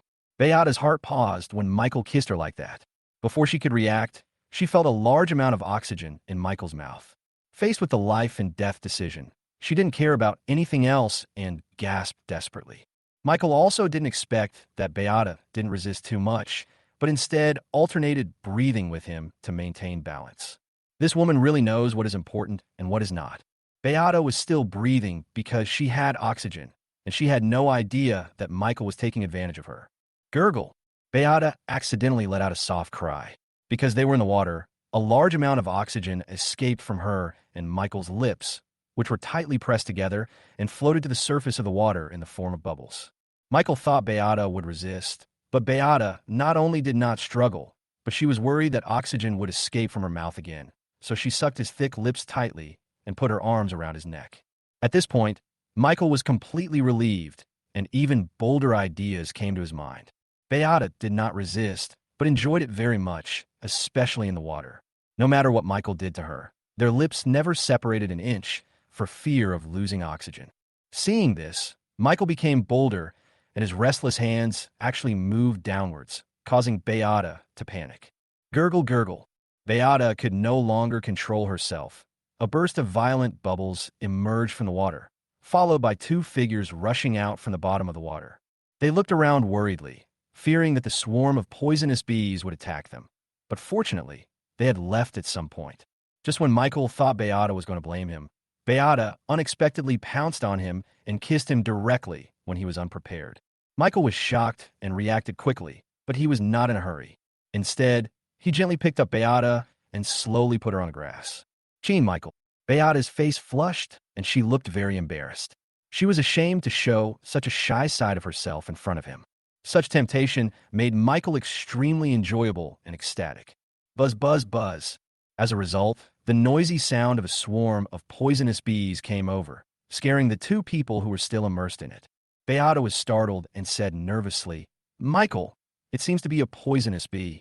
Judging from the sound, it may not be far away from us." Michael didn't dare to delay and stood up quickly. He knew that playing and making noises were one thing, but one couldn't joke with his life. "Sister Beata, it looks like we can't stay here for long. Let's retreat first." Beata lost interest after hearing the buzzing sound in her ears and responded, "Okay, let's leave here first." Michael was distracted for a moment when he saw Beata adjusting her dress. "What are you looking at, little rascal?" Especially Beata, who was soaked all over. Her sleeveless shirt looked like she was not wearing anything, and her skirt was extremely thin, which stuck tightly to her body after coming into contact with water, showing off her curvy figure, which made him unable to help but praise her. "Of course I'm looking at my goddess. She has such a perfect body. I can never get enough of looking at her." Michael's words caused Beata to laugh. "You only know how to use sweet words. I wonder how many girls have been deceived by you." Michael put his arm around Beata's waist, pressed her tightly against him, and said teasingly, "I wonder if I have tricked you into losing your mind?" Beata is an experienced person and has seen all kinds of storms, but when she wanted to push Michael away, she felt his strong chest and was extremely eager. She was deeply attracted by an inexplicable temperament, which made her unable to resist. Buzz, buzz, buzz. Another sound of a swarm of poisonous bees was heard. This time it was continuous and obviously closer. Michael didn't dare to delay any longer, so he had to suppress the passion in his heart and pulled Beata away from there. Just when he was looking for a quiet place to be intimate with Beata again, he happened to run into a group of wild boars, whose long fangs were intimidating, and they chased them through the jungle. Michael then realized that the patch of earth and forest was the territory of wild boars. There were at least a dozen adult wild boars, which were slightly larger than the domestic pigs raised in the countryside. By the time they escaped from the wild boars' pursuit, it was already noon. The sun was at its hottest, and waves of heat swept in, causing even the leaves to curl up to avoid the sunlight. Another burst of wolf howls was heard. Michael knew that it was not a good idea to keep searching like this, and there were dangers lurking everywhere in the deep jungle. He did not dare to go any deeper, so he identified the direction and returned the same way, with Beata, who was sweating profusely. At this time on the beach, Emily was adding some dry firewood to the fire. She felt very uncomfortable when she saw Jack lying under a big tree and having his legs massaged by Ning Chiuyue, as if nothing had happened. In addition, she had already eaten the rabbit meat she had found yesterday. She thought of the dream she had last night and of Michael, and she felt very depressed. Jack's fat stomach growled, and he shouted to Anthony, "Anthony, Manager Yin, what are we having for lunch?" Anthony said bluntly, "Boss Zhao, have you forgotten that we have already eaten all the rabbit meat this morning? We are out of food now." Emily didn't bother to pay attention to Jack and walked straight into the tent. She stroked the dazed Eve and picked up the dagger beside her. "Eve, you rest in the tent first. Anthony and I will go out to find food. Be sure to protect yourself." Eve seemed to understand Emily's words. She held her arm tightly and shook her head desperately to refuse her, not wanting her to leave. No. Emily had no choice but to comfort Eve, but she had to go out with Anthony to find food, otherwise everyone would starve to death. After comforting her for a while, she walked out of the tent. "Mr. Zhao, Ning Chiuyue, please take good care of Eve. Anthony and I will go out to find food." Jack agreed happily and comforted her. "Don't worry, we will take good care of Sister Eve. You just need to look for food with peace of mind." Emily hummed lightly and walked into the jungle with Anthony. If she knew the evil thoughts in Jack's heart at this moment, she would never let Eve stay alone. Jack watched Emily and Anthony disappear into the jungle and walked into the tent eagerly. "Oh, no, don't." Ning Chiuyue saw this and knew what Jack was doing. So she quickly followed him and stood outside the tent to admire everything inside. Chapter 34. Obey. After a long time in the jungle, Emily and Anthony were not so comfortable. They first went to see the traps set by Michael, but unfortunately found nothing. They had to continue searching and move forward into the jungle. Anthony's strong muscles were exposed. Looking at Emily, who was already sweating, her wet white dress was sticking to her chest, and it was barely visible. His heart was shocked, and he couldn't calm down for a long time. Although Emily had been looking around for food, she also noticed Anthony's lustful eyes staring at her without any concealment, which made her very disgusted, so she coughed twice lightly to signal him. Ahem! Anthony finally realized that he was not as daring as Jack, who would do anything to get a woman. He awkwardly retracted his evil gaze and said with a wry smile, "Manager Yin, we have been looking for more than 2 hours, and the weather is so hot. You must be exhausted. Just take a rest." Emily knew that it would take some time to find food, and she should conserve her energy, so she didn't object and agreed. "Okay, there's a stream ahead. Let's go sit there." "Okay." Anthony agreed and walked over with Emily. Emily, who was feeling thirsty, walked to the stream, looked at the clear water, scooped up some water, and drank a few sips. She instantly felt a lot more relaxed. After 2 days of searching for food, Emily finally realized how difficult it was for Michael and understood why he got so angry over such a small amount of cat meat. It turned out that there was not much food to be found on this deserted island. "Anthony, what should we do if we can't find food? We won't starve to death." As a result, Anthony, who had just finished drinking the water, suddenly discovered that in the clear stream, there were many small fish chasing each other happily. "Manager Yin, look in the water. Aren't these the food we need?" Emily, who had just reacted, realized that there were small fish in the water. If they could catch some and bring them back, they would definitely be able to fill everyone's stomachs. Anthony did what he said. He used Emily's dagger to cut a sharp branch, made it into a spear, and walked into the stream. He carefully approached a small fish and instantly stabbed it with a spear in his hand. Unfortunately, fishing was not as easy as he thought. Damn it, it actually ran away. Emily also made a spear like Anthony did, and stood on the shore aiming at the small fish. Unfortunately, she didn't catch any after stabbing for more than 10 times. These fish are so cunning. Why are they so hard to catch? Anthony saw that Emily, who was always aloof, could actually get anxious. Seeing that she was slowly losing her patience, he comforted her. "Okay, Manager Yin, let me do this little job. You can just take a rest on the side." Just at this moment, Anthony's spear fell down instantly. When he picked it up again, there was actually a lively little fish stuck on it. Emily was so happy and excited. "Wow, I finally got something." Anthony didn't want the food to escape, so he quickly took it to the shore, away from the stream, and put it next to a large rock. When he looked at Emily, he found that she was more serious than before, so he didn't say anything more. He continued to observe the movements of the little fish and prepared to attack. Manager Yin, I caught another one."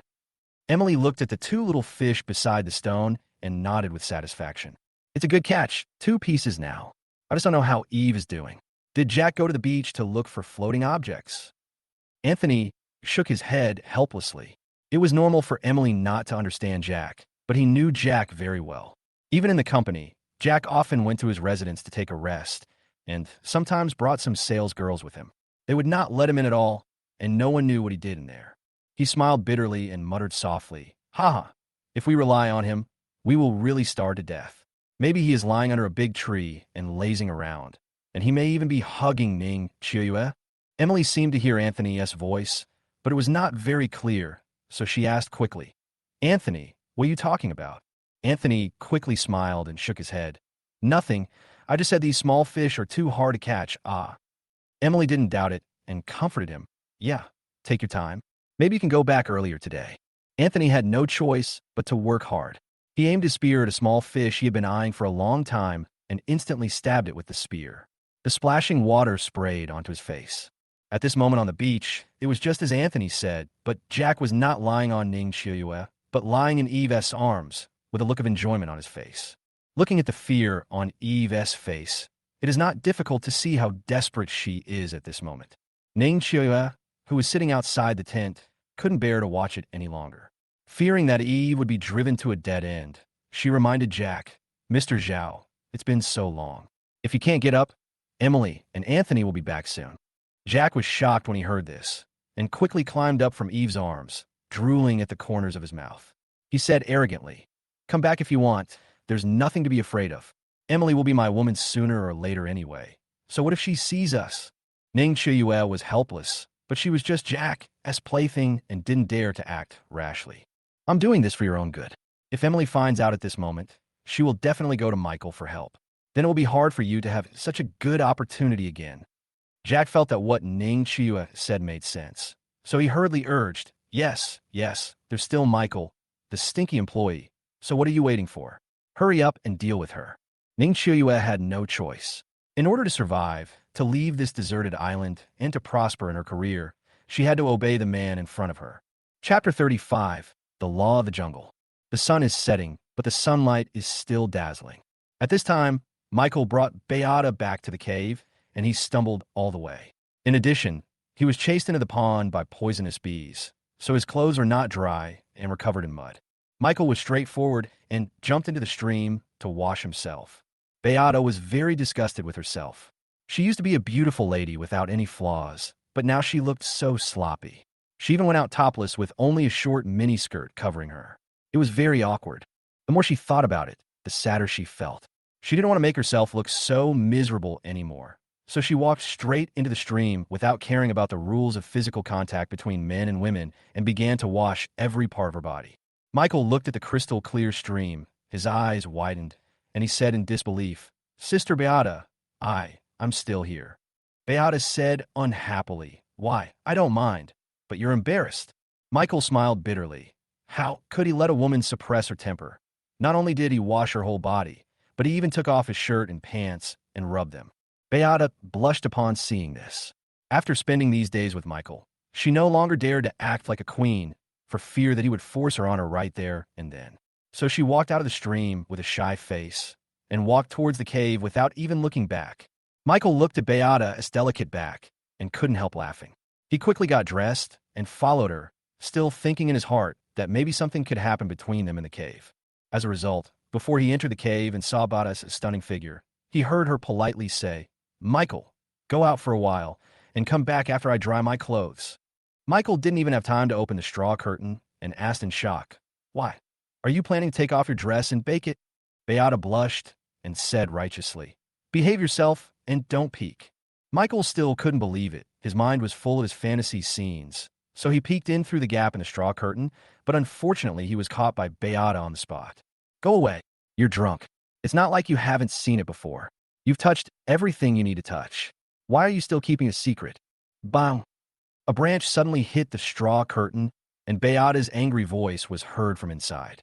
"Roll."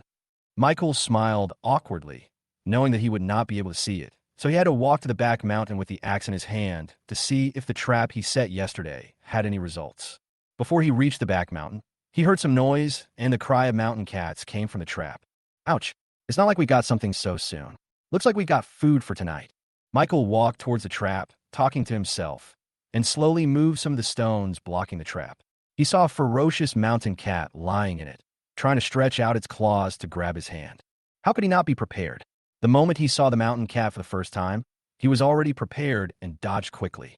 "Fuck, you're still so arrogant, even when you're about to die. I think you want to die." Michael looked at the mountain cat with its mouth open, fangs showing, and all its hair standing on end. He showed no mercy and swung the axe down on it, splashing blood all over the place. In fact, he didn't want to be so cruel, but this was a deserted island, a world where the strong preyed on the weak. If he wasn't cruel to these animals, then life would be cruel to him. Michael didn't hesitate at all. He picked up the bobcat and walked towards the stream. He removed the bobcat skin with an axe and washed it in the stream. By the time he finished his work, the sun was setting even more sharply, and the sunset glow was already beginning to appear. "It's been so long. Sister Beata must be fine." Michael carried the mountain cat back to the cave, and just in case he stood outside the straw curtain to ask for instructions. "Sister Beata, are you okay? It's getting dark. Come in." When Michael heard Beata's voice, he knew that she was already well, so he pulled open the straw curtain and swaggered in with the bobcat meat. Beata was excited when she saw so much bobcat meat. "Wow, Michael, I just dried some clothes. What did you do to catch such a big animal?" This is enough for us to eat for several days. Nothing, just good luck. Michael was very humble. He cut the bobcat meat with an axe and started roasting it by the fire. Beata looked at all the meat and thought of the people on the beach. She felt that hunting would be very difficult for them without Michael. I don't know what happened to Emily and Eve. Michael paused as he was cutting up the bobcat meat. He originally wanted to cut it all up, but in the end he only roasted one thigh. Don't worry about them, as long as we have enough food and drink. Beata just smiled and didn't say much, because she knew Michael, his character, and he was not so heartless. On the beach, the setting sun completely dyed half the sky red. Jack leaned against a big tree and closed his eyes to rest. He couldn't be more leisurely. Ning Qiuyue is speechless about him now. Not only can he not satisfy herself, but he is also extremely lazy all day long. I don't know when Emily and Anthony will be back. It's almost a day. As she thought this in her mind, she looked into the jungle helplessly and actually saw two figures. Who else could it be but Emily and Anthony? Boss Zhao, they are back. Jack slowly opened his eyes and looked over. He indeed saw Emily and Anthony, so he stood up and went to greet them. Boss Yin, Anthony, you are finally back. Anthony said happily, well, it's true that we were delayed a bit today. Jack looked at the small fish in Anthony's hand, and the smile on his face became noticeably brighter. It looks like we got a good harvest today. Ning Qiuyue and I have been searching on the beach for a long time, but we were unlucky and didn't find anything useful. Although there was no change on Ning Qiuyue's face, she had already greeted Jack's ancestors for 18 generations in her heart. Emily thought what Jack said was true, so she comforted him. It's okay. Everyone is the same. We've all worked hard. Only then did Jack realize that Emily's body was already soaked. The white dress clung to her body, showing her curvy figure, which was almost perfect. Emily also noticed Jack's evil look and frowned, but there was nothing she could do because she accidentally fell into the stream while fishing and got soaked. Ning Qiuyue now felt a little disgusted with Jack, so she moved her body to block Emily and urged, Manager Yin, you should go check on Eve. I don't know when she will get better. Emily nodded to Ning Qiuyue to show her gratitude and walked towards the beach tent with her. Jack glared at Ning Qiuyue fiercely, but when he looked at Emily's almost perfect back, he felt excited. Anthony, you are lucky. You can see such a sexy goddess every moment. Anthony also smiled and said, of course she did. You didn't see the scene when she fell into the stream just now. Her skirt was lifted up and it was so pleasing to the eyes. Jack could totally imagine it, and his heart was burning with excitement. Anthony didn't talk much with Jack, but took the fish to the beach and started cleaning it. Before long, the aroma of grilled fish spread across the beach, attracting many people to gather over. Jack was so hungry that he wanted to swallow all the fish bones, not wanting to waste a single bite. Emily was not happy at all at this moment.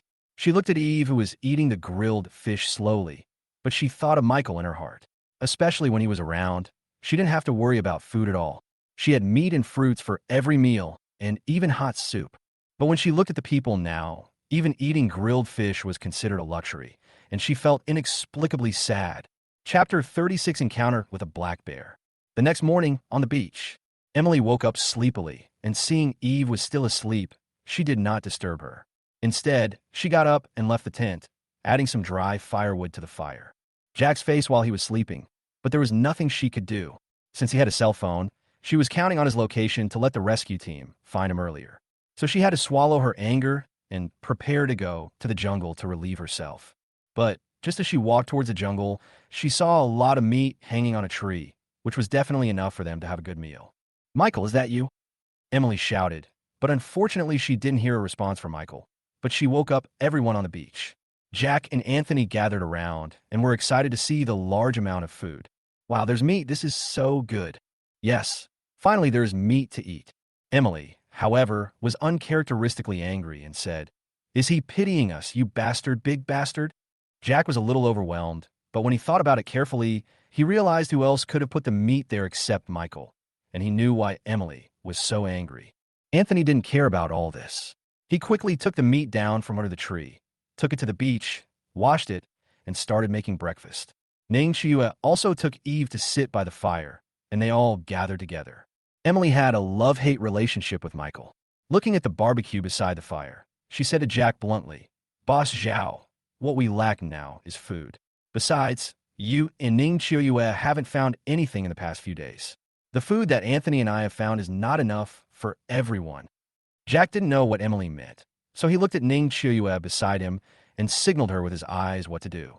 Ning Chiuyue was helpless because she knew that it was not that she and Jack couldn't find food, but that they didn't even look for it, which tortured Eve for 2 whole days. Emily, Mr. Zhao and I have looked for it, but there is nothing on the beach. We can't find it, and there is nothing we can do. Anthony didn't know why Emily was angry today, but it was definitely not about the food. Maybe it was because of Jack's irresponsibility and inaction. Okay, Mr. Yin, how about the 3 of us go together today and let Ning Chiuyue stay alone to take care of Eve? Although the chance of finding food will be much smaller, it is fair to everyone, and we can supervise each other. Jack's face was obviously a little gloomy. This way he couldn't be lazy, let alone play with Eve. He felt a little unhappy. But when he saw that Emily and Ning Chiuyue had not expressed their opinions, he didn't know how to say no. Emily took a bite of the barbecue and thought this method was good. So she nodded in agreement and said, "Okay, fishing with 3 people is definitely much easier than with 2 people. The remaining meat can be saved as a reserve food for emergencies." Jack felt a sense of loss. He stared at Eve for a long time, especially the beautiful view under her short skirt. Her tight thighs made him unable to extricate himself. He simply hadn't had enough fun with her. He didn't know when her temporary amnesia would be cured, and he felt very reluctant to let her go. But Emily and Anthony had already made their decision, so he couldn't refuse and just continued to eat the meat to show his agreement. Soon, Anthony had finished eating and hung the remaining meat on the tree again. After cleaning up, he was ready to go. "Manager Yin, President Zhao, let's go." Emily held the dagger Michael gave her in her hand and immediately felt very relieved. She specifically asked Ning Chiuyue to take good care of Eve and then followed Anthony's pace. Jack had no choice but to pick up a stick that suited him and follow Emily into the jungle. One could tell from his expression how reluctant he was to leave. Time passes quietly and the sun is at its highest. Anthony has taken Emily and Jack to the stream where they fished yesterday because they don't know where else to find food, and the stream is the only place where they have ever had any harvest. Jack was already sweating profusely before he even started working, so he just sat on a rock beside the stream and didn't want to move. I'm so tired and hot. I've had enough." Emily then realized why Jack and Ning Chiuyue couldn't find food. If they hadn't forced Jack to walk all the way, he might have fallen behind halfway. Emily gave the dagger to Anthony, asked him to cut a spear, and handed it to Jack, saying, "Okay, Mr. Zhao, it's time to rest. It's almost time to go fishing." At this moment, Jack really wanted to press Emily under his body and knead her as much as he wanted, but it was just a thought, so he had to take the spear and start fishing like Anthony. But before they could catch any fish, a roar of a ferocious beast suddenly came from somewhere. Roar! The roar startled a large area of the jungle, and also startled Jack, Emily, and others. They all grasped their spears tightly and looked around, trying to find out the source of the sound. Unexpectedly, at this moment, the sharp-eyed Anthony suddenly discovered that on the opposite side of their stream, a big black bear was slowly walking past them with a motionless wild monkey in its mouth. Anthony noticed that Jack's legs were shaking with fear, so he waved at him and Emily, signaling them to sit down and not talk.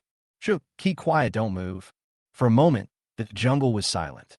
The big black bear saw Anthony and others, put down the dead wild monkey in its mouth, and roared towards them. Roar! Jack was so scared that he crawled on the ground. Fortunately, Anthony held him down tightly, otherwise he would have run away long ago. The big black bear would definitely not let him go. Emily was not much better off. She held the spear tightly in her hand, but her body could not stop shaking. This was the body's emergency response measure, due to extreme fear. But after a while, seeing that the 3 people did not move, the big black bear picked up the wild monkey again and walked towards the depths of the jungle. Its speed was neither fast nor slow, but it frightened Jack and the others so much that they dared not breathe. Anthony saw the big black bear disappear, and then he relaxed his vigilance and shouted, "Wow, that's too scary. Fortunately, that guy has food, otherwise we would be in trouble." Jack's legs went limp with fear, and he had no strength to move for a moment. He sat down on the ground and quickly wiped the cold sweat from his face. "Oh my God, this place is too dangerous. Why don't we go back?" Emily recovered a lot after seeing the big black bear leave. She now dislikes Jack very much. It would have been fine if she didn't know this guy before, but she didn't expect that he was not only lazy, but also more timid than herself. When she thinks about it, she regrets why she didn't choose Michael at that time. Otherwise, she wouldn't be in this state now. If you want to go back by yourself. We don't want to starve to death on this deserted island. Anthony didn't care. Seeing that the surroundings became much quieter after the big black bear left, he picked up the spear and comforted Jack. Okay, Mr. Zhao, the big black bear is gone. There shouldn't be any danger. Hurry up and catch a few more fish so that everyone won't be hungry when they go back at night. Jack had no choice but to pick up the spear on the ground and stagger over to see Anthony and Emily busy at work. Chapter 37. Observing the details.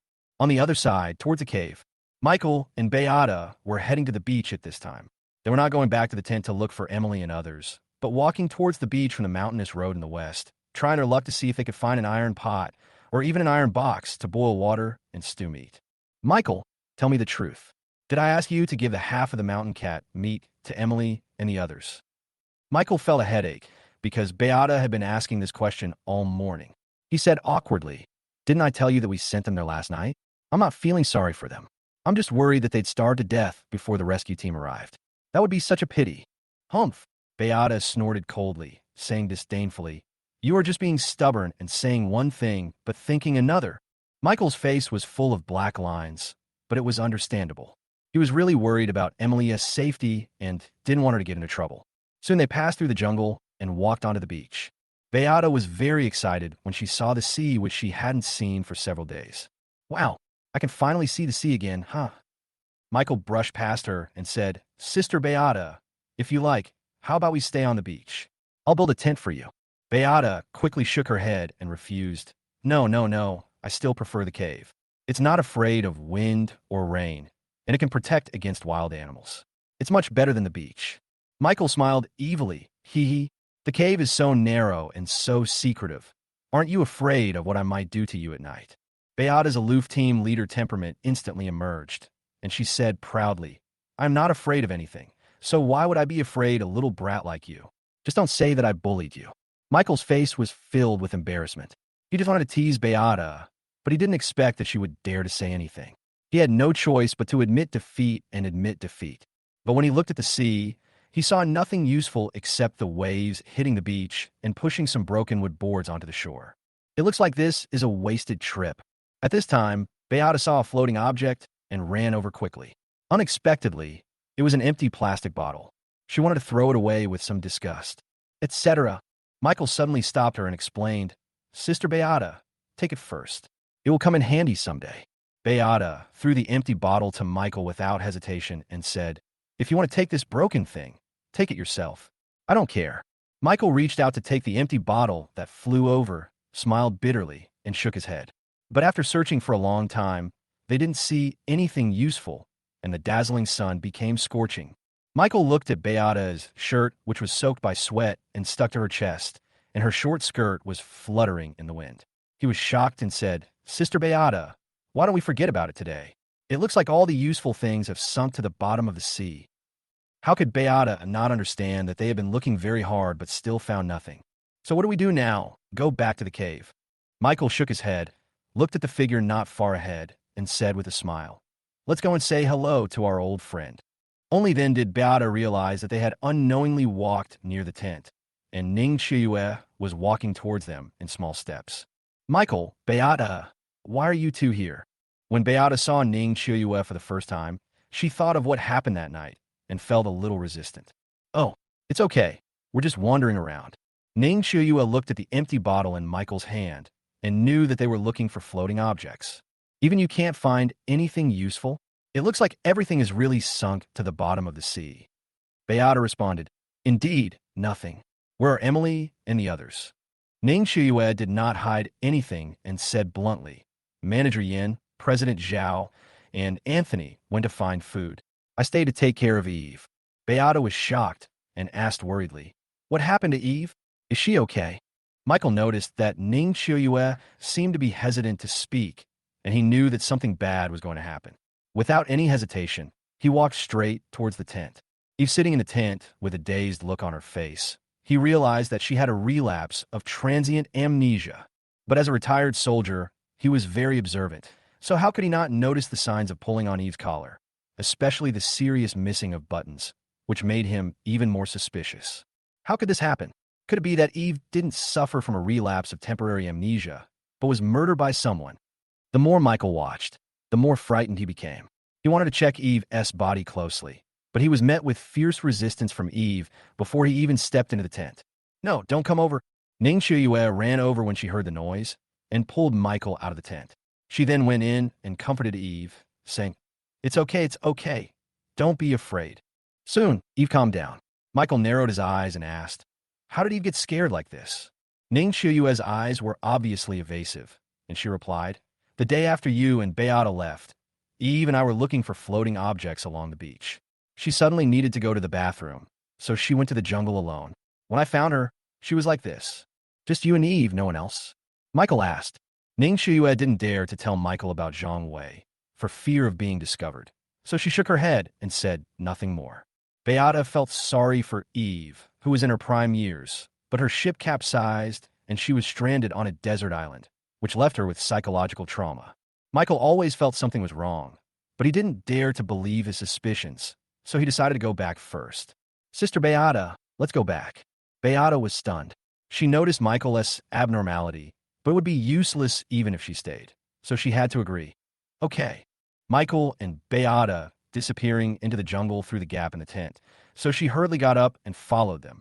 Beata, who walked into the jungle, didn't know what was going on with Michael and asked, Michael, what's wrong? Is there something wrong? Alas, Michael sighed deeply and said bluntly, Eve, maybe she didn't suffer from a relapse of transient amnesia, but was murdered by someone. Michael entered the tent just now. Although Eve resisted strongly, he still saw the shallow marks on her neck, which were obviously caused by someone forcibly pulling her collar, indicating that she might have been persecuted and was still resisting very much. But Michael didn't tell Beata about this, for fear that she would worry too much. Beata said in disbelief, how is that possible? You must be overthinking it. As a result, at this moment, the observant Michael obviously noticed that someone was following him. He knew it must be Ning Shiyue, so he continued to move forward. Okay, I hope I'm just overthinking it. Beata said firmly, it's not hope, it's certainty. Who would be so bad as to intimidate a weak woman?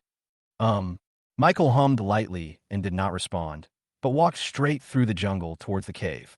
He did not hide his residence. He just wanted to tell Ning Shiyue that he and Beata lived in this cave. Chapter 38 Something is wrong. At this time, beside the stream, Emily, Jack, and Anthony were still concentrating on fishing, which took up quite a bit of time. Jack looked at the sun in the sky, a little dizzy. Although it was already setting, it was still so dazzling. Fortunately, he was standing in the stream, so it was still relatively cool. Even on the beach, if he had not come out to hunt, he would either be lying in Ning Shiyue's arms or on his way to humiliate Eve. The more Jack thought about it, the more excited he became, and soon his body reacted uncontrollably. He thought of Ning Shiyue and planned to take her to the jungle at night to enjoy herself. Anthony, how's it going? Any fish? After hearing Emily's voice, Anthony quickly shook his head and said, no, there are a lot fewer fish today than yesterday. I've only caught 2 so far. Emily looked at Jack, who had gained nothing, but seemed to be the most tired person. Jack continued to thrust his spear into the stream, not even caring if there were any fish in the water. He then raised his empty spear and sighed, oh, I'm so tired. I haven't caught a single fish so far. I'm going to have to wait for the night. Emily hates Jack the most now. If it weren't for him, Michael wouldn't have left, and she wouldn't be working so hard to catch fish here because of lack of food. Jack, are you still a man? Anthony and I are working hard to catch fish, but you don't even catch a single fish, and you still have the nerve to complain about being tired. Jack was furious. He wanted to push Emily into the water, let her drink enough water from the stream, and then drag her into the woods. But he was worried that the truth would be exposed and Michael would retaliate, so he secretly bore a grudge. But on the surface, he showed no change and responded, okay, catch fish. I will definitely catch fish well. Anthony on the side attacked instantly, pierced a small fish as long as a chopstick, and lifted it high. Haha, I caught another one. Jack was just about to praise Anthony when a stone flew in from somewhere and hit him right next to him. The splashing water fell on him, scaring him. Ooh, who threw the stone? Anthony was at a loss and said, Mr. Zhao, what's wrong? Jack looked left and right, but didn't find anything wrong, especially since Emily wouldn't play such a prank, so he shook his head and didn't take it seriously. It's okay, it might just be a small fish jumping around. As a result, another wooden stick fell into the stream, scaring everyone. This time everyone saw it with their own eyes. A tree stick appeared out of nowhere and flew into the water. They hurriedly looked around, but they didn't see any figure at all. Everyone was a little confused. Just then the stick floated in front of Emily. So, she picked it up and asked, "What's going on? Why is there a stick flying out?" Jack walked forward and took the stick from Emily, which was almost as long as his arm, and asked in confusion, "Yeah, this is a deserted island. Besides us, there are only Michael and Beata left. Could it be that they are hiding nearby and causing trouble?" Emily shook her head. She didn't believe that Michael would be so bored as to do such things, so she retorted, "How is that possible? Even if Ning Chiyue came, I don't believe it was Michael." Anthony nodded slightly, feeling that what Emily said made sense. Who would be so bored as to do such a thing? Jack didn't care about that. He actually hoped that it was Michael who was causing the trouble, and then he would be caught by him so that he could vent his anger. Who the hell is that? If you're brave enough, come out here and I'll beat you to death. There was no reaction around, but the leaves on the tree moved. Everyone noticed it and looked over. Emily had sharp eyes and saw a monkey sitting among the dense foliage. And although it was hard to spot, she was still able to see some parts. Where is it? It's a wild monkey. Jack looked over quickly and found that it was indeed a wild monkey, and it was holding a half-meter-long stick in its hand. He knew that it must have thrown the stone and the stick. He said angrily, "Damn, it turned out to be you, a beast. Since you disturbed our fishing, you can become our food." Jack raised the spear in his hand and threw it over, cursing, "Fuck, get down from here." Seeing that Jack's attack missed, Anthony was afraid that the wild monkey would run away. So he picked up the spear in his hand and threw it over, hoping to catch a wild monkey for everyone's dinner. Unfortunately, their aim was too poor and the spears just brushed past the wild monkey's feet. And the wild monkey seemed to know that it was in trouble. It simply threw away the stick in its hand, jumped onto another tree, and started to run away. There was no way Anthony would let it escape so easily. So he took the spear from Emily's hand and chased after it at an extremely fast speed. Jack and Emily were of course no exception. They watched the wild monkey jumping back and forth on the tree and chasing after it, not forgetting to pick up the small fish on the ground. Anthony was the fastest. He chased and cursed at the monkey while stabbing with his spear, trying to knock the wild monkey down. The wild monkey was frightened by him and ran away on the tree, squeaking loudly. Everyone chased it frantically, wanted to catch it and make it into food so that they could have a big meal in the evening. Suddenly, a larger wild monkey jumped out from the tree. It had a long scar on its face. It stood in front of the fleeing monkey and glared at Anthony and others. Everyone stopped and watched quietly. They did not expect that the wild monkey that appeared later did not show any signs of being afraid of them, but instead had a face full of hatred. Jack ran out of breath, spitting 1,000-year-old phlegm to the side with disdain, and cursed, "Damn, it's just a scar. Can it scare us, you stinky monkey?" After cursing, Jack picked up a stone and threw it at him. But Emily realized something was wrong and yelled, "Stop! Something is wrong." Jack was so frightened that he immediately stopped what he was doing and was shocked to see countless wild monkeys jumping out around him. Squeaky. A large number of wild monkeys stood behind the wild monkey with scars on his face, and each wild monkey held stones and sticks in his hands. Jack, Anthony, and Emily were all horrified and couldn't help but step back a few steps. Jack had never seen such a scene before. He was so frightened that he broke out in a cold sweat and asked fearfully, What does this mean?" Anthony saw that the monkeys had no intention of taking action, so he whispered to Jack and Emily, "We can't worry about that now. When I count to 1, 2, 3, we will run." Jack and Emily nodded dumbly, feeling somewhat worried. 1, 2, 3, run. The three didn't dare to stay for a moment, especially Jack. He didn't look tired at all and ran away very quickly. "Sure," the scarred wild monkey yelled, and all the wild monkeys rushed forward, smashing the three people with the stone sticks in their hands. Chapter 39. The Way of Survival. Anthony took the lead in running away, and Jack and Emily chased after him. The three of them were already exhausted and out of breath. But countless leaves were scattered on the big tree behind them, and dozens of wild monkeys were throwing stones and sticks, jumping on the trees, and chasing them. Jack couldn't run at all with his fat body. Seeing the wild monkeys catching up with him from behind, he was so scared that he quickly threw 3 small fish at them, which disrupted the speed of the wild monkeys. Soon, they escaped to a corner, and the wild monkeys stopped one after another, squeaking loudly to express their protest. They ran for a while and stopped only when they saw the monkey group behind them completely disappeared. Jack fell to the ground, panting, "Oh my God, this is too scary." Anthony and Emily were also extremely tired, but they were still able to hold on and did not react as strongly as Jack. Suddenly, Emily saw Jack with nothing in his hands and asked, "Where's the fish?" Jack didn't dare to admit that he threw the fish away and said innocently, "It was just in my hand. How come it was lost?" When Emily heard that, she realized that was the day's catch for the three of them.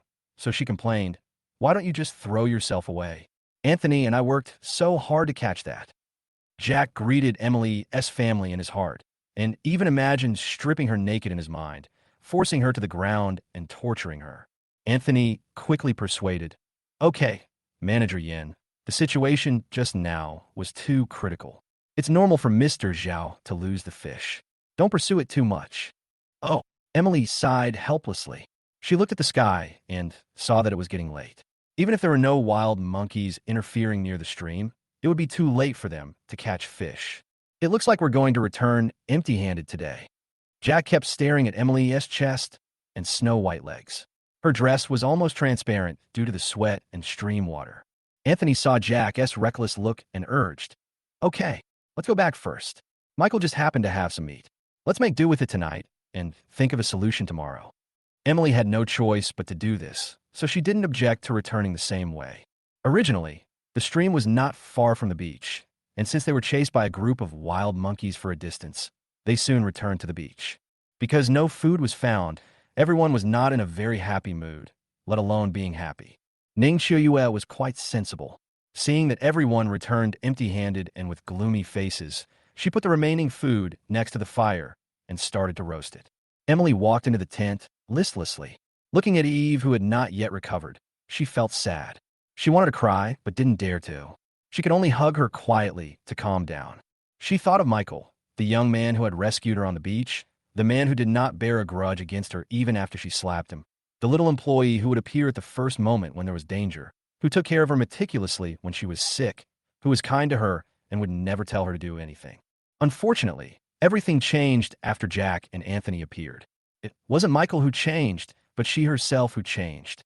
She didn't believe him at the first moment and stand on the same side with him without leaving any room for negotiation. "Hello, Manager Yin, Manager Yin." Emily woke up instantly. She looked at Ning Qiuyue outside the tent and asked awkwardly, "What's wrong, Qiuyue? Is the meat ready?" "Yes, I called you several times just now, but you didn't seem to hear me. Are you thinking about something?" Emily smiled and shook her head. "What could possibly worry me? I just miss home." Ning Qiuyue was stunned because she didn't know what it felt like to miss home because she had never had a real home. "It's okay. It's normal to miss home." Emily and Eve calmly walked to the fire. Anthony handed the remaining 3 pieces of barbecue to Emily and Ning Qiuyue and said bluntly, "There's not much meat, so we can only give each of you 1 piece. Don't worry about who eats too much or too little." Emily and Ning Qiuyue took it gratefully, gave a piece to Eve, and started eating. Jack was so tired that he could hardly hold on any longer, so he ate very quickly and swallowed the meat in 2 bites. He looked at the empty fire and said with regret, "There is too little meat. It is not enough to eat." Anthony also finished it in 2 bites. For a man of his physique, this little bit of meat was undoubtedly just enough to fill the gaps between his teeth. Michael and Beata on the beach today. They seemed to be having a good time and were hanging out on the beach. Emily's body shuddered. Then she pretended to be calm and ate the barbecue in her hand as if nothing had happened. Anthony, with his ripped muscles, was also envious. "I didn't expect that a small employee knows so much more than us on this deserted island, and also knows how to hunt and survive." Jack thought about the past few days. Not only were they all starving, but he himself was also exhausted. He said bluntly, "Everyone, why don't we go to Michael for help? Otherwise, if we don't wait for the rescue team, we will either die of exhaustion or starvation." Jack in disbelief. She had not expected that Jack would actually rely on people who offended her just for food. Is this the way to survive? How is it different from her using her body every day to satisfy those hypocrites and fake good people in the company in order to get better resources to survive? Doesn't she act according to other people's faces, taking off clothes when told to and serving as she is told to, for fear of offending those people? If she doesn't serve well, the The contract will be revoked and the investment will be lost. Anthony said with some concern. Boss Zhao, are we being too undignified? Jack said without hesitation. At this point, what dignity do we need? The most important thing is to survive. Emily looked at Jack in disbelief. She didn't expect him to say such a thing, so she asked, then what you said about the phone's location and the rescue team arriving soon was all lies. Jack was in a state of confusion, unable to express his pain. His cell phone location was real, but he had no idea why the rescue team hadn't shown up for so long. How would I know that? Could it be true, as Beata said, that the rescue team's plane has crashed? Only then did Emily realize that she had been deceived by Jack. The cell phone positioning was completely useless. If a rescue team really showed up, they would definitely be found on such a large deserted island, even without cell phone positioning. She found the suffering she had endured these days somewhat unbearable. Not only did she have to look for food every day, but she also didn't have enough to eat every meal. She was exhausted and suffered unspeakably. However, Anthony quickly agreed with Jack's opinion because he was able to act so arrogantly in the company as the security captain because of Jack's care. I agree with Mr. Zhao's suggestion. With so many of us joining, Michael will surely lead us to catch a lot of prey. Then we will have no shortage of food or water. Since Anthony said so, Emily couldn't refuse because she knew that if she joined Michael, her life will be much better than it was now. Seeing that no one objected, Jack looked at Emily and suggested, Manager Yin, Michael and you have the best relationship here. Why don't you go talk to him? Emily recalled Michael's firm determination when he left and the quarrel he had with everyone, especially herself. She had already refused Michael's strong invitation. So how could she have the nerve to bring so many people to disturb him? She objected. Mr. Zhao, you drove Michael away. If you want to say something, go and say it yourself. Why involve me? After saying that, Emily helped Eve back to the tent without caring about everyone's reactions. She didn't want to be the first to stand out and would rather suffer a little more on the beach than embarrass herself. Jack was so angry that he gritted his teeth, but there was nothing he could do. He couldn't bring himself to do it, so he looked at Ning Chiuyue beside him. A bold idea suddenly popped up in his mind. He winked at her, then stood up and pretended to go to the bathroom and left the fire. Ning Chiuyue was a woman who had crawled out of a group of men. How could she not know what Jack's look meant? She slowly stood up and walked into the jungle under Anthony's gaze. Chapter 40, Reaching an Agreement. Ning Chiuyue walked into the jungle and looked back at the setting sun. The setting sun was as red as her body, dilapidated. She had no way to retreat, so she had to move forward until she came to the old place where she and Jack had agreed to meet. She couldn't help but recall what happened last night, so she let out a sigh of relief and walked over. Boss Zhao, you asked me to come over so late. Are you missing me? Jack leaned against a big tree and watched Ning Chiuyue coming over. The soft voice made his eyes go straight, and he was completely attracted by her perfect figure. She looked even more beautiful against the backdrop of the sunset, especially her proud part, which made her even more attractive. Hey, a beauty is a beauty. Ning Chiuyue blushed as she walked up to Jack, gently leaning against his chest, and said delicately, Oh, you are so mean. How can you say that to me? Jack was so fascinated by Ning Chiuyue that he instantly became horny and could no longer control himself. He pushed her down under a big tree. Soon, Ning Chiuyue's soft cry was heard in the jungle. Yeah, Mr. Zhao. Unfortunately, Jack's intentions were good, but his abilities were not up to par. The foreplay was rough and intense, but the afterplay was unsatisfactory. Ning Chiuyue had just reacted, and before she had time to enjoy it, Jack became like a deflated ball and became motionless on her body. Ning Chiuyue felt very depressed, and her spiritual dissatisfaction made her even more uncomfortable, but she did not show it because she understood men, knew what men did not like to hear, and even more unwilling to see the dissatisfaction on a woman's face. Ning Chiuyue was a little breathless, but she was still gentle and said delicately, Boss Zhao, you are really amazing. Jack was shocked when he heard this, and sat up with a wicked smile on his face, and went straight to the point. Chiuyue, I want to discuss something with you. Ning Chiuyue's face was full of questions. Looking at the greasy Jack in front of her, what else could she do besides using her body to cool him down? You're discussing something with me, right? Is there anything we can discuss between the two of us? Jack didn't beat around the bush and said, It's what we discussed on the beach just now. I suggested that we go to Michael for help. I wonder if you can go. Ning Chiuyue understood what Jack meant. He wanted her to go find Michael, but how could she do that if Emily didn't go? She shook her head and objected. Boss Zhao, don't make fun of me. Manager, Yin has the best relationship with him. You should let Emily go. I can't. Jack's face darkened. He didn't expect that Ning Chue, who had always obeyed him, would dare to reject his proposal. He felt a little displeased. Why can't you? With your figure and looks, what's the difference between you and that bitch Emily? Once you take off your clothes, are you afraid that Michael, that lousy employee, will dislike you? If other women heard such words, they would definitely get angry, but for Ning Chue, this was already commonplace. Jack instructed her to use her body to satisfy many men, and even made her the sales champion at one point. Ning Chue saw that Jack was a little angry, and with deep fear in her heart, she trembled and said, "Can I?" Jack was obviously much calmer, and consoled with a smile on his face. Of course you can. With your means, you can just wink at Michael and solve all the problems. Hee, I believe in you. You can do it. Jack coaxed Ning Chue skillfully, and, judging from his experience, it was obvious that this was not something that could be done in just 1 or 2 times. Chue, look at us now. Apart from being able to move, what else can we do? Can we find food? No. If we continue like this, we may die before the rescue team arrives. So, Michael is my only hope. I can't delay it any longer. Ning Chue also knew that it would not work for them to look for food in this way.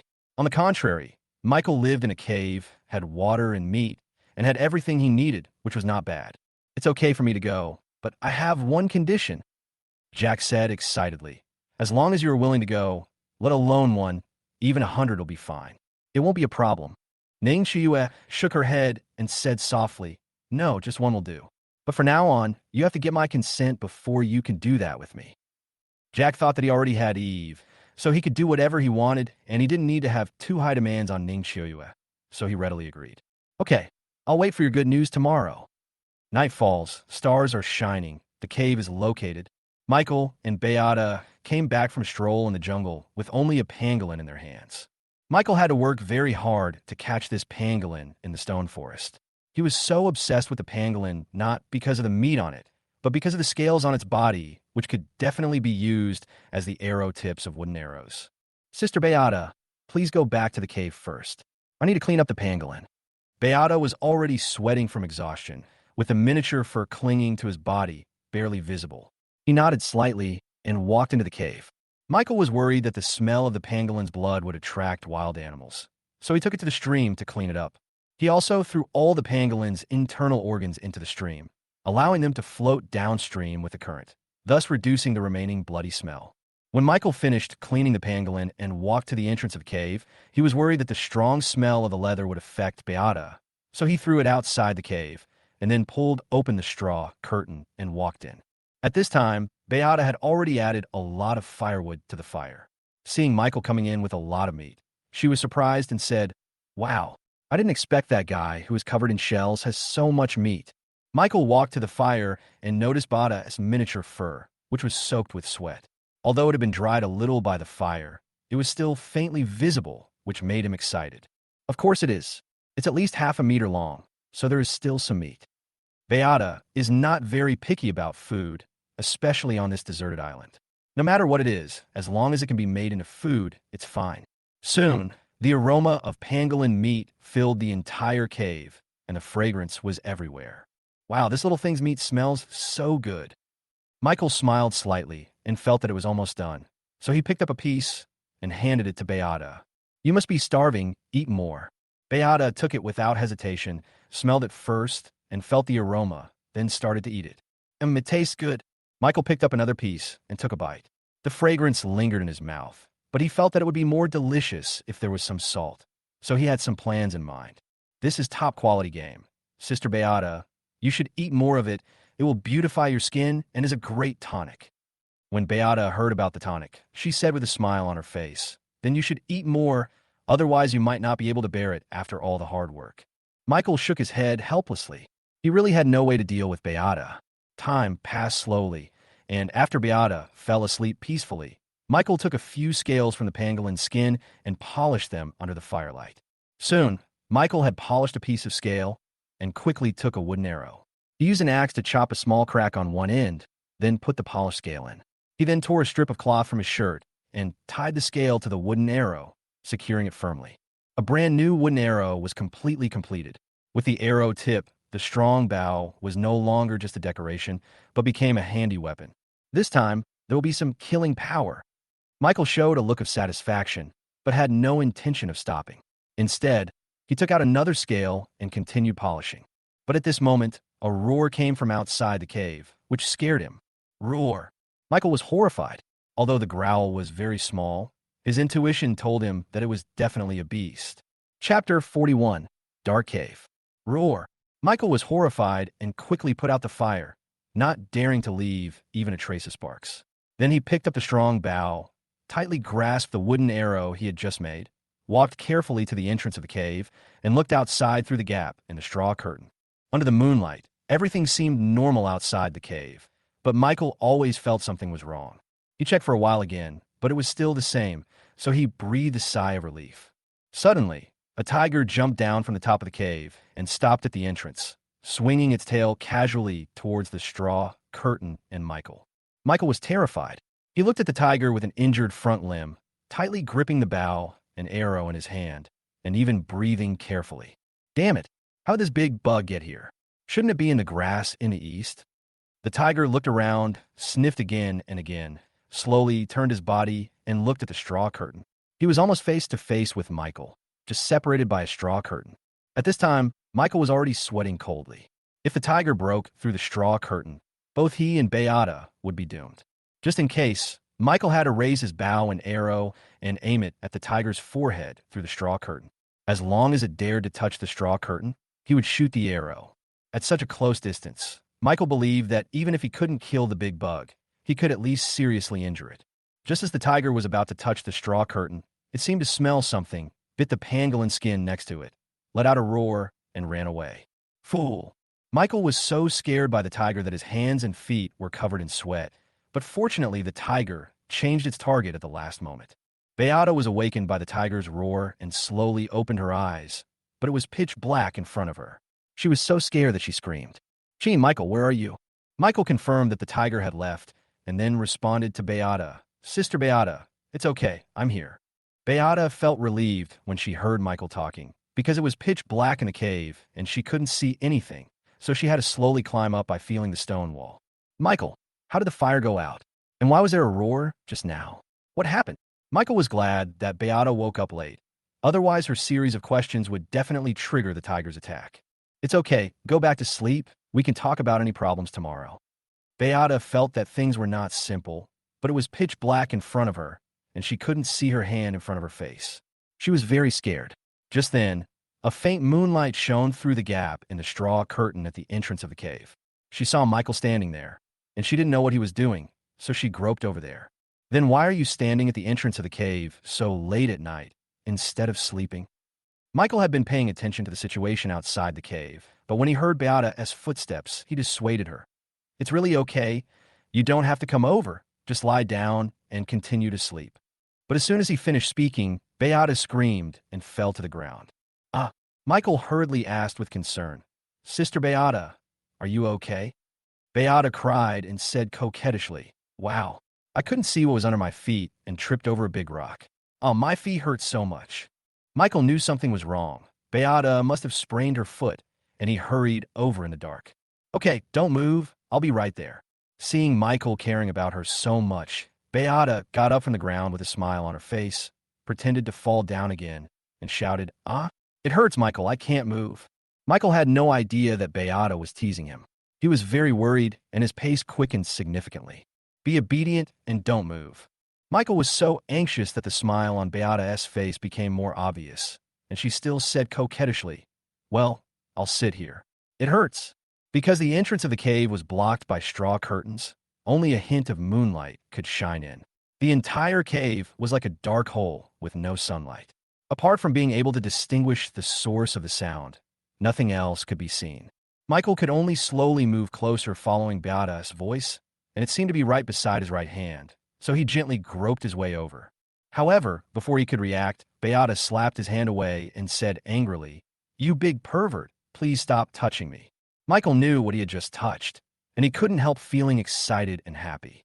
"It's unfair, Sister Beata. I didn't mean it." "Humph." Beata snorted coldly and asked back, Then you did it on purpose. Michael was extremely embarrassed and quickly comforted her. No, no, I'll be more careful, okay?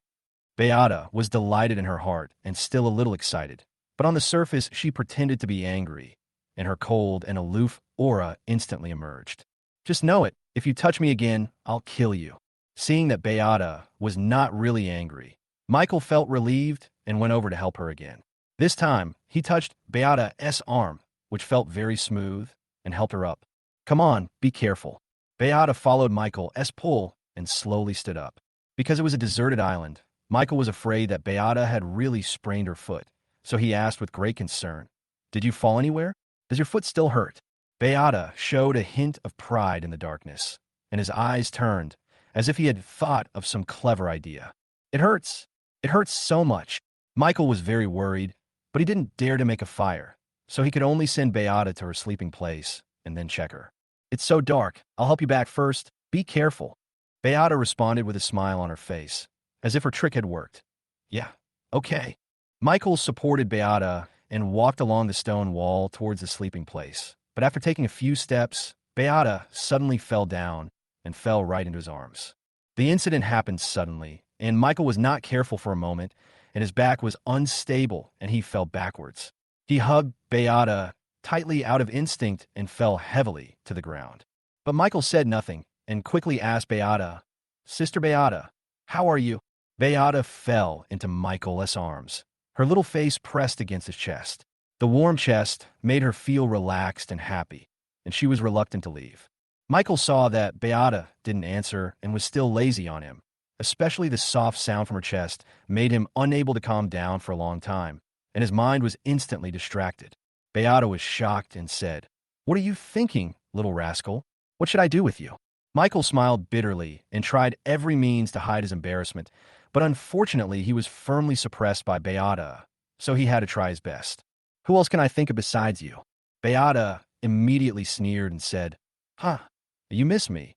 Then you must be thinking of something bad? Michael could see Beata's pretty face at this moment. He would definitely notice that she was blushing. If it's a good thing, I won't be distracted, right? Michael said bluntly. Beata couldn't help but move in front of Michael twice, put her lips in front of his lips, and said with hot breath, So what do you want to do now? Originally, their faces were very close to each other, and now that Beata was leaning so close, their faces were almost touching. Every time Michael breathed in, he could smell Beata's light body fragrance, and the secretion of hormones made his dantian surge. He took the opportunity to put his arms around Beata's slender waist, and his heartbeat couldn't help but quicken. However, Michael had no idea what Beata was thinking at the moment, so he could only try his best. Can I think you are seducing me? Not only did Beata not resist at all, but she slowly moved closer to Michael's ear and said with a warm breath, What do you think? Michael couldn't bear it any longer, so he directly covered Beata's sweet lips, and his restless hands began to move up and down. Ah, King Michael. After a slight cry, Beata also took the initiative and quickly threw away the only two remaining dresses on her body. Michael felt Beata's strong reaction and immediately took the initiative. He rolled over and pressed her down, saying affectionately, Sister Beata, I'm here. Uh-huh. In the dark cave, the rapid breathing sounds are full of reverie, which makes people even more excited. Chapter 42, Chiyue asks for help. The next morning, the sky was clear. Michael suddenly woke up.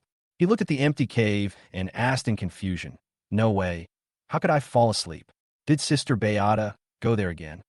He slowly stood up, looked at his bald body, quickly picked up the clothes beside him and put them on. Then he walked out of the cave with peace of mind. Michael looked around but couldn't find Beata, but he saw broken scales of pangolin skin that was taken away by the tiger near the cave entrance, so he had to walk towards the back mountain. I don't know where this woman has gone. As a result, as soon as Michael reached the back mountain, what caught his eye was Beata sitting in the pond, washing every part of her body. It was very lyrical, and the crystal clear stream water allowed him to see everything. Beata, of course, also heard the footsteps and found that it was Michael who came over, but she did not hide herself, but said openly, It turned out to be Michael's brother. Do you want to take a shower together? Michael was a little overwhelmed, but when he saw Beata's almost perfect figure, his heart suddenly became hot. But he didn't go over. He felt relieved to see that Beata was fine. Well, forget it. Michael felt a little embarrassed. He turned around awkwardly and took a look at the clothes hanging on the treetop.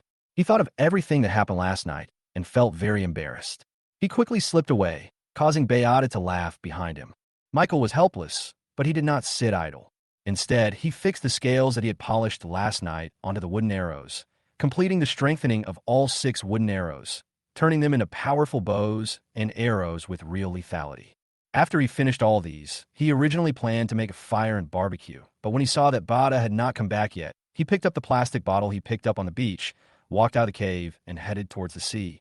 Because when he was eating barbecue last night, he thought of getting some seawater and adding some salt to the barbecue. This would not only prevent their limbs from becoming weak due to lack of salt in their bodies, but would also increase the taste and make the barbecue more delicious. At this moment, Michael clearly noticed some movement behind him and thought it was a tiger. So he reached out to feel the axe at his waist, but he couldn't touch it.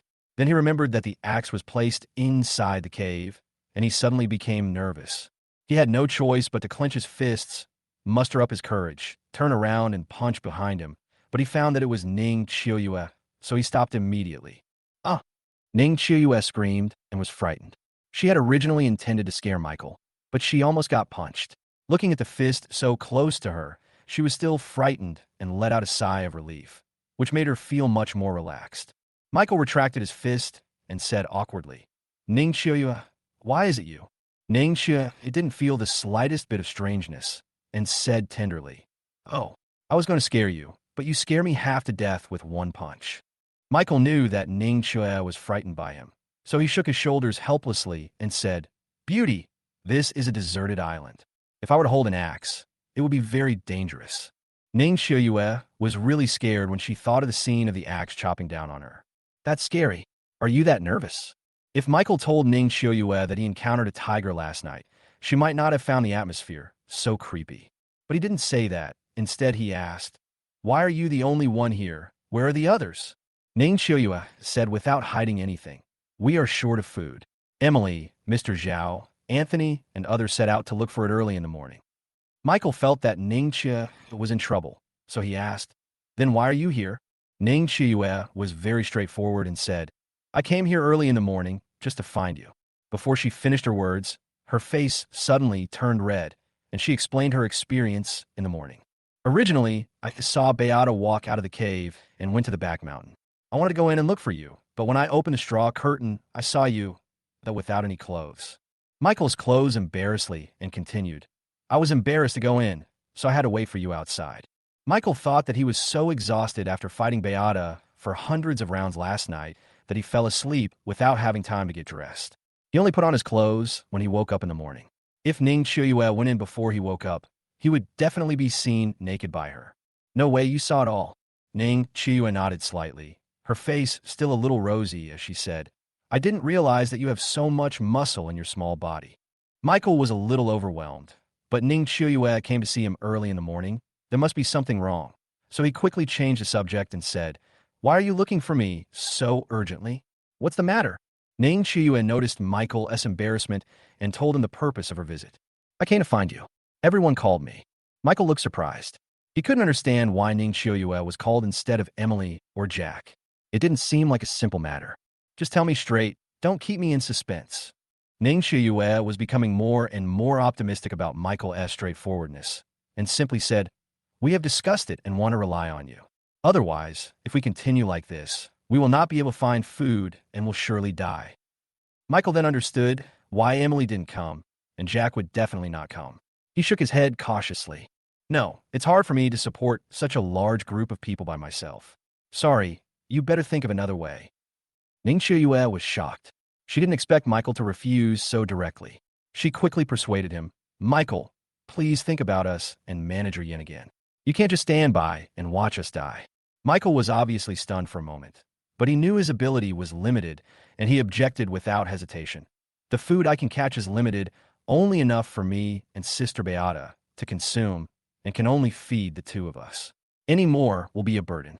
Ning Chiuyue was obviously getting nervous and no longer wore the light makeup she had before. She really hoped that Michael would agree, otherwise their hard days would eventually become a big problem. Michael, please think about it again. Michael did not continue to answer because his position was firm and could not be shaken. Unexpectedly, at this moment, Ning Chiuyue suddenly unbuttoned her clothes and slowly walked towards Michael, presenting a proud look in front of him. Michael was stunned. He looked at Ning Qiuyue's perfect figure and proud posture, which was definitely not inferior to Emily and Beata. Ning Qiuyue, what do you mean? Ning Qiuyue was charming, and her sweet tongue licked her lips, attracting Michael's attention. As long as you agree, this body will be yours from now on. I can do whatever you want me to do. Michael is also a normal man. How could he turn a blind eye to such a scene? His blood boiled instantly, but unfortunately he was helpless. If he hadn't secretly seen what Ning Qiuyue and Jack were doing that night, he might really not be able to control himself now. But Michael has a bottom line. He will not think with only his lower body. Not to mention Ning Qiuyue even listens to a man like Jack, which makes him lose interest and even disgusted. Chapter 43, Throw Yourself into His Arms. Michael was not moved at all by Ning Qiuyue's embrace, and said reluctantly, Ning Qiuyue, please don't embarrass me.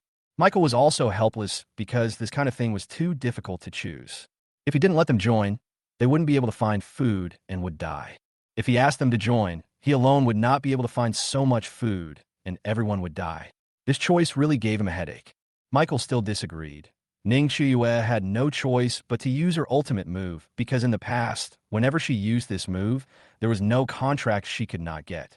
With tears in her eyes, Ning Qiuyue threw herself into Michael's arms, leaned her proud body against his chest, rested her chin on his shoulder, and burst into tears.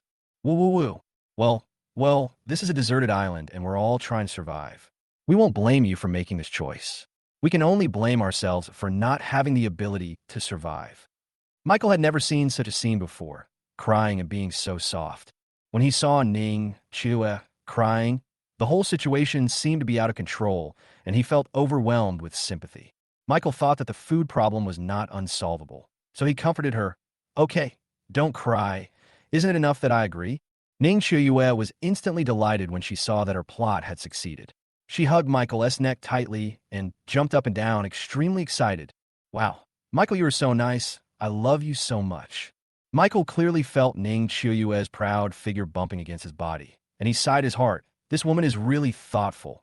No wonder she can make Jack and those clients crazy. Ning Qiuyue, wait a minute. I agree, but I have conditions. Ning Qiuyue then stopped and looked at Michael quietly and asked, Conditions? What conditions? Michael took Ning Qiuyue's hands away from his neck, took a few steps back a little embarrassedly, and then stated his conditions. You can come and take refuge with me, but you must listen to me and find food according to my instructions. Otherwise, even if you come and take refuge with me, you will have nothing to eat because I can't afford to support so many idle people, especially Jack. If he is still so lazy and likes to make trouble, it's better for him not to come and take refuge with me. Otherwise, I will not be soft-hearted to him when the time comes. Ning Qiuyue understood that it was because Jack was lazy and always blamed others. Otherwise, Michael would not have decided to leave, and they would not have lived a life of hunger. Okay, I will definitely bring back your words. I hope you can lead us to a life with plenty of food by then. Michael nodded slightly, feeling that he had done his best. Okay, Eve definitely still needs your care, so don't delay too long and go back early. Ning Qiuyue took a look at her figure. She didn't know why Michael didn't treat her like those men. She felt a little puzzled. Well, Michael, how do you feel about me? When Michael was asked this by Ning Qiuyue, he was suddenly stunned and didn't know how to answer. Well, you are very good. Yes, I think you're very good. You are pretty and beautiful. Ning Qiuyue felt a little jealous towards Beata. Why could Beata meet a man like Michael, while she had to meet someone like Jack? Her task was either to deal with men or to conquer men. Michael me. Before Ning Qiuyue could finish her words, Michael comforted her. Okay, there's no need to say thank you. Eve is not feeling well and has temporary amnesia. It's definitely not safe for her to stay on the beach alone. You should go back and take care of her as soon as possible. If you want to chat with me, you can wait until you all join us, and we can have a good chat. It doesn't matter how long it takes. How could Ning Qiuyue not understand what Michael meant? This was clearly in order to leave. She said helplessly, Well, I'm leaving. Michael nodded slightly. He looked at Ning Qiuyue's back, and his heartbeat suddenly quickened a bit, because he was also a normal man. After experiencing such a scene just now, how could he not be moved? This woman is really extraordinary. No wonder she is the best-selling woman in the world. There's a reason for her. She is unforgettable. Michael patted the plastic bottle in his hand and returned to the cave, instead of continuing to the beach. Beata about this so that she could be mentally prepared. When Michael returned to the cave, Beata had already washed herself, but she did not enter the cave. Instead, she climbed to the top of the mountain, facing the dazzling sunlight, as if she wanted to dry the clothes that were clinging to her body as soon as possible. Sister Beata! After hearing the shout, Beata lazily looked towards Michael at her feet. Her mature aura had obviously been restrained a lot, and she looked more ladylike. What's wrong, brother Michael? Michael looked up at Beata, whose long, slender legs stretched all the way to where she sat, and exclaimed, "Beautiful, so beautiful." Beata said calmly, "Why, you just realized it now. How is that possible?" Michael denied it directly and climbed up the slope to the top of the mountain. He told him roughly what happened when Ning Qiuyue came just now, but he did not also tell him about the scene where Ning Qiuyue threw herself into his arms. Ning Qiuyue came to see me just now and said that they wanted to come and join us. You promised? Beata asked. Yeah. Michael nodded lightly and expressed his thoughts. We separated at the beginning because of impulse. Besides, this is a deserted island. We should really unite. Human lives are at stake. Otherwise, it will be easy to get into trouble. Beata was blunt and said, Okay, I know who you are. You wouldn't easily agree unless Ning Qiuyue threw herself at you and promised to marry you. Especially with Jack here.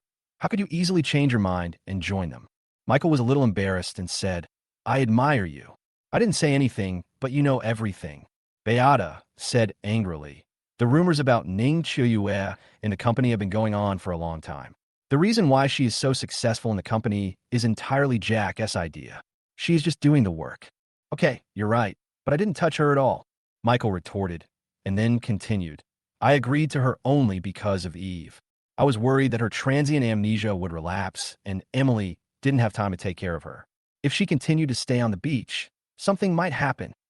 Besides, people's minds are unpredictable. Jack is not a good person. Well, it's up to you to make up your mind. Beata didn't mean to blame Michael. She just felt that something had just happened between them last night, and before they had time to calm down, everyone came to rely on them, which made her feel a little empty inside. Michael, I was wrong last night. We should control ourselves from now on and not act like this anymore. But Michael didn't care about Beata's intention. He hugged her waist and blocked her sweet lips with his thick lips. Chapter 44. Cave Entrance Mechanism. Beata, whose mouth was blocked by Michael, began to struggle, but her strength was very limited, and the movements of her hands were like tickling Michael, without any force. Whoa! Michael hugged Beata tightly and kissed her fiercely. Just when he wanted to go further, he felt a sharp pain in his lips, and he immediately let go of Beata. Sister Beata, you actually bit me. Beata didn't give Michael a good look and emphasized again, Why did I bite you? Don't you know? I've already told you that we were both too impulsive last night. We should restrain ourselves from now on and not be so willful. The pain on his lips gave Michael a shock. He began to understand Beata a little and knew that they were just stranded on a desert island and would have to go back sooner or later. If they continued like this, it would not be a good sign. He felt somewhat regretful because he had finally made some progress with Beata, but ended up back to the starting point. Okay, I'll go get ready. Beata did not object. She watched Michael walking towards the hillside. She did not feel any regret about what happened last night. She even felt a little moved. Her face slowly flushed. Michael was not sad because of Beata's rejection. He felt that the possibility of leaving the deserted island was not very high, and something was bound to happen between him and Beata. It was impossible for it to end so hastily. Originally, he planned to get seawater and then make fire by drilling wood, but unfortunately he was delayed by Ning Qiuyue and could not get seawater. He had to get some dry grass and the like to light the fire. He took another piece of pangolin meat, skewered it with a branch, and roasted it next to the fire. He had more important things to do, which was to add protection measures to the entrance of the cave. Otherwise, he would not be able to bear it if the tiger came again. Beata saw Michael coming out again and running around. So she asked, Michael, what are you going to do now? Michael chopped a long stick with an axe, took it to the entrance of the cave, and responded, I'll see about adding a trap to the cave to prevent wild animals. Actually, Michael didn't have a clear idea of what to do, so he just had to make a simple one first. At least there were some protective measures, unlike last night when the tiger came, and he could only worry. Beata was not idle either. Seeing Michael busying around, she walked down the slope and into the cave to help with the barbecue. Michael was very quick. He would take the axe and pick up any suitable small trees or long vines he saw. After a while, Michael came back with a large bundle of long branches and vines and threw them at the entrance of the cave. I saw him placing the long branches across the front of the cave and then placed a few large stones on top. Beata pushed aside the straw curtain and looked at everything in front of her, saying in disbelief, "Michael, what did you do? It doesn't seem to have any practical effect." Michael smiled bitterly and shook his head. "How is that possible? Just watch." After Michael finished speaking, he gently touched the branch with his hand, and the stones on it fell to the ground with a loud bang. Beata was not that stupid and quickly understood the secret. It turns out this isn't a trap. It's just to wake us up to prevent any wild animals from entering the cave silently. Michael said seriously, "You're only half right. Whether it is a tiger or a black bear, they're all carnivores. They are very sensitive and cannot distinguish right from wrong like us humans. This thing I made can not only wake us up when we sleep at night, but also make a crashing sound to scare the beasts and prevent them from approaching the cave easily." After hearing Michael's explanation, Beata suddenly understood. "I see. I understand." Michael continued to work. He planned to make the entire cave entrance like this. As long as the tiger wanted to get close to the straw curtain, it would definitely touch these mechanisms, making noises so that the two of them could be prepared and use bows and arrows to defend themselves. When he finished, the smell of meat wafted out of the cave, followed by Beata's shouts. "Michael, the delicious barbecue is ready." After a busy morning, Michael was already starving, but when he looked at the traps surrounding the cave entrance, with only a narrow path for them to pass through, he was relatively satisfied. "It's done. Let's eat first." When Michael returned to the fire, Beata served him barbecue, and he started to devour it without any hesitation. Beata asked, "Michael, when will Manager Yin and the others arrive?" Michael had no idea. Maybe in a while, maybe at night. He was not sure of the time. "I don't know. I just discussed it with Ning Chiuyue. I really don't know when Emily and the others will come." "Okay." Beata didn't ask any more questions, just hoping that Emily could arrive earlier. Michael and Beata deliberately sped up their food, preparing to look for some more prey so that they could have a full meal when everyone arrived. After eating, Michael took an axe, a bow, an arrow, and walked out of the cave with Beata. He didn't go far, but just went downstream of the stream to catch a wild duck. However, Beata looked around and saw no sign of wild ducks. She said in a distressed tone, "What's going on? Where did the wild ducks go? Weren't they nearby these past few days?" Michael knew that the wild ducks were probably scared away by the tiger that came here last night, but he didn't feel too sorry. Instead, he looked at the small fish in the stream, cut a spear with an axe, and started fishing. Beata went to the trap in the back mountain to try her luck and maybe catch a mountain cat or something. But when she looked at the empty trap, she felt somewhat helpless. Unexpectedly, at this moment, Michael skillfully caught a small fish, which made her very happy. Michael's hard work paid off. With the skills he learned after retiring from the army, he successfully caught 7 or 8 small fish. He even came up with a bold idea, but he didn't have time to do it now. He could only try it later when he had more free time. In the afternoon, Beata hung the cleaned fish in the cave and asked doubtfully, "Michael, do you think people will come again?" Now, Michael couldn't make any promises. He had already prepared everything he could, and now all he could do was wait. "I don't know. If Ning Chiuyue tells Emily what I said, she will definitely come. But I'm afraid she will discuss it with Jack, so I can't say for sure." Beata also knew about the relationship between Ning Chiuyue and Jack, and even obeyed his orders, so she understood. "I hope Emily won't be as unreasonable as before and come here soon." Michael also hoped so, but he was afraid that things would not be as simple as he imagined. "Forget it. There's no point in thinking so much. Let's just think more about ourselves and how to survive better." Chapter 45, A Chill on My Back. As the sun sets, the sunset glow lights up most of the sky. Michael and Beata sat on the top of the mountain, but never waited for Emily and others to arrive. In fact, this cannot be blamed on Emily, but because they just dragged their tired bodies to the beach at this time, and Anthony, who was in tatters, followed closely behind them. Ning Shoyue saw this scene and quickly ran over to support Emily and asked worriedly, "What's going on with you? How did it become like this?" Before Emily could answer, Anthony, who was following behind her, yelled, "Damn it! We finally found a herd of goats, but a tiger suddenly appeared and caused us so much trouble." When Ning Chiuyue heard about the tiger, she was shocked and couldn't believe it. How could it be possible? They're actually tigers. It's unbelievable. Jack sat down beside the fire and said with disdain, "Damn it, we encountered a big black bear yesterday, but it wasn't as bad as today." Ning Chiyue couldn't stand still and said in horror, "Isn't this a deserted island? How come there are so many beasts? It's too scary. Are you not injured?"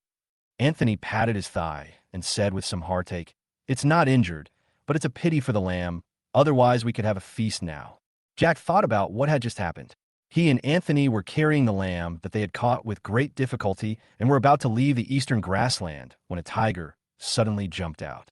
Originally, they were reluctant to abandon the lamb, but they didn't expect the tiger to be so ferocious that Anthony's spear attacks were useless, and he almost died in the tiger's mouth. Fortunately, at the last moment, he threw the lamb at the tiger and got a chance to escape. What a shame. I wish I could kill the tiger, eat its meat, and drink its blood. This is too much. Emily dragged her tired body back to the tent.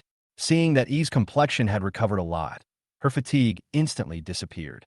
"Well, we're lucky that everyone is all right today. Save your energy and stop thinking about useless things." Ning Xiuyue saw that everyone was a little frustrated, so she looked at Jack and made some stealthy gestures. Jack understood instantly and shook his head when no one was paying attention. Ning Xiuyue didn't understand what Jack was thinking, so she pointed slightly in the direction of the jungle. After she and Jack exchanged secret codes, she stood up and said to Emily, "Manager Yin, I'm going to the bathroom." After that, she walked into the jungle. Not long after, Jack also said he was thirsty and wanted to go into the jungle to drink some water. In fact, Jack and Ning Qiuyue's affair was deliberately hidden from Emily. Anthony had a plan, so everything they did was a bit redundant because Emily's mind was full of Michael. Hunger made her care about Michael's goodness, and she didn't care at all about what Jack and Ning Qiuyue had just said. After Jack entered the jungle, he went straight to their old place without any pause. When he saw Ning Qiuyue, he walked over with a smile on his face and slowly put his arms around her slender waist, appearing very intimate. Ning Qiuyue seemed to be used to it and asked, "Why didn't you let me talk by the fire? Why did you make me go to the jungle?" Jack quickly comforted her. "I just want to understand the cause of the matter first, so that I can make a better decision whether to tell Emily. I don't want things to go beyond my expectations." Ning Qiuyue didn't quite understand Jack's thoughts, but she still obeyed him. "Michael," he agreed. Jack looked surprised and a little bit unbelieving, and said doubtfully, "No way, that stinky employee would agree so readily."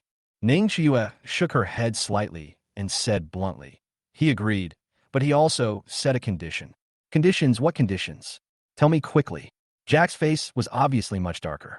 The hand that was holding Ning Qiuyue's waist also pressed on her shoulder, and he said hurriedly. Ning Qiuyue was obviously shocked to see Jack so excited, so she told him everything Michael had said in the morning. Michael's meaning is very simple. He said that those who come to him must obey his arrangements and find food according to his methods. Don't be idle. Otherwise, there will be no food even if you come to him. That's all he said. The rest is not important. Jack's originally gloomy face instantly darkened to the extreme after hearing this. He said resentfully, "Damn it, idle, this lousy employee, his whole family is idle, and they actually targeted me like this." Ning Qiuyue felt that what Michael said was right. This was a deserted island, not the outside world. If they wanted food, they should find it themselves. "I think Michael is right. He taught us how to find food. That's great." Jack was already angry, and when he heard Ning Qiuyue say this, he became even more furious and kicked her to the ground. "You stinky woman, you didn't speak up for me, but for an outsider. Are you obsessed with him today, or are you two already in love?" Ning Qiuyue held her aching stomach, knelt on the ground, and said in pain, "Jack, are you still a man? You actually hit me, but I am your woman." "Umph." Jack snorted coldly, revealing a ferocious look, and said arrogantly, "Michael called me an idle loser, which is fine, but you actually scolded me too, and even defended him, you bastard." Ning Qiuyue instinctively felt a little scared and tried to escape by holding her stomach, but Jack suddenly grabbed her lower back and dragged her back in an instant. "No matter where you want to go, there's no way. Now I'm going to tell you if I'm a man or not." Ning Qiuyue struggled desperately, but was locked tightly by Jack, so she had to beg for mercy. "Zhao, Mr. Zhao, please let me go." Jack's eyes were red with anger, and he was so furious that he lifted up Ning Qiuyue's dress and said angrily, "Weren't you so arrogant just now, you bitch?" Ning Qiuyue only felt a chill on her back and knew what would happen to her next, so she had to bow her head and accept her fate. Ah, ah. Emily, who was sitting in the tent, seemed to hear something. She looked at Anthony by the fire and asked, Anthony, did you hear anything just now? It sounded like Ning Chiuyue was calling out. Anthony was sitting outside the tent. He had very sensitive hearing, so how could he not know what the sound was? In his heart, he had already cursed Jack's family, but on the surface, he remained calm and said, How is that possible? Are you fainted for hunger? Are you hallucinating? Why didn't I hear anything? Gurgle. Emily covered her rumbling stomach. She hadn't eaten for a day and was really hungry, but they didn't have any food at the moment, so she could only endure it tonight. Jack was certainly not stupid. He pressed Ning Chiuyue tightly under his body and covered her mouth with one hand to prevent her screams from being heard on the beach. Damn it. You all know how to bully me. You rubbish, sooner or later, I will let you know how powerful I am. And Michael, I will make you kneel before me and beg for mercy. Ning Chiuyue stopped struggling. She could only force herself to accept everything. Tears rolled down her eyes, and she felt filled with regret. Seeing this, Jack not only showed no remorse, but also continued to be complacent and said, Now you know I am a man, you bitch. Ning Chiuyue struggled to hold on. Fortunately, she had already gotten used to it. Otherwise, she would have died long ago. Not long after, Ning Chiuyue returned to the tent looking sad and haggard. She said goodnight with a forced smile, then lay down on her side and fell asleep. Emily didn't notice anything unusual, but how could this escape Anthony's eyes? He sneered in his heart, knowing that Jack must have bullied Ning Chiuyue a lot. Soon, Jack came back with a full drink and a smile on his face. Anthony leisurely added a piece of dry wood to the fire and whispered, Boss Zhao, you are enjoying it, right? You haven't eaten for a day, but you still have so much energy. I really admire you. Jack understood what Anthony meant. Thinking of the scene just now, he became excited again. Looking at Emily in the tent, with her peerless beauty and perfect figure, he whispered, If I can get Emily, I would be willing to die, haha. Anthony was also speechless, fearing that Emily in the tent would hear him. He felt relieved when he saw that she didn't react. But in his heart, he didn't dare to agree with Jack. He didn't believe that Emily would be like Ning Chiuyue, the kind of woman who could be manipulated by others. Chapter 46. Encounter on the Mount. The next day, the sun was already rising. After a night of fruitless waiting, Michael and Beata looked at each other in the cave and shook their heads helplessly. Michael, it's already daybreak. It looks like Manager Yin and his team won't be here. Michael smiled bitterly and wanted to go to the beach to find out the reason, but he was worried that Jack would gossip about him, thinking that he couldn't wait to have them join. There's nothing we can do about it. Whether they join or not is not something we can decide. Beata handed the grilled fish to Michael and comforted him. Okay, don't think about it. We just need to eat and drink enough. Michael hummed lightly and started eating. Beata looked at the pieces of pangolin meat and 2 small fish on the wall and asked, We have enough food now, so what are we going to do today? Michael has been in the cave for a day, but he didn't wait for Emily. So he doesn't plan to wait any longer today. Instead, he plans to go deep into the jungle to look for clues about the rescue team and check on the wild boars. If he's lucky, maybe they can catch one. That would be perfect. And now that he has a bow and arrow, he is confident enough to protect Beata's safety. We won't wait any longer today. Let's go into the jungle and have a look. Hopefully we can find something. Beata ate the grilled fish without objection and followed Michael's arrangements. Before long, they had eaten and drunk their fill. Michael took his axe, carried his bow and arrow, and walked out of the cave with Beata. At this time, the sun has begun to shine, dazzling and dazzling. They crossed the stream and moved forward slowly. This time, when they entered the depths of the jungle, they were no longer as excited as the first time and were more alert to everything they saw. Especially Michael. After the last farce caused by the wild monkeys, he was obviously more attentive to the movements in the surrounding trees and was also cautiously wary of the 2 wild wolves. But they encountered no danger along the way and soon arrived at the hill forest. Sister Beata, be careful, we're here. Of course, Beata also noticed it and followed Michael closely, slowly walking towards the hill forest. Michael lay vigilantly on the edge of the mound, stretched his head, and looked up.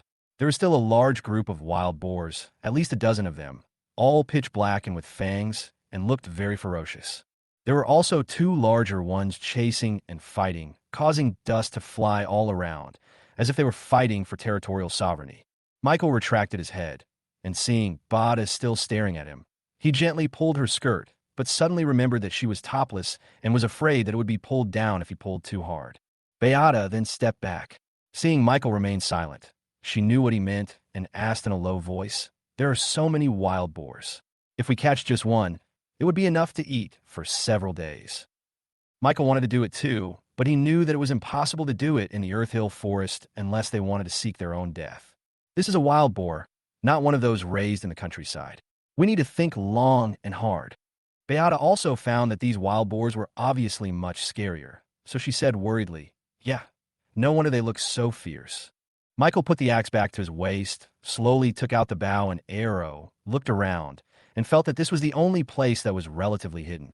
He prepared himself mentally and said, "It's no exaggeration to say that the two adult wild boars fighting in the middle are so fierce that even a tiger might give them 3 points." Beata was shocked. She could see that these wild boars were unusual, but she didn't expect them to be so strong. When Beata found that Michael had already taken out the arrows and put them on the bow, she said worriedly, "Michael, we are not short of food anyway. Why don't we come back next time?"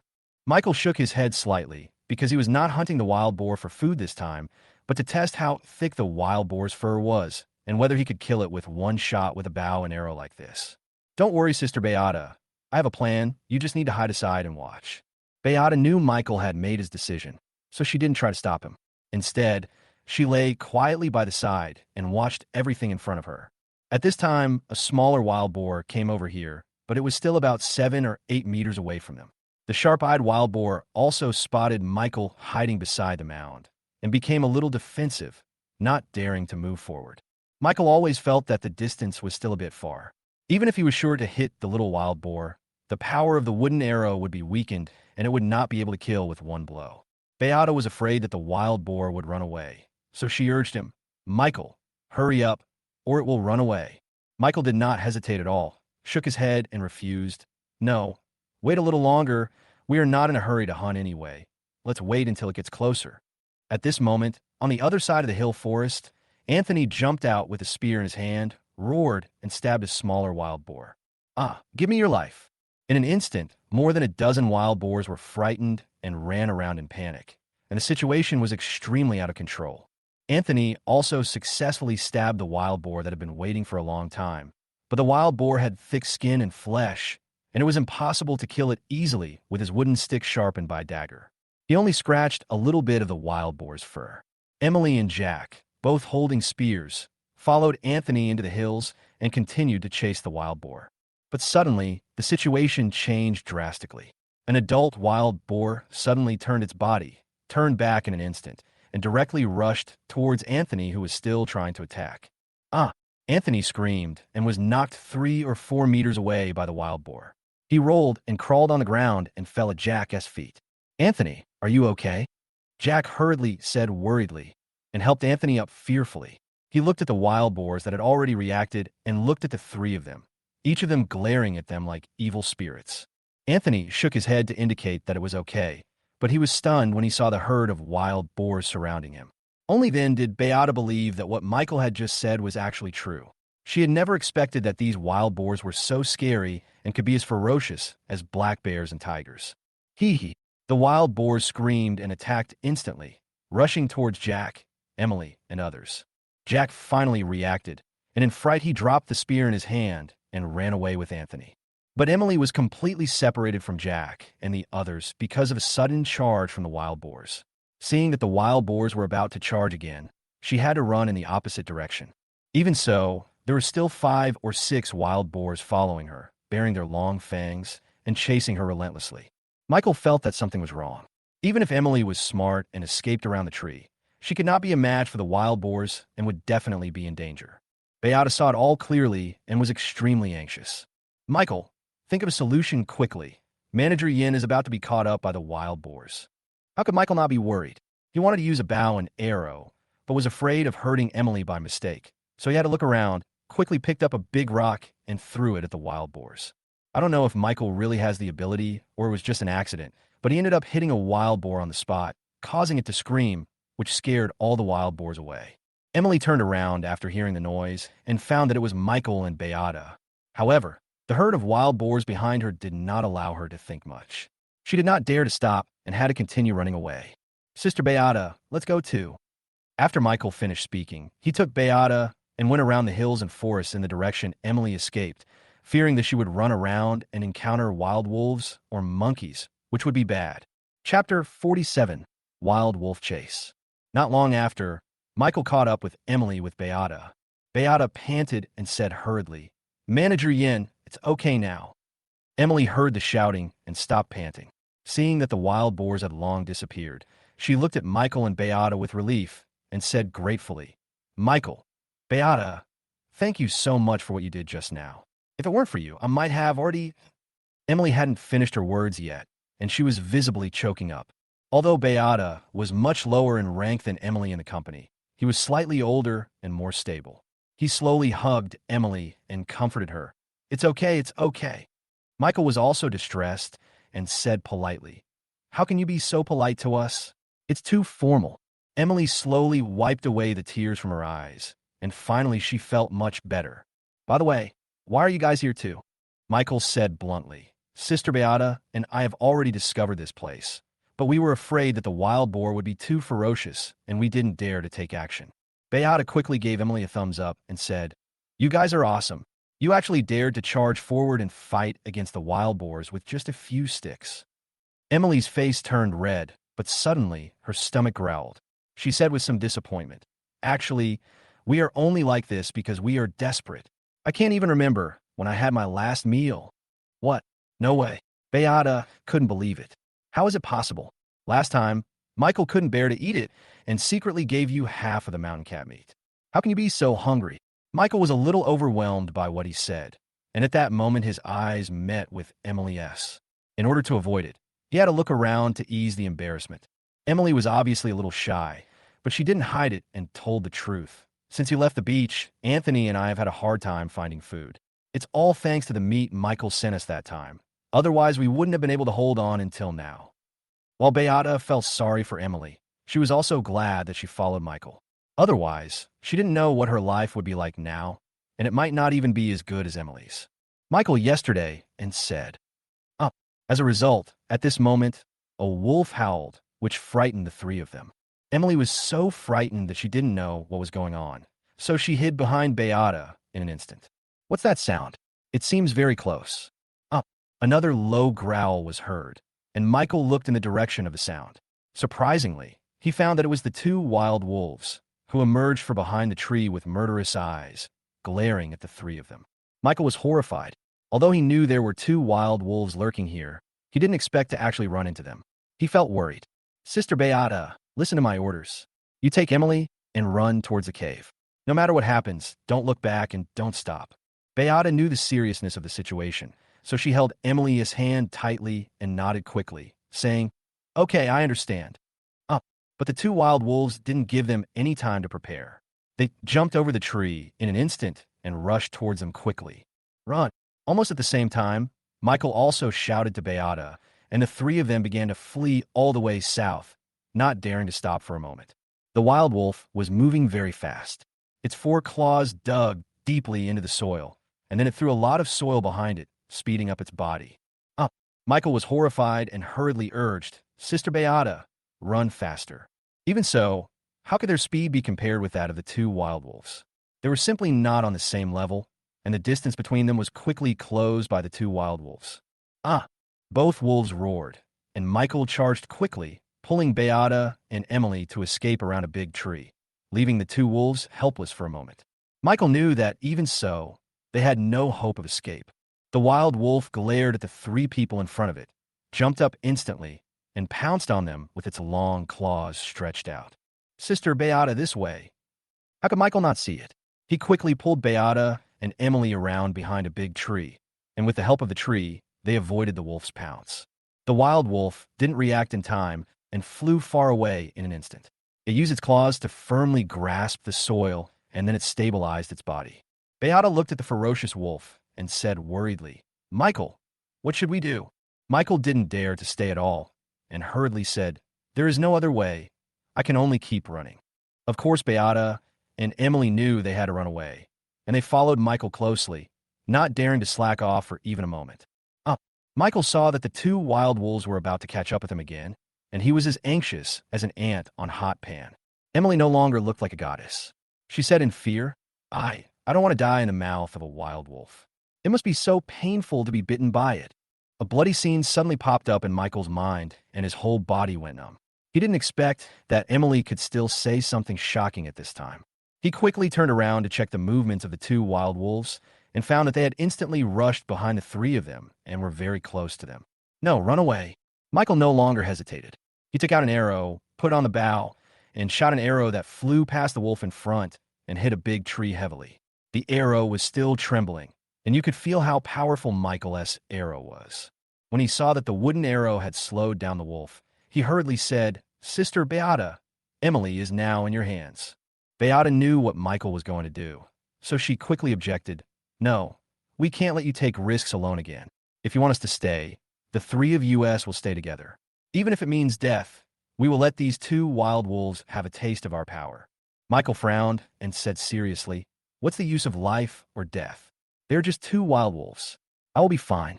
If you stay, you will only hinder me. That's dangerous. Go away. Beata's face was full of black lines, but she also knew Michael's ability. She and Emily would not be able to help him if they stayed, and would only cause trouble for him. So she had no choice but to agree. Okay, then you have to pay attention to your own safety. Well, don't worry. Michael nodded lightly and stopped instantly. There was an axe in his hand, shining brightly under the sunlight. Seeing this, Beata gritted her teeth and made up her mind to continue running with Emily. According to Michael's instructions, they ran southward towards the cave. Chapter 48, The Truth Comes to Light. Up. The two wolves roared and pounced on Michael in an instant. Michael did not dare to take it lightly. Faced with the pounce of two wild wolves, he quickly jumped behind a big tree to avoid the attack. The two wolves missed him at first, but then stretched out their claws to grab the soil under their feet, turned around, and rushed towards Michael again. Michael, who was no longer held back by Beata and Emily, reacted much faster. Seeing the wolf stretch out its claws and pounce on him again, he quickly took 2 steps back and dodged. Up. The other wolf was also very angry. It howled to the sky and grabbed Michael again. Michael swung the axe instantly and hit the wolf directly. The sharp axe instantly tore the wolf's skin and flesh, and blood flowed profusely. Ouch! The wolf behind him attacked again, and Michael dodged in a hurry. Although the wolf was hit by his blow and was bleeding profusely, the wound did not seem to be too deep.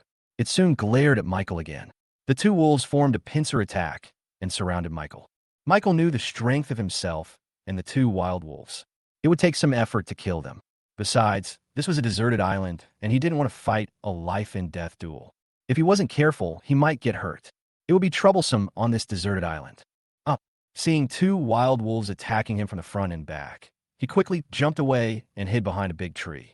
Suddenly, Michael thought of Tukhilan and knew that the wild boars must be very angry. So he put away his axe and ran towards that side quickly. Of course, the wolf also noticed Michael's movements and chased after him without hesitation. Michael, a retired soldier, quickly ran around the big tree, and his speed was getting faster and faster, leaving the two wolves helpless for a while. The dense jungle completely affected the wolves' speed, especially when Michael was escaping around a tree and moving like a snake, which not only tested the wolves' reaction ability, but also checked their agility. Soon, Michael saw Tukhilan, picked up a stone, and rushed over. Two wild wolves followed closely behind. They were so obsessed with killing that they had no time to pay attention to the surrounding situation. Ouch! They pounced towards Michael at an extremely fast speed, but at the same time, Michael also made a big jump and threw the stone in his hand directly into the herd of wild boars. Hee. The still furious wild boars were ignited even more. When they saw the two wild wolves, they rushed directly towards them without leaving any room for them. The two wolves were frightened and retreated one after another. Michael took the opportunity to roll down the mound and disappeared here. Half an hour later, beside the stream in front of the cave, Beata and Emily were waiting anxiously. They were very worried about Michael's safety and afraid that something serious might happen. Beata, do you think Michael will be okay? Beata has full confidence in Michael's abilities, especially the 2 experiences with the big black bear and the tiger, which she will never forget. Don't worry, it's not a big problem. I believe Michael. He will definitely come back safely. Emily felt relieved, but then she felt sad because she thought that even if she survived this time, she would still starve to death if she couldn't find food. But she thought of Jack's discussion of seeking refuge the night before, so she said bluntly, Beata, no. Sister Beata, can you help me tell Michael to let us all seek refuge here? Beata looked at Emily in disbelief. What? Don't you know? Emily was visibly stunned when Beata asked this. I don't know what. Beata then understood what Michael meant. She never expected Jack to actually dare to do this and hide it from everyone. Yesterday morning, Ning Chuyue came to see Michael and discuss with him about joining, and Michael has agreed. We waited for you in the cave for a whole day yesterday, but you didn't show up. We thought you didn't want to come. At this point, Emily was completely confused. It had been a whole day and night, and if Beata hadn't said it at this time, she would not have had any news at all. If I knew you agreed to join, how could I refuse? Beata had no intention of hiding anything and told the truth. When you didn't come yesterday, Michael guessed that it was Jack's doing, but Michael didn't dare to guarantee it, so he didn't go to the beach to confirm it. If we hadn't met you today, we wouldn't have known that you didn't know anything. Emily already had a lot of resentment towards Jack, and now she was even more furious. That bastard Jack hid such a big thing from us. And what about Ning Chuyue? How could she, a woman, collude with Jack? At this time, Michael suddenly ran out of the jungle and saw Beata and Emily standing by the stream waiting anxiously, and his heart felt warm. Plum, Sister Beata, Emily, are you both okay? Beata shook her head slightly and helped Michael brush off the dirt on his body. Emily and me? But you, after leading those two wild wolves away, are not worried about yourself, but about the two of us. Michael smiled slightly, looking very relaxed. Don't worry, they are just two wild wolves. I don't take them seriously. You're just bragging, Beata said with disdain. Emily saw this and was very jealous seeing how close Michael and Beata were. Michael, Sister Beata, I'm going to go back first and bring Eve here soon. After saying that, Emily went back towards the beach without looking back, leaving Michael with a confused look on his face. By the time Michael reacted, Emily had disappeared into the jungle. Sister Beata, what happened to Emily? Beata then told him everything that had just been discussed. When you were not back, I had already told manager Yin about Ning Chuyue coming to see you the day before yesterday. It turns out that she really knew nothing. It seems that Ning Chuyue was completely conquered by Jack. Unexpectedly, such a big thing was not leaked at all. So, she's going back now? Is she planning to bring everyone here for refuge? Beata nodded slightly and said, That's for sure. Michael thought that the herd of wild boars in the hilly forest were almost all there, which meant that Jack and Anthony should have escaped successfully. He just didn't know if they were on the beach now.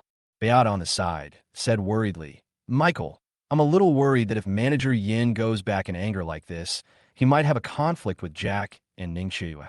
I hope they don't end up quarreling with each other. Michael felt that no matter how bad Jack's character was, he couldn't do anything to Emily in front of so many people in broad daylight. So he comforted her, Don't worry, it's okay. Let's go back to the cave and rest for a while. Maybe Emily will bring people here soon. Then we will be busy. Beata had no choice but to follow Michael back to the cave and add some dry firewood to the fire. 10 minutes later, the sun was high in the sky, and it was noticeably hotter. Emily walked quickly in the jungle. It was so quiet that she felt a little uneasy. As a result, at this moment, she suddenly saw a figure hiding behind a big tree in front of her, and she was so scared that she quickly took out her dagger. Who is it, Michael? Don't scare me. The figure hiding behind the big tree knew he was exposed, so he walked out swaggeringly. Who else could that person be but Jack? Hey, Sister Yin, it's me, Jack. Chapter 49, Emily's Nightmare. Emily saw that it was Jack who came out from behind the tree and couldn't believe it. Why are you here? Where are the others? Jack approached Emily with a wicked smile on his face and explained, Anthony and I escaped from the wild boars, but you were missing, so we had to separate to look for you. I came back first, but found that you were not on the beach, so I was about to go back. Who knew I would meet you here? We are really destined to be together. Emily looked disgusted and said confidently, Who is destined to be with you? Why did Michael ask us to join them yesterday, but you and Ning Chuyue kept it a secret from everyone? Aren't you too selfish? Seeing that his evil deeds were exposed, Jack stopped pretending and said arrogantly, I was wondering how you could escape from the wild boars. It turned out that the poor employee saved you. It seems that you know everything. Then I have nothing to hide. You're right. It was me who told Ning Chuyue not to tell you about this. I did everything. Emily said angrily. Jack, what else are you hiding from us? Tell us if you can. Jack approached Emily with an evil smile on his face, grabbed her hand holding the dagger, and said bluntly, there are many things you don't know, especially that I have always liked you silently in my heart. Every time I see you, I can't help but want you. I imagine what it feels like to hold you under me, but I just didn't dare to tell you. Emily looked embarrassed. Seeing Jack staring at her with a squinting face, she was so scared that she let go of the dagger and took a few steps back in fear. Jack, this is a society ruled by law. Don't come over here. How could Jack give up so easily after making up his mind? He believed that as long as he got Emily once, she would be as obedient as Ning Chiuyue and let him do whatever he wanted. Sister Yin, I have always liked you. Why don't you just obey me today? Emily looked at Jack, who was slowly approaching, and she was so scared that she retreated directly to a big tree, with nowhere to retreat. Jack, you are worse than a pig or a dog, sir. Don't come over here. Don't worry, Sister Yin. I've been thinking about you at the company. I heard that you've been single and probably haven't experienced anything between a man and a woman yet. So don't struggle. Otherwise, if I'm a little heavy-handed, don't blame me. Emily was already trembling with fear and didn't dare let Jack get close to her. You are dreaming. Even if I die, I will never let you touch me. Jack was obviously a little unhappy. He threw away the dagger in his hand and said arrogantly, Hey, Emily, let me tell you, I was afraid of you in the company before. That's because you were higher in rank than me, and I just respected you. But this is a deserted island. No one will know what happened here. Even if you die now, I will not let go of your body.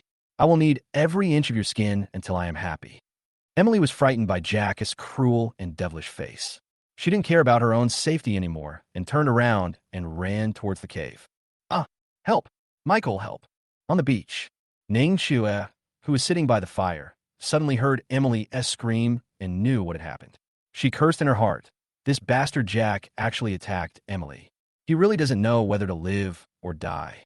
Eve, who suffered temporary amnesia, also heard the cry for help. Knowing it was Emily, she rushed out of the tent without hesitation and rushed into the jungle in a confused state. Manager Yin, don't be afraid. I'm here. Originally, Ning Chue didn't want to meddle in other people's business, thinking it was better to have less trouble than more. So she pretended to be ignorant and stupid and would try to persuade the other party later, depending on the situation. Eve rushing into the jungle. She had no choice but to chase after him. She was even praying that Jack would not cause any chaos. But when she thought of what happened to Eve before, she became even more worried and her pace quickened significantly. In the cave, Beata looked at the dancing flames, feeling a little restless. She said, Michael, why do I always feel like something is wrong, like something is going to happen? Michael frowned, but then he thought that Emily should have almost reached the beach by now, so he didn't care. Don't worry, Emily is not a child. She definitely knows what to do. Nothing will happen. Even so, Beata still felt uneasy. In the jungle at this time, Emily ran desperately towards the cave, shouting for help as she ran. Help, Michael, help. But this place is at least several miles away from the cave. Even if Emily shouted at the top of her lungs, there would be no response from inside the cave. Emily looked at Jack, who was approaching slowly, and tried desperately to resist. Jack, don't come over here. Get out of here. Huh? Jack laughed loudly. How could he miss such a good opportunity? While Emily was running away, he chased her in a few steps and pushed her to the ground without hesitation. Ah, Jack, don't come over here. Help, help. Michael, help. Jack looked at Emily, who was trying hard to move backwards despite the pain, and a wicked smile appeared on his face. Because at this moment, there was only Emily's body in his eyes. The white dress fully showed her stunning figure. Moreover, she looked disheveled and struggling desperately, so the dress was still vaguely visible. Run, keep running. You just act noble every day and think you are so great. In my opinion, you are just born to a good family, a famous family, you stinky woman. Emily struggled desperately to retreat backwards, crying and trying to get up and continue running, but Jack grabbed her throat and held her tightly under him. Sister Yin, don't struggle. I have liked you for a long time. Ha ha ha. Jack's creepy evil laugh scared Emily so much that she resisted desperately. Ah, Jack, let me go quickly, you bad guy, you will die. But with Jack's size, riding on Emily, no matter how she resisted and struggled, it was useless. Haha, the more you struggle, the more excited I am. Your figure really makes me unable to extricate myself. I didn't expect that today my long-awaited wish will finally come true. Let me go, no. Emily fought back desperately and refused to obey. She didn't want Jack to succeed no matter what. But Emily was overthinking. Her shaking body and struggling were of no use to Jack. No matter how she hit with her hands or kicked with her feet, it was all ineffective. Ah. Jack laughed and pressed his knee hard on Emily's thigh. The severe pain instantly made Emily's head go blank, and the pain was as if her heart was being torn apart. It hurts, Jack, don't do this, let me go, it hurts, let me go. Tears instantly rolled down Emily's eyes, and her resistance turned into begging for mercy. Oh, Jack, please let me go. But at this moment, how could Jack, who was overly excited, let Emily go easily? He looked at the lamb to be slaughtered with an evil face, staring straight at her proud figure, and stretched out his claws. Chapter 50. Angry Michael. Bang! A loud slap landed directly on Jack's face, and 5 finger marks appeared instantly. Jack, don't touch me. Get out of here. Jack was not surprised, but happy. He looked at Emily, whose body was shrunken tightly and who was desperately protecting her chest with her hands. He had a sinister smile on his face and a creepy look in his eyes. You actually dare to hit me? I think you are tired of living. Emily struggled desperately, but her thigh was almost broken by Jack's knee, and the pain made her lose consciousness. No. Jack felt the pain in his cheek, and he put a little more force on his knees, squeezed Emily's arm, and with his other hand, he slowly slapped her face and laughed. Tell me, what would happen if I slapped your delicate face hard, and then slowly cut it with a knife? Would it make you unable to see people for the rest of your life? The pain in Emily's legs and wrists made her lose all strength. Her waist was straightened, and her breath rose to her throat. Jack, please let me go. It really hurts, please. Jack looked at Emily, who was no longer struggling. A smug smile appeared on his face, and he slowly reached his hands towards her chest, and with a click, he directly unbuttoned the front of her dress. When Emily saw that her clothes were torn and her figure was exposed, she struggled to free her hands to cover herself. But there was nothing a woman could do. How could she compare to a man in strength? Moreover, the pain in her legs made it impossible for her to exert any strength. No, you bastard, let me go. Jack let go of such a beautiful scene easily. He grabbed Emily's hands that were covering her chest, and with a wicked smile on his face, he was about to move them away, revealing the place he had always longed for. Unexpectedly, at this moment, Eve suddenly appeared from behind Jack. The temporary amnesia did not make her forget Emily. She hugged Jack's neck with both hands when he was completely defenseless from behind and pulled him off Emily. The moment Emily broke free, she hurriedly grabbed Jack's clothes, but she found that Eve's small body was unable to hold Jack at all. She was counterattacked by the other party and was kicked hard in the abdomen by Jack. The intense pain caused Eve to collapse on the ground, struggling in agony. It hurts. Emily couldn't stand it anymore, so she picked up a dry stick and rushed forward. I'll fight you. But given Jack's fat physique, there was no way Emily could be his opponent. Before she could throw the stick, Jack slapped her to the ground. Emily felt dizzy and lost her strength. Jack looked at Emily's delicate body lying on the ground. Waves of energy and blood flowed backwards, impacting his dantian. He could no longer control himself and pounced on her. Oh, Jack, please, don't do this. Emily's eyes were already filled with tears. She was powerless and could only beg bitterly. All of this was seen by Ning Qiuyue, who was hiding nearby. She had already been frightened by Jack, and seeing such a scene, she didn't dare to go out to rescue. How could Jack let the cooked duck fly away, especially when the other party was the general manager, Emily? He reached out to pull up the hem of her skirt. This scared Emily so much that she no longer cared about the pain in her body and struggled desperately and shouted for help. Michael, help! Michael, where are you? Jack hard, kicking him directly out and falling heavily to the ground. Even so, Jack's fat body still slid 3 or 4 meters on the ground before stopping. The person be but Michael? He looked at Emily lying on the ground, already covered in wounds, and immediately became furious. Jack, you bastard! When Emily saw that it was Michael, she started crying and shrank away, not even a trace of dignity left in her body. Whoa! Michael's heart was bleeding. He took off his shirt and gave it to Emily without hesitation. Then he gently helped her up and said to himself, I'm sorry. I'm late. Emily hugged Michael tightly and cried bitterly in his arms, like a wronged little girl who finally found a little support. Michael's eyes were completely filled with anger. If Beata hadn't been pushing him to come over and take a look in the cave, who knows what kind of unjust thing would happen next. It's okay. I'm here. Everything is over. Emily was most worried about Eve. She ignored Michael's embrace, endured the severe pain in her body, crawled over, and picked up Eve. Eve, are you okay? Eve was only kicked by Jack, and she was obviously much better now. However, she pointed at Jack in a daze, her face full of fear, and said, He is a bad guy. He is a bad guy. Michael had already been unable to bear it any longer. He stared angrily at Jack, who was struggling on the ground. Then he stood up and walked towards him firmly. Jack, it seems that you took my words as nonsense. You actually dared to attack Emily. Jack, who had been lying on the ground for a while, finally came to his senses. When he looked up and saw Michael's ferocious eyes, he was frightened from the bottom of his heart. Michael, what do you want to do? I'm a sales manager. You can't do that to me. With a sharp light flashing in his eyes, Michael raised his foot again and kicked Jack hard in the chest, causing his fat body to retreat more than 2 meters on the ground, and he instantly spurted out a mouthful of blood. Jack, I didn't bother with you before because you were the manager, but you have tested my bottom line again and again and didn't take me seriously. So today I will let you know how to write the word death. After saying that, the axe that had always been with him suddenly appeared in Michael's hand. Under the dazzling sunlight, it looked imposing. He who deceives others will always be deceived. He who is deceived will always be deceived. Today is your day of retribution.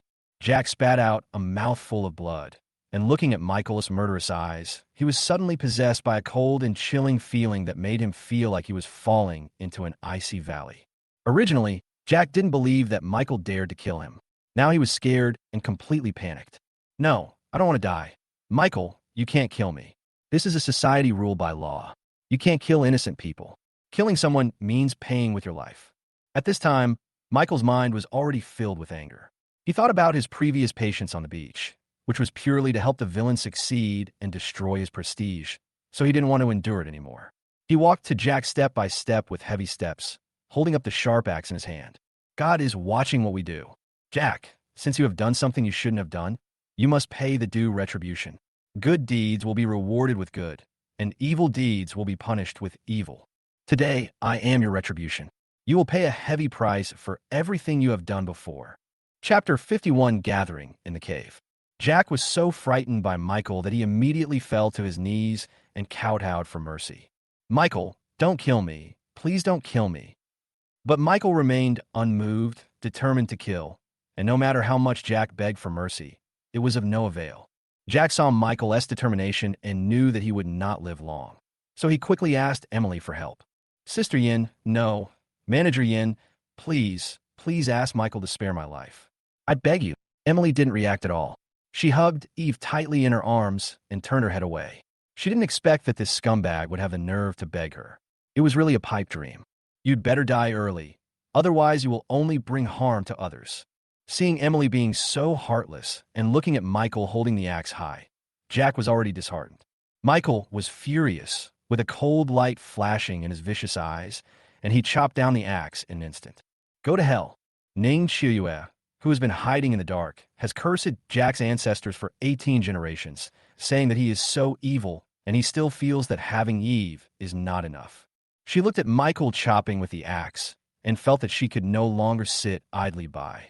Otherwise, Jack would surely die and all her efforts over the years would be wasted. The more Ning Chiuyue thought about it, the more she felt that she still depended on Jack for the rest of her life. So she jumped out and yelled, Michael, stop. Michael heard the sound, and the axe instantly stopped above Jack's head, with only less than a finger's length away. Jack was completely frightened and collapsed to the ground, shaking. Ning Chiuyue did not hesitate and quickly persuaded, Michael, wake up. Even if Jack does evil things, you can't kill people casually. We are citizens of the rule of law. Do you want to bear the crime of murder at such a young age? Michael came back to his senses a little after hearing what Ning Chiuyue said, but he still couldn't let go of the anger in his heart and still held the axe high in his hand. This is intolerable. Since he has done something that is against the will of heaven and earth, he must be punished accordingly. Ning Chiuyue was shocked when she saw this, and quickly stood in front of Jack to prevent Michael from executing Jack with a knife. Michael, he is Mr. Zhao. Even if you don't care about the old friendship, you should think about it carefully. He is a human being, not a random person. You can't just kill him casually. Michael looked at Jack hiding behind Ning Qiuyue and was still angry, but now that he was a little more sober, he thought that it was okay for him to kill cats and dogs, but it was really hard for him to kill a person.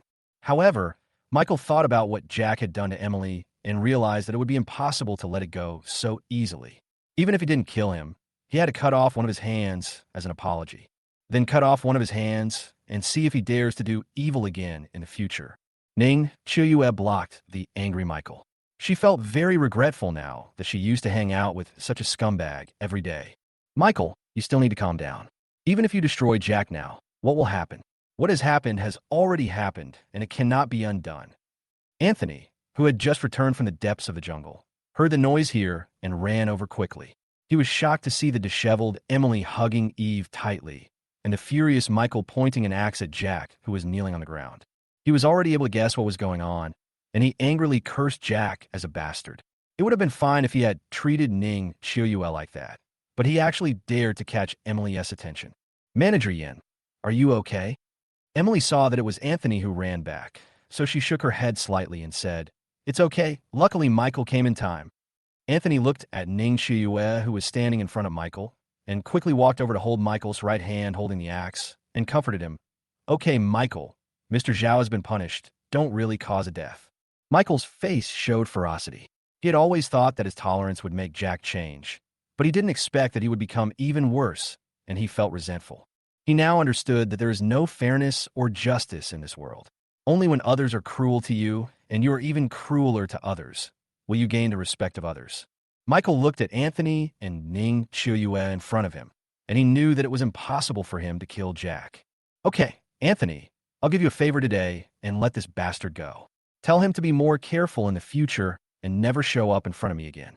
Otherwise, I'll beat him up every time I see him. Anthony and Ning Qiuyue were relieved when they saw Michael put away the axe. At this time, Jack was so frightened that he didn't even dare to raise his head. He knelt on the ground and trembled. Snort. Michael snorted coldly and stopped paying attention to Jack. He slowly walked to Emily and said gently, Emily, I'll take you back to the cave. Emily held Eve in her arms and stood up with the help of Michael. The sharp pain in her thigh made her groan involuntarily. Michael was so distressed that he didn't care about Anthony and Ning Qiuyue at all. He took Emily and Eve and slowly walked towards the cave. Ning Qiuyue began to struggle internally, not knowing what to do. She selectively glanced at Anthony and said, Anthony, what about us? What should we do? Oh, Anthony sighed helplessly because Jack's actions had exceeded the moral bottom line, and he should suffer the consequences himself. Moreover, he knew that this was a deserted island, and if he continued to cooperate with Jack, it would be a matter of whether he could survive or not. So he decided not to associate with him anymore. Boss Zhao, I'm sorry. This is a deserted island. Life here is forced. Please don't blame me and Ning Qiuyue. Jack collapsed on the ground and began to feel scared as he watched Anthony and Ning Qiuyue leave. He knew his own strength, and how could one survive on this deserted island? But he was frightened by Michael's terrifying aura. His legs were still shaking uncontrollably, and he could only watch everyone disappear into the jungle. A breeze blew through the scorching jungle, causing countless leaves to fall. Soon, Michael brought Emily and others back to the cave. Ning Qiuyue quickly ran to the front of the cave, opened the straw curtain, and let Michael help Emily and Eve walk in. Beata, who was sitting in the cave, was at a loss as to what to do. She quickly came over to greet them. Seeing Emily's disheveled appearance, she was shocked and asked, What's going on? Ning Qiuyue had no choice but to tell the truth, which made Beata furious. She angrily cursed, This bastard Jack deserves death. He actually did something so evil that he will definitely be punished by God. Michael gently helped Emily and Eve to where Beata slept and asked them to sit down and rest. He said distressedly, Emily, how are you? Are you still in pain? The pain in her thigh made Emily frown, but she was worried that Michael would be too distressed, so she shook her head slightly and said, It's okay, don't worry. But Michael found that Emily's thighs under her dress were already bruised and purple. He said with some heartache, You call this okay? You are really wronging yourself. Michael quickly took out the anti-inflammatory water from his trouser pocket and handed it to Beata. He found it on the male corpse of the rescue team. Because he is a man, even if something happened between him and Emily in the tent before, he certainly couldn't help her apply medicine in front of so many people. After all, it's not appropriate for men and women to be intimate with each other. So he had to give such a beautiful thing to Beata. Chapter 52, Late Night Tenderness. Beata didn't refuse and used a cotton swab dipped in disinfectant to wipe every bruise on Emily's legs. Emily's face turned red because some of her injuries were still underneath her dress. Moreover, this happened in front of so many people. She lowered her head in embarrassment, endured the pain, and remained silent. Anthony, on the side, seemed to have nothing to do. He looked at the cave carefully and actually saw a large piece of meat on the stone wall. A surge of hunger filled his heart, and he took it down without saying a word and started to grill it. Ning Chiuyue was so hungry that she was drooling because they hadn't eaten for 2 days and 1 night. If they hadn't had water to drink, they would have died long ago. Anthony looked at the slowly roasted meat and was pleasantly surprised. Then he suddenly changed the subject and said, "Michael, you are living such a comfortable life. Have you ever planned how to escape from this deserted island?" Michael smiled bitterly and shook his head because he had thought of this idea before and had also conducted a field investigation, and it simply would not work. To tell you the truth, it's almost a pipe dream for just a few of us to escape from this deserted island. Because I have already climbed the highest mountain in the west to check, except for the north of the deserted island, which is the deepest part of the jungle and cannot see the situation clearly. The other 3 directions are all covered by seawater. There is no end in sight. Even if we paddle the raft we build out to sea, how many days can we survive on the sea? Even if we have enough food to survive, how can we guarantee that we will not get lost in a vast ocean? After hearing what Michael said, Anthony, Beata, and others fell into deep thought. Soon, the aroma of barbecue spread, arousing Emily and Ning Chiuyue's desire and making them drool. Anthony didn't hesitate to give Michael and Beata a share of the barbecue to Emily, Ning, Chiuyue, and Eve. "Michael, Beata, please bear with it for now. We haven't eaten for several days." "We're welcome." Michael was straightforward and said, "Actually, this meat was originally prepared for you, but you didn't come yesterday." Anthony was stunned and asked, "What happened yesterday?" Ning Chiuyue knew she couldn't keep it a secret any longer, but she was still hungry, so she ate a few more bites of the barbecue before explaining, "I already talked to Michael about joining yesterday. I want to tell you guys last night, but Jack wouldn't let me. I'm a weak woman, so I dare not say anything." When everyone heard this, they realized what was going on. It turned out to be Jack doing again. They felt that so many of them had been fooled by him alone. Emily didn't want to hear the name Jack at all. Seeing that everyone had quieted down, she asked, "Michael, how did you know something was going to happen to me, and how did you get here so promptly?" Michael put away the disinfectant that Beata handed him and explained, "This is all thanks to Sister Beata. If she hadn't been thinking about you and worried that something might happen to you and had asked me to go to the beach to check the situation, the consequences would have been disastrous." Beata was not modest and spoke the truth. "In fact, I have disliked Jack for a long time. I could tell at a glance that he is not a good person. Manager Yin, you returned with a lot of anger, so I'm so worried." Emily looked at Beata with gratitude, and her heart suddenly felt much warmer. Anthony didn't expect Jack to be so bold as to be attracted to Emily, but he didn't care about that. Seeing that going out to sea was no longer practical, he worriedly asked, "Michael, what should we do now? Should we just keep living in the cave?" Michael didn't have a better idea, so he nodded and responded, "Almost. But we are not living in the cave to survive. Only if we survive can we have a chance to escape from this deserted island and return to the city that originally belonged to us." Emily and the others felt that what Michael said was right. Why did they desperately look for food, and why did they survive in desperate situations? It was just to continue to survive. Yes, Michael is right. We only have hope if we survive. Anthony and Ning Chiuyue ate the barbecue and nodded in agreement. After eating and drinking their fill, they lay down beside the fire to rest contentedly. Because of what happened to Emily, Michael was in no mood to do anything else, so he stayed in the cave with everyone else for the entire afternoon. Soon, the sky outside the cave darkened. In the entire cave, there was only a fire emitting a faint flame, which flickered and illuminated the surrounding stone walls. Michael was worried that the tiger would appear in the middle of the night, so even though everyone else was asleep, he still stayed up very late and didn't dare to rest. He looked at the people sleeping around him and saw that they had all found a sleeping position that they were satisfied with. Then he smiled bitterly and shook his head. But at this moment, Michael found that Emily's body began to tremble, as if she was having a nightmare. At this moment, Emily was dreaming that she was only wearing a thin nightgown and was tied to the bed with all her limbs fixed. It was as if she was being pressed down by Jack and could not move. No matter how she struggled or resisted, it was of no use. Out of the corner of her eye, she suddenly saw a dark figure wearing only underwear, slowly walking towards her and slowly crawling on her bed. She was terrified and shouted frantically for help, but in the end it was of no avail as no one responded to her. The black shadow had no shape, but his wild laughter was extremely creepy. He could see the scene inside completely through Emily's thin pajamas, and his restless hands immediately grabbed her. Emily struggled desperately, but her hands and feet had no strength at all. Michael noticed that Emily was acting unusually, so he quickly got up from the fire and slowly walked over. He found that she was shaking more and more violently, and her face was covered in sweat, so he became very worried. Suddenly, Emily was awakened instantly. When she saw Michael in front of her, the fear in her heart made her hug him, and her sweet little mouth directly blocked Michael's thick lips. Before Michael could figure out what was going on, he saw Emily hugging his neck tightly and kissing his thick lips, and he immediately became excited. Seeing that Beata and the others were fast asleep and showed no sign of waking up, he stopped trying to control himself and hugged Emily, turning from a passive position to an active one. Cheen, Michael. Emily couldn't help but let out a soft cry, but then she remembered that there were so many people around her. She was afraid of waking everyone up, so she suppressed her excitement and didn't let herself make any sound. Michael's kiss to Emily was not as passionate as Beata's, but slow and gentle, just like the arrival of love. Emily's face flushed after being kissed by Michael. Her heart beat faster, and her breathing became rapid. Michael was about to reach out to climb onto that proud figure, but was suddenly stopped by Emily.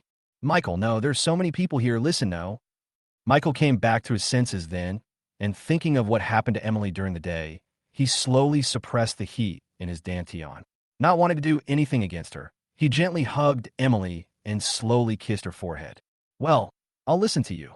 Emily threw herself into Michael's arms like a happy young wife, looking reluctant to leave. Chapter 53, Killing the Goat. Boom! There was a loud noise outside the cave, and Anthony, Emily, Ning Chiuyue, and others woke up instantly. They were confused and didn't know what was going on. Michael was of course aware of the situation. He followed the morning light through the straw curtains and looked outside the cave. Seeing that there was no movement at all, he breathed a sigh of relief and said, "Everyone, don't worry." When Beata heard this, she yawned and said, "Michael, what the hell did you do? I can't even sleep well this early in the morning. It's so scary."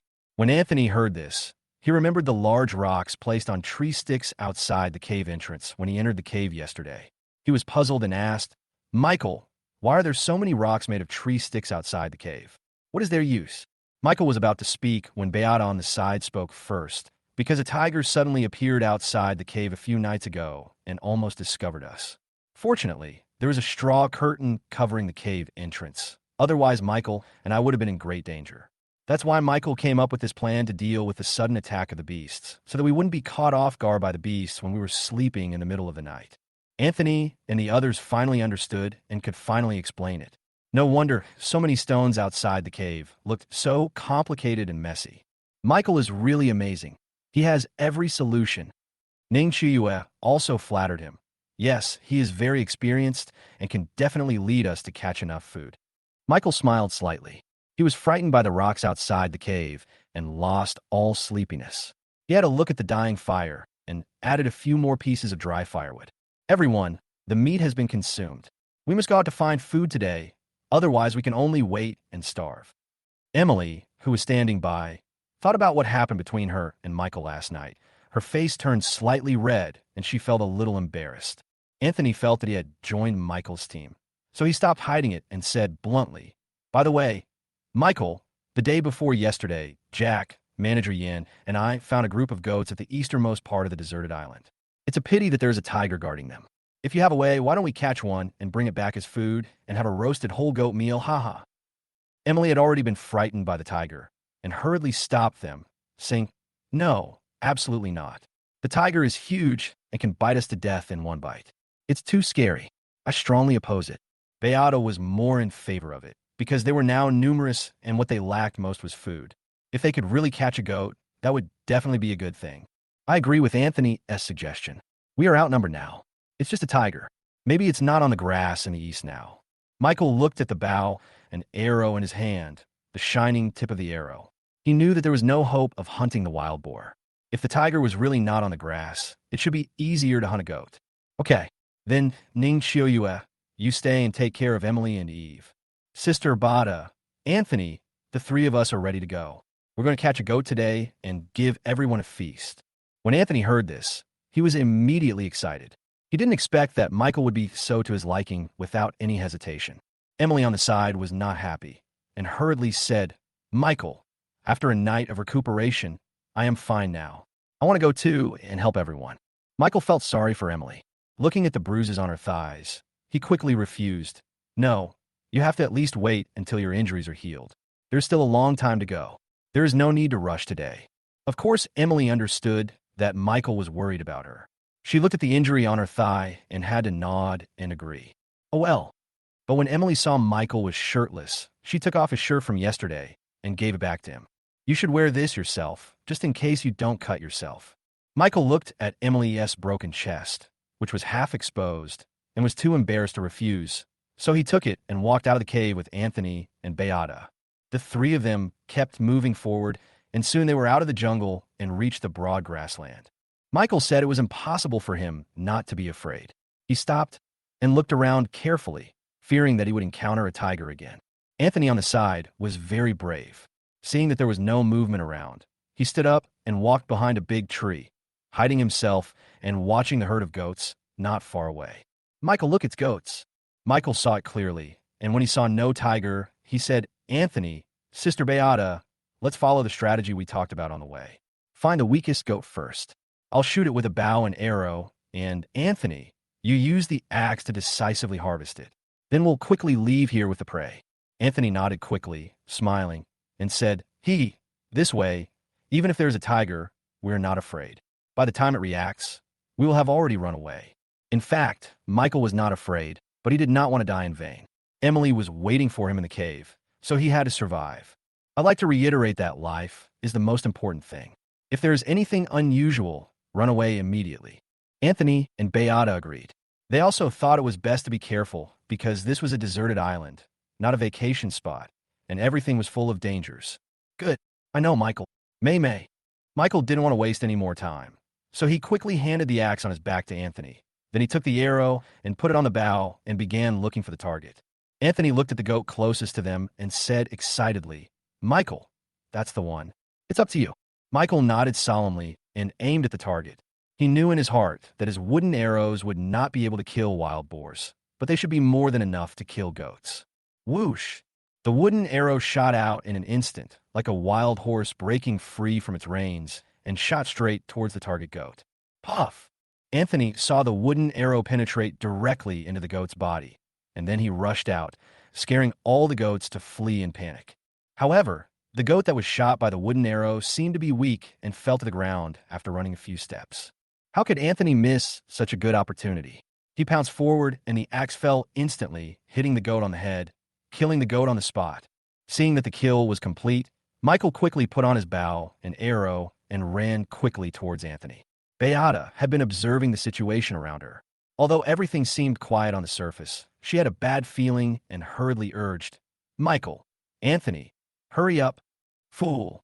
A tiger's roar was heard, scaring the three of them. Michael and Anthony were a little flustered. They didn't dare to delay for a moment. Each of them grabbed a leg of the goat and pulled it into the jungle. Michael looked behind him worriedly and was relieved when he saw that the tiger did not catch up with him. However, the three of them did not dare to slow down at all. On the other side in the cave, Ning Chiuyue looked at Emily's dress, which was so tattered that it couldn't hide her hot body at all, and her chest was vaguely visible. Manager Yin, your clothes are all in tatters. This is definitely not a solution. I see there are still a lot of our things on the beach, including the backpack with clothes. Why don't I go get back now? When Emily heard the word beach, she thought of Jack, especially since last night's experience was still vivid in her mind. How could she let Ning Chiuyue go on an adventure alone? How can I do that? Jack must still be on the beach. He is not a good person. There is nothing he can't do. If you go there, you'll be in danger. I would rather not have those clothes. Ning Qiuyue knew that Emily was worried about her, but she knew that Emily didn't understand the relationship between her and Jack at all. Maybe it was her fault that Jack was so bold now. If she hadn't been so cowardly and let Jack do whatever he wanted, how could he dare to be so unscrupulous? Don't worry, Manager Yen. Maybe Jack was just impulsive last night and couldn't think straight, so he did something that damaged your dignity. Maybe he's still regretting it now. But no matter what Ning Qiuyue said, Emily just disagreed and firmly opposed it. Ning Qiuyue, why are you still speaking for that student? If Michael hadn't shown up in time last night and stopped him from succeeding, I might have already... Alas, Eve, who suffered from temporary amnesia, seemed to feel Emily's trembling body, and she quickly hugged Emily like a sister. Ning Qiuyue was speechless after hearing what Emily said, but she was still worried about Jack and tossed and turned in the cave. However, after a long time, Ning Qiuyue found an excuse to go to the toilet and walked out of the cave. She was very confused and didn't know what to do, but she still decided to go to the beach. Chapter 54 Compassion. After a long time in the cave, Emily became worried when she saw that Ning Qiuyue had not returned for such a long time. She thought about how Ning Qiuyue had just spoken for Jack and had to go to the beach to get clothes for her, and she felt that something was wrong. Eve beside her, she didn't dare to leave her alone in the cave, and she felt very anxious. Emily struggled internally for a long time, but finally she stood up because she was worried about Ning Qiuyue. What's going on with Ning Qiuyue? Will she be bullied by Jack? The more Emily thought about it, the more scared she became. She was afraid that Jack would do the same thing to Ning Qiuyue as he had done to her. She quickly picked up a dagger and prepared to rush out of the cave. Unexpectedly, at this moment, Eve, who had been in a daze, suddenly shouted out, "No, don't go." Emily was shocked. She looked at Eve's shrunken body, which showed no signs of improvement. She thought she was hallucinating. Finally, she gritted her teeth, pushed open the curtain, and walked out. Just at this moment, Michael and Anthony came back carrying the goat, and the moment they opened the straw curtain, they bumped into Emily. Michael saw Emily was in a hurry and asked hurriedly, "Emily, what's wrong? What happened? Why are you so anxious?" When Emily saw it was Michael, her depressed heart suddenly collapsed. She grabbed Michael's arm and said anxiously, "Michael, you are finally back." Ning Qiuyue, she went to the beach. What? Michael was shocked, but soon calmed down. Anthony and Beata, in particular, were not shaken at all, because they both knew the relationship between Ning Qiuyue and Jack, so they didn't seem very worried. Even so, Michael still asked, "What's going on? Did Ning Qiuyue tell you anything?" Emily was nervous and worried and she said that it was no use for my dress to be so torn and asked me to go to the beach to find some clothes for me, because when Ning Qiuyue joined us, she had a backpack with a lot of clothes in it. She said she wanted to go to the beach to get it, but I didn't let her go. As a result, she said she was going to the bathroom, and then she disappeared. Michael sighed helplessly. Thinking of Ning Qiuyue, he was speechless. He could only stroke Emily's hair gently and comforted her. "Okay, you stay and take care of Eve. I'll go take a look." Anthony was afraid that Michael would see something bad happen and get angry and cause someone to die, so he wanted to go and see. "Michael, I'll accompany you." Michael shook his head and refused. "No need. Don't worry. I won't do anything to Jack. You stay and clean the goat with Bada, and I will be back with Ning Qiuyue after the goat is roasted." Anthony knew what was going on. He knew that Ning Qiuyue had been played with by Jack countless times. Not only that, when he was the security captain in the company, he had seen Ning Qiuyue getting into luxury cars many times. She was dressed very revealingly and even flirted with others in the car. They were very intimate and not reserved at all. "Okay, then you have to be careful too." Michael glanced at everyone and left the cave. Even so, he did not forget to take the plastic bottle next to him, preparing to bring back some seawater to add salt to the grilled lamb. Beata patted Emily's shoulder gently and consoled her. "Michael is here personally. You can rest assured now." Emily looked at Michael disappearing into the jungle and breathed a sigh of relief, because she felt that as long as Michael was there, she would feel much more at ease. Anthony was too lazy to care about these things. He looked at the goat beside him, and a long-lost smile appeared on his face, because if this was on the beach, it would be a huge gain that he could not even imagine. "Hey, ladies, if you have nothing to do, come and help me. It will be much faster if we clean up together." Emily and Beata finally reacted and hurried forward to help Anthony carry the goat to the stream, watching him clean the goat and cut the meat. Emily also took out her dagger, which made things much easier for Anthony. At this time on the beach, "Jack, are you still a human being?" You did those things to me and Eve, but you actually hit Emily. I really misjudged you. Jack lay helplessly in the tent. Not only was he injured by Michael, but he also looked very haggard because he had not eaten for 2 days and 2 nights. Chiyue, please help me plead with Michael. You can let him beat me or scold me. As long as you let me join you, I am willing to serve him like a slave. Ning Chiyue no longer believed what Jack said. She picked up the backpack beside her and hugged it in her arms. She said in disbelief, "Forget it. Everything you did is so hopeless. I cannot praise your character. And I can tell you clearly now that you did those dirty and shameless things to me in the past because I needed to rely on you. But now, what do you have? What can I still rely on you for?" Jack was silent. Ning Chiyue continued to speak bluntly. "Jack, from now on, we are done with each other. You go your way, I go mine, and we'll say goodbye now." But Jack was reluctant to let go of such a good opportunity and quickly climbed out of the tent, kneeled on the beach, hugged Ning Chiyue's thighs tightly and begged. "Chiyue, no, you can't do this. This is a deserted island. I can't find any food by myself and can only wait to die. Now only you can save me." Seeing that Ning Chiyue was unshakable, Jack continued.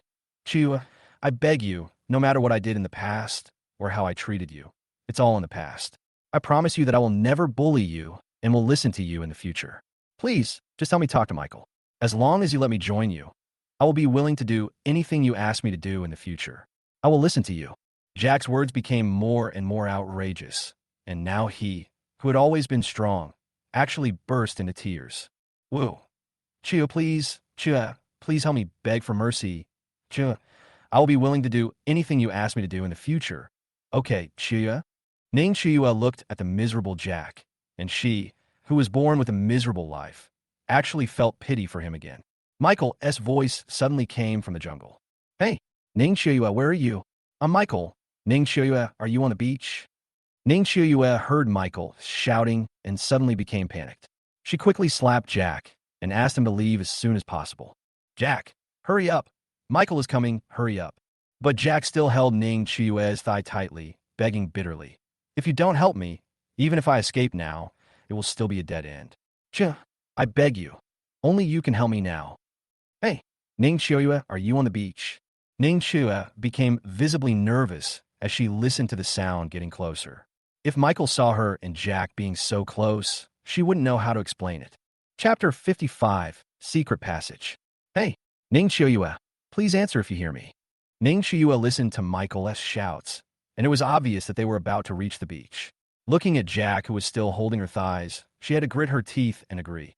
"I promise you, but I tell you, this is the last time I will help you. If you still do this in the future, then this is the end of us too."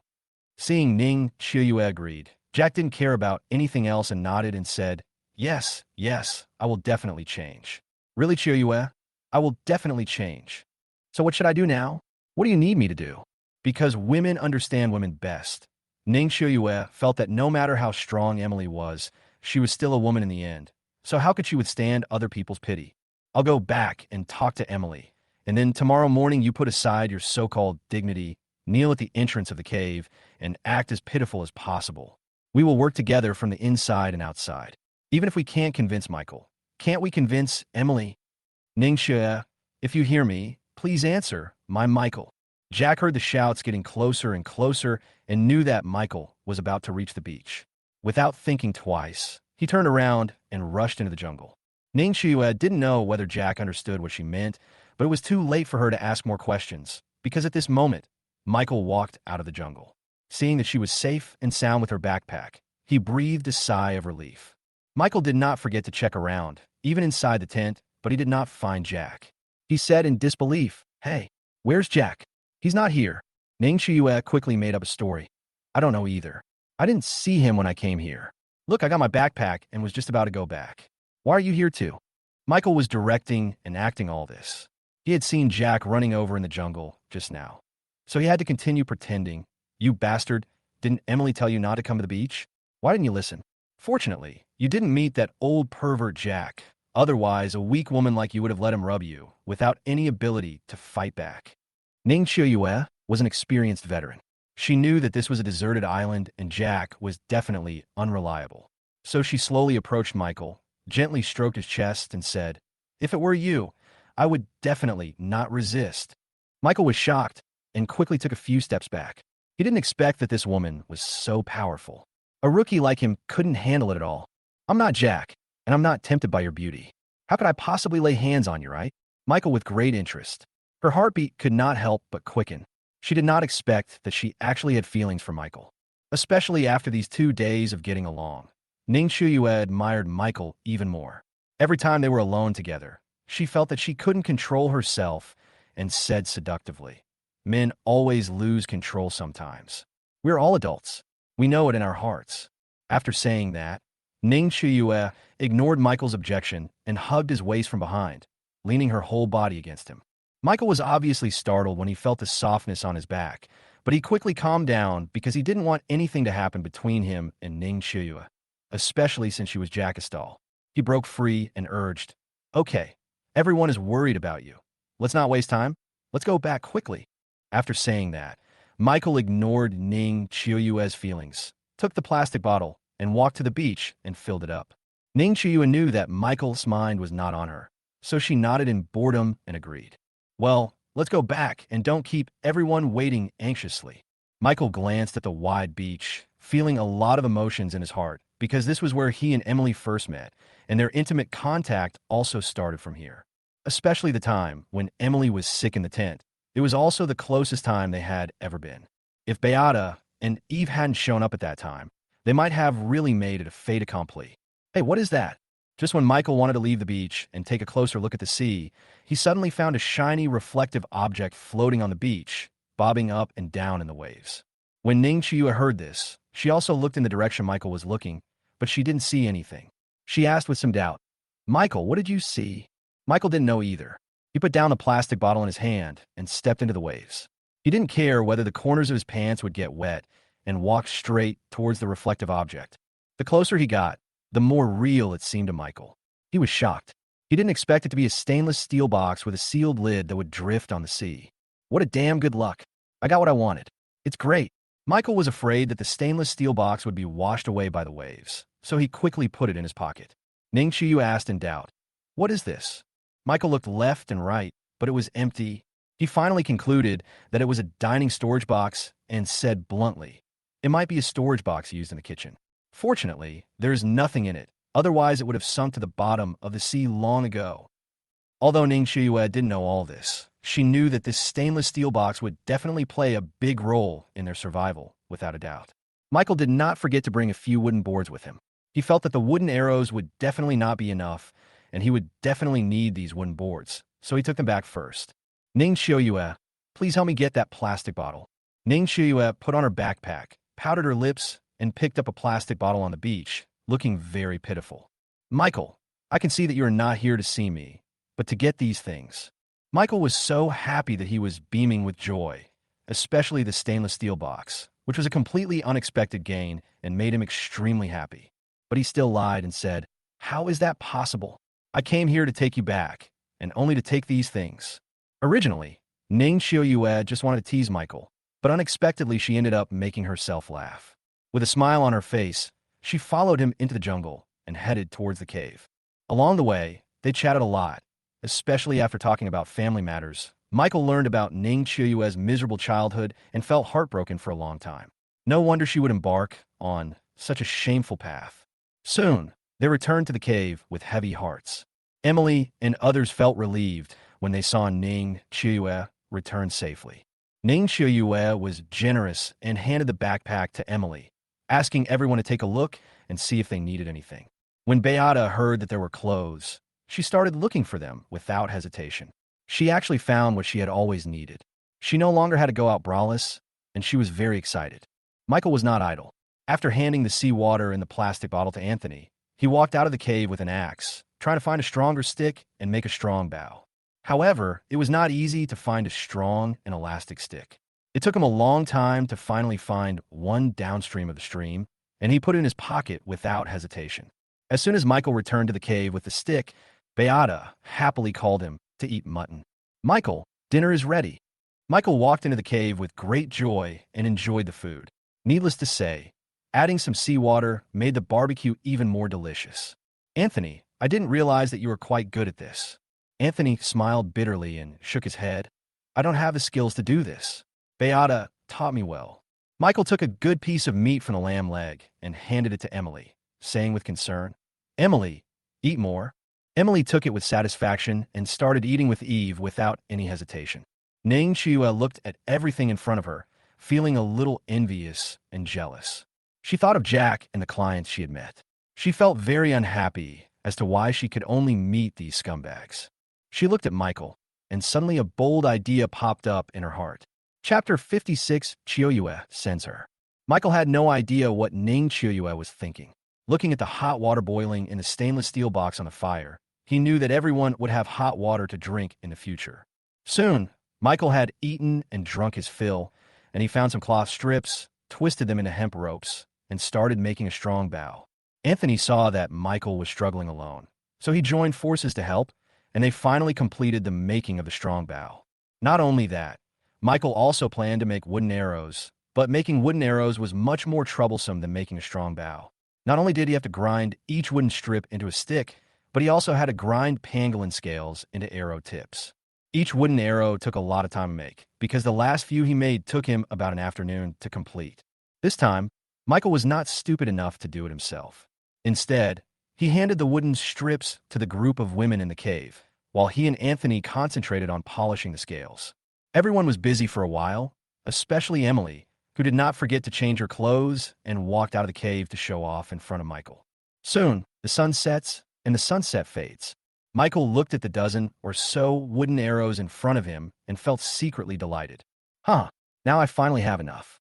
I don't have to worry about not having enough arrows anymore. Boom! However, before Michael could be happy for long, a loud roar was heard outside the cave, scaring everyone. Eve threw herself directly into Emily's arms, snuggled tightly against her chest, and trembled. Beata said in disbelief, "What a horrible weather! How come it thunders as soon as it said it would? Is it going to rain?" Michael put down the wooden arrow in his hand and walked to the entrance of the cave. He pulled open the straw curtain and looked around. A strong wind was whistling past, and he was so scared that he quickly put down the straw curtain again. It looks like it's really going to rain heavily tonight, maybe even stormy. Anthony thought about the last time there was a storm and they hadn't met Michael and the others. If they hadn't hidden behind the big tree, they would have been in danger. He thanked his luck and said, "Fortunately, we are in a cave this time. We can shelter from the wind and rain and don't have to worry about the storm at all." Emily still vividly remembered the last storm. She and Eve were hiding from the rain in a tent, but after a gust of wind, the entire tent was blown down, leaving them with nowhere to hide. In the end, they took refuge in the jungle and were safe. Yes, it's all thanks to Michael and Beata's sisters finding such a good cave that we can go there regardless of weather conditions. Boom! A strong light appeared and shone into the cave through the gap in the straw curtain, forming a beautiful shadow on the stone wall. Crash! In an instant, heavy rain poured down, instantly covering the entire jungle. Even if Michael lay on the grass curtain, it was difficult for him to see what was outside. Ning Qiuyue was very confused at this moment. She was actually worried about Jack. She couldn't even understand why she was still worried about Jack since Jack didn't treat her as a human being at all. He just used her as a tool to vent his anger. Her mind was filled with Jack, a shadow. She clearly felt that she liked Michael, but why did she have a special liking for Jack? Especially those vivid things that happened before, and Jack's rude treatment of her, all became her indelible memories. Anthony sat back by the fire. Hearing the thunder and lightning outside the cave, which was still a little cold, he could not help but add some more dry wood to the fire to make it burn more fiercely. Then he sighed and said, "Oh, I don't know what happened to Jack. It's stormy outside. There must be no good place to hide from the wind and rain." Michael didn't like people like Jack in the company and said bluntly, "What's the big deal? He has brought this upon himself." Boom! A thunderous roar resounded through the heavens and earth, circling over the deserted island and echoing in the jungle. At the seaside, on the beach, it's raining heavily. A violent storm swept through the jungle, and Jack hid behind a big tree, trembling. But when he thought about how Ning Qiuyue actually asked him, as a sales manager, to kneel down in front of a poor employee and admit his mistake, he found it a little intolerable and unacceptable. But up to now, he hasn't eaten a bite of food for a long time. If it weren't for his body size, he would have been so hungry that he wouldn't have known east, west, south, or north. "Oh my God, what should I do?" Jack, who was completely soaked, hid in a dark corner of the tree roots, shivering with cold. He felt unhappy when he thought that Michael, Emily, Ning Chiuyue, and others were lying in the cave comfortably. Damn it, Jack, who has always been thoughtful, is really going to fail today? God, I hate you so much. Boom! A deafening thunder startled Jack. He covered his mouth tightly and shrank under a big tree. What should I do? Do I really have to throw away my dignity in order to survive? Boom! There was a howling wind, thunder and lightning, and heavy rain. Jack was already shivering from the cold, but he still firmly believed that a man's knees are made of gold. He shook his head and refused without hesitation, and would never succumb to the dark force of Michael. Late at night, in the cave, only a faint flame was left flickering slowly on the fire. After a busy day, everyone had already fallen asleep. Michael was no exception. Just as he was enjoying his sweet dream, he suddenly felt something soft on his lips. Hey, what's going on? He felt a surge of excitement, especially when the sweet little bird's tongue explored his mouth so skillfully, making him feel hot. Could it be Beata? Michael was secretly delighted and quickly hugged her, and then the two of them huddled together tightly. The hot lips pressed tightly against his thick lips, the tips of their tongues entangled and stirred each other, and the slowly exhaled hot breath made Michael fall deeply. Faced with the other person's passion, Michael naturally responded by going up to her and kissing her passionately, his hands also beginning to wander restlessly.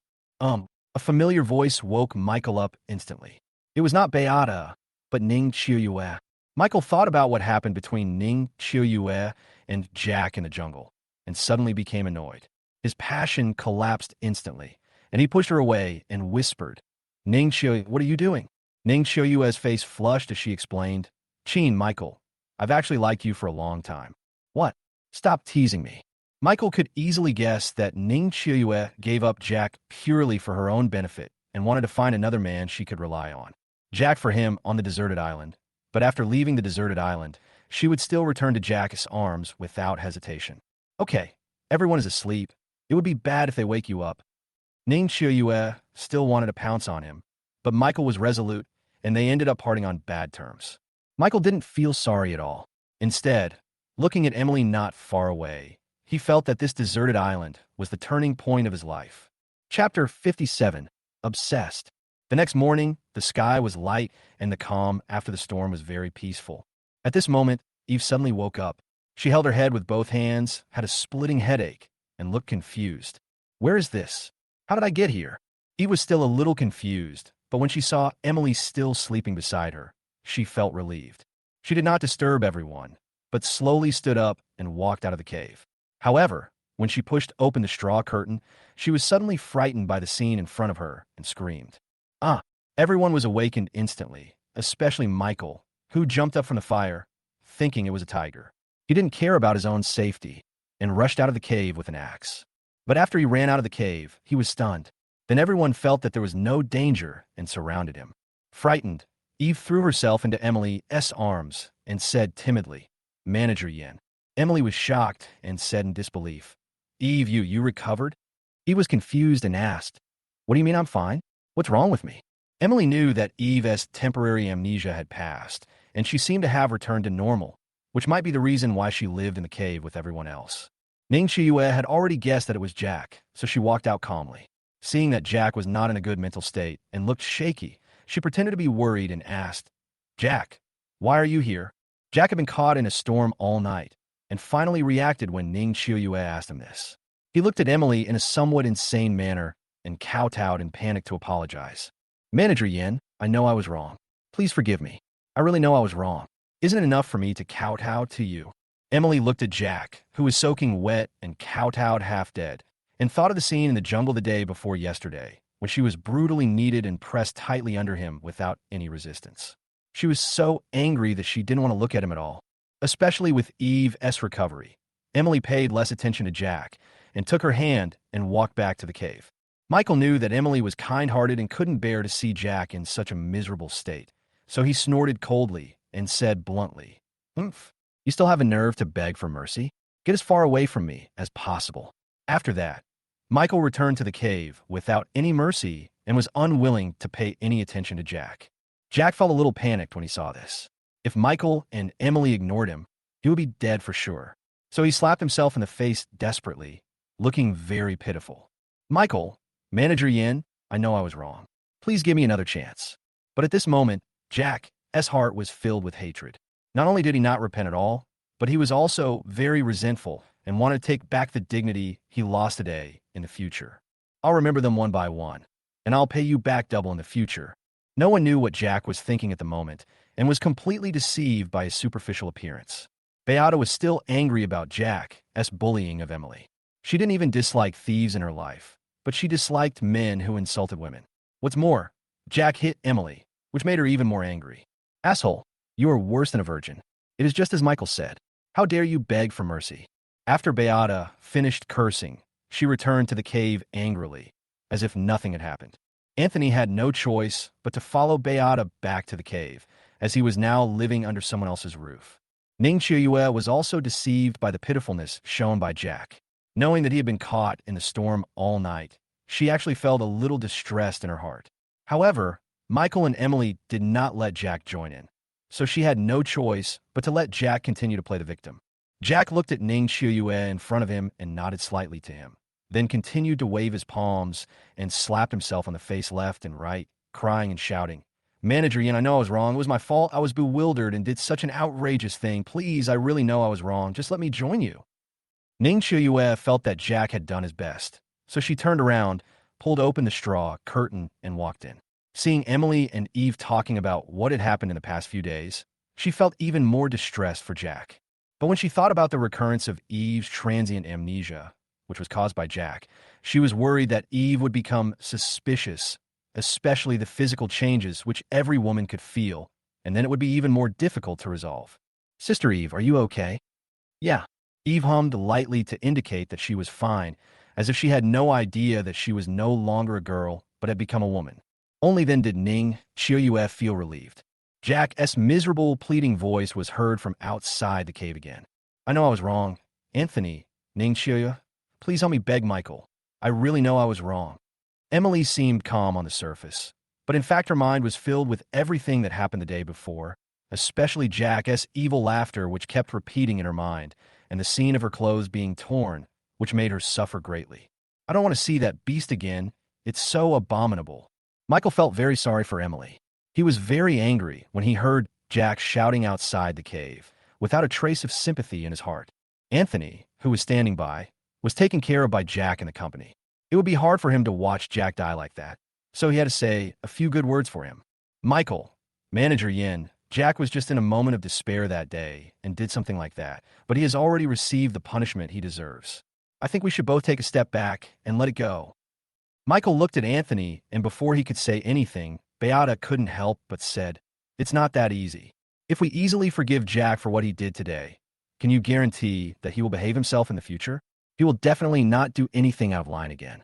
If he continues to harm others in the future and he succeeds, who will bear the consequences? Beata stared at Anthony and said coldly, Anthony, are you responsible for this? Anthony wanted to refute, but when he opened his mouth, he didn't know how to say it, so he had to swallow it back helplessly. Manager Yin, I know I was wrong. Please forgive me. I really know I was wrong. I will never do such a thing again. I am willing to work like a slave for you. Ning Qiuyue listened to Jack's voice getting smaller and smaller outside the cave. Seeing that everyone was silent, she was afraid that he could not hold on. She took a deep breath and said boldly, Manager Yin, although I feel sorry for you, Jack and I are from the same company after all. I can't just watch him die. Now that we are stranded on a deserted island, we should unite. It is a very bad idea to fall apart like this. I don't agree with it. Emily was stunned because she didn't want this to happen, but she didn't want to see Jack even more because that would only remind her of her miserable experience all the time. Those scenes were still vivid in her mind and left a deep impression on her. No, I don't want to see him again. Even thinking about him reminds me of those scenes. They are still fresh in my memory. I am afraid. Michael was furious, thinking about how everyone was getting along so well on the beach, but Jack had to find trouble and pick faults, messing up everyone's mood, which eventually led to chaos and separation. The more he thought about it, the angrier he got. He immediately picked up an axe and walked out of the cave, cursing, Damn it, Jack, you bastard, I'm going to kill you today, and put an end to it all. Chapter 58, Cannibalism. Everyone was shocked when they saw Michael's actions. Even Emily, who was sitting on the ground, stood up instantly. Although she hated Jack, she did not want to kill him. Michael, no. Everyone knew that this was a society ruled by law and that killing someone required a life penalty, so they all stepped forward to stop it. However, at this time, Michael had already pushed open the straw curtain and was furious when he saw Jack kneeling on the ground. Jack, you bastard, give me your life. Beata quickly hugged Michael from behind, and Anthony held Michael's arm that was holding the axe, not daring to let go. Ning Chiuyue was afraid that Michael would really kill Jack, so she quickly shouted, Jack, why are you still standing there? Run!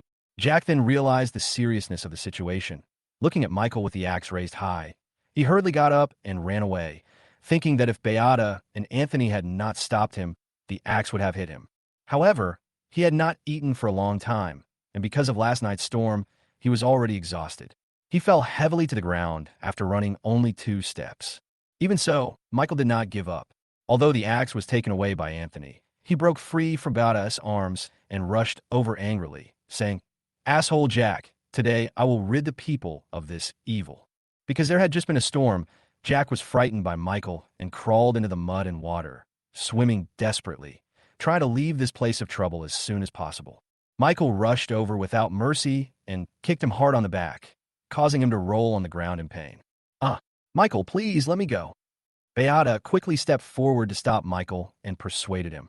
Okay, Michael, you can't continue to fight. This is a society ruled by law. This will not only kill Jack, but also yourself. If you kill someone, what about your parents? They will definitely be heartbroken. Michael couldn't hear anything at this moment. He was very angry when he thought about what happened to Emily and kicked Jack hard again.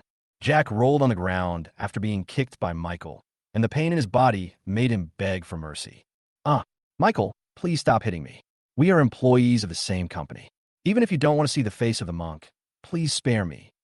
Soon, Emily and Eve also ran over, and seeing Jack rolling on the ground after being beaten by Michael, they couldn't help but reveal their unspeakable feelings. Ning Chiuyue felt even worse, because Jack suffered this disaster because he followed her advice. Not only was he unable to join, but he was also beaten up by Michael. She felt somewhat guilty. Michael, okay, no more fighting. Anthony also held Michael tightly, not letting him get close to Jack, for fear that he might kick Jack to death with all his strength. Michael, that's enough. We are all from the same company. Being stranded on a deserted island on the same ship is already a huge misfortune. Why do we have to kill each other? And didn't you say that as long as we stick together, we can definitely survive and wait for the rescue team? Why are you fighting among yourselves right at the beginning? You have to fight to the death to be satisfied. Although Emily was very angry about what Jack did to her, she felt relieved when she saw that he received the punishment he deserved, and the relationship was not so irreconcilable. Okay, Michael, stop fighting and let Jack go. Michael broke away from Anthony. He looked at Emily and understood that Emily didn't want to disrupt everyone's unity because of this incident. Okay, Jack, I'll spare your life this time for everyone's sake, but if you dare to touch anyone next time, I'll make sure you die without a burial place. Jack was covered in mud and begged, Please, Michael, let me join you. Otherwise, even if you don't kill me, I will die anyway. Jack really had no choice. Even if he left here alive now, he could only survive for a few days. Beata didn't expect Jack to shamelessly ask to join.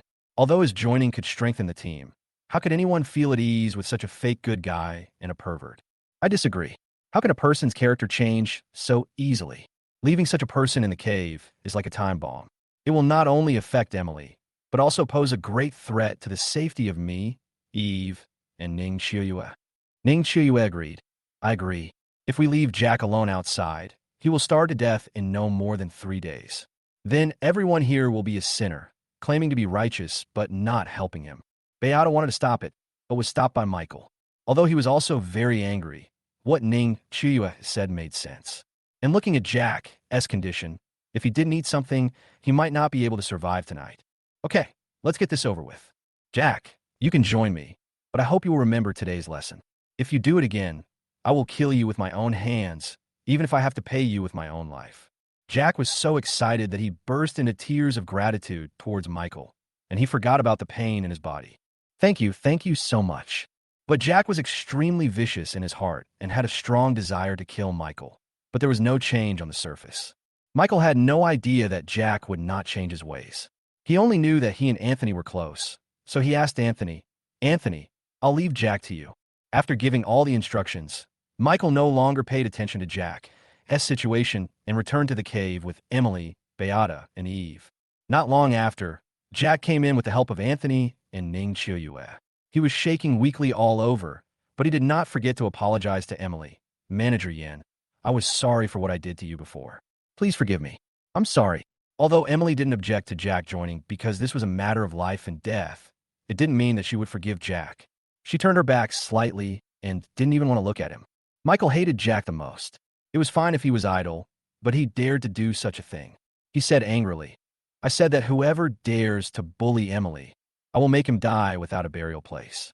But this time, Jack, I'll let you go for the sake of Anthony and Ning Chiuyue. If it happens again, you can try it. Jack nodded desperately and responded, I know I was wrong, and there will definitely not be a next time. I guarantee it with my life. Michael was too lazy to pay attention to him. He took the mutton off the stone wall and started to roast it. He also chopped some small pieces with an axe and cooked soup in stainless steel. Then he started to prepare breakfast. Seeing that Jack was still wet, Anthony took him closer to the fire, hoping to dry his clothes sooner. Ning Chiuyue was very excited to see Jack successfully join. Her empty heart felt much more fulfilled, and she began to have wild thoughts. No, what's wrong with me? Why am I happier to see Jack join than he is? Could it be that I have developed feelings for him? It's impossible. How could I have an affair with him? Could it be that we are dependent on each other? It's even more impossible. With his speed of only 3 or 2 minutes, it's absolutely impossible. Ning Chiuyue found it hard to accept this struggle deep in her heart, but her brain was out of control and her body became hot unconsciously. The people around were unaware of Ning Chiuyue's changes and continued to be busy with their own things. Soon, Michael distributed the roasted lamb to everyone, and everyone started to enjoy it. Michael looked at the people filling the cave and knew that this little bit of mutton would not last for a few meals, so he still needed to find more food. Everyone, take a rest after breakfast. When the sun dries up the jungle, we will go out and try our luck to see if we can get anything. We must ensure that we have enough food and not forget the next meal because of this one. Everyone felt that what Michael said made sense and nodded in agreement. Chapter 59. Enemies meet on a narrow road. At noon, the scorching sun baked the entire deserted island, making it extremely hot. If there weren't puddles everywhere in the jungle, no one would know that this was the weather after a storm. At this time, Michael was walking in the jungle with Anthony, Beata, and Jack, heading deep into the jungle. Originally, Michael didn't want to bring Jack along because he had been caught in a storm all night and was still very exhausted. However, Jack felt that since he had just joined the group, he still had to put in some superficial effort. Moreover, he still had the image of a villain, and staying in the cave with Emily and the other women would definitely make everyone feel unsafe. So he rested for a while and then followed, and Michael did not refuse. The 4 of them continued along the jungle. This time, Michael did not choose to go to the Easter grassland, but took everyone to the hill forest, the wild boar territory. At first, Anthony and others were reluctant because they had seen how powerful a group of wild boars could be. But Michael felt that the goat side was not very safe because it was guarded by the tiger. But in comparison, the Tukulan side was much safer, so no one objected. But at this moment, Michael became alert instantly when he heard the noise coming from his ears and saw a hare running hurriedly past them. Beata, who had sharp eyes, of course also spotted the hare and quickly shouted, Quick, it's a hare, don't let it escape. Anthony quickly took off the strong bow given to him by Michael from his back, aimed in the direction pointed by Beata, and actually saw a hare running wildly, but it was too fast. With his limited archery skills, it was impossible to hit it. He could only watch the hare disappear from his sight. Oh, what a pity! As a result, as soon as Anthony finished sighing, Michael pushed him into the ravine behind him, and then Jack and Beata also rolled down. Michael landed on his feet and landed beside them in a cool manner. Don't talk. Anthony, Beata, and others were confused, thinking that Michael was teasing them. Just as they were about to lose their temper, they suddenly heard a roar. Roar! At this moment, Anthony, Beata, and Jack were stunned because the sound was very close to them, but they didn't feel anything unusual. Michael lay in the ravine, holding down the people beneath him, and slowly stretched his head out to check. He saw a big black bear slowly walking towards him, which scared him so much that he broke out in a cold sweat. Fuck, I clearly avoided his territory. How could I still run into it? It's really a narrow road for enemies to cross. I'm so drunk. Beata also looked up with great curiosity, but when she saw the huge shadow of the black bear less than 10 meters away from her, she was immediately frightened and screamed. Ah! Michael quickly covered Beata's little mouth, but even so, the big black bear, hearing the noise, suddenly took a few steps towards the ravine, scaring everyone so much that they trembled and thought a disaster was about to happen. But at this time, the fleeing hare turned back, and after seeing the big black bear, it turned around and continued to flee. Roar! The big black bear roared angrily, and without stopping, it chased directly in the direction of the hare. In this way, everyone was lucky enough to escape the disaster. Seeing that the surroundings were safe, Michael quickly led everyone away. Along the way, Anthony was looking at the bow and arrow in his hand, and a bold idea came to his mind. Michael, do you think we can use this bow and arrow to kill a big black bear or tiger? Wouldn't it make us much safer? Michael shook his head slightly, because he knew that if they wanted to deal with ferocious beasts like black bears or tigers, they must prepare a large number of traps to assist. Otherwise, it would be almost a pipe dream to hunt and kill these beasts with just their 2 bows and a few broken spears. I think we should just forget it. Don't let it cause too many casualties. It would be more trouble than it's worth. Anthony had no choice but to give up and follow the crowd to continue heading towards Tukielan. At this time in the cave, Emily and Eve had a great conversation. Perhaps it was because Eve's condition had improved that Emily was very happy. But Emily thought of Ning Chiuyue, who was standing beside her. She went to the beach to get her backpack yesterday, despite her objection, and she spoke up for Jack this morning. She was filled with doubts. That was Jack, a novice who even dared to bully her, not to mention Ning Chiuyue, who was often with him. She had a bad feeling in her heart. The more Emily thought about it, the more she felt something was wrong. So she walked over to the fire and looked at Ning Chiuyue, who was adding dry wood to the fire.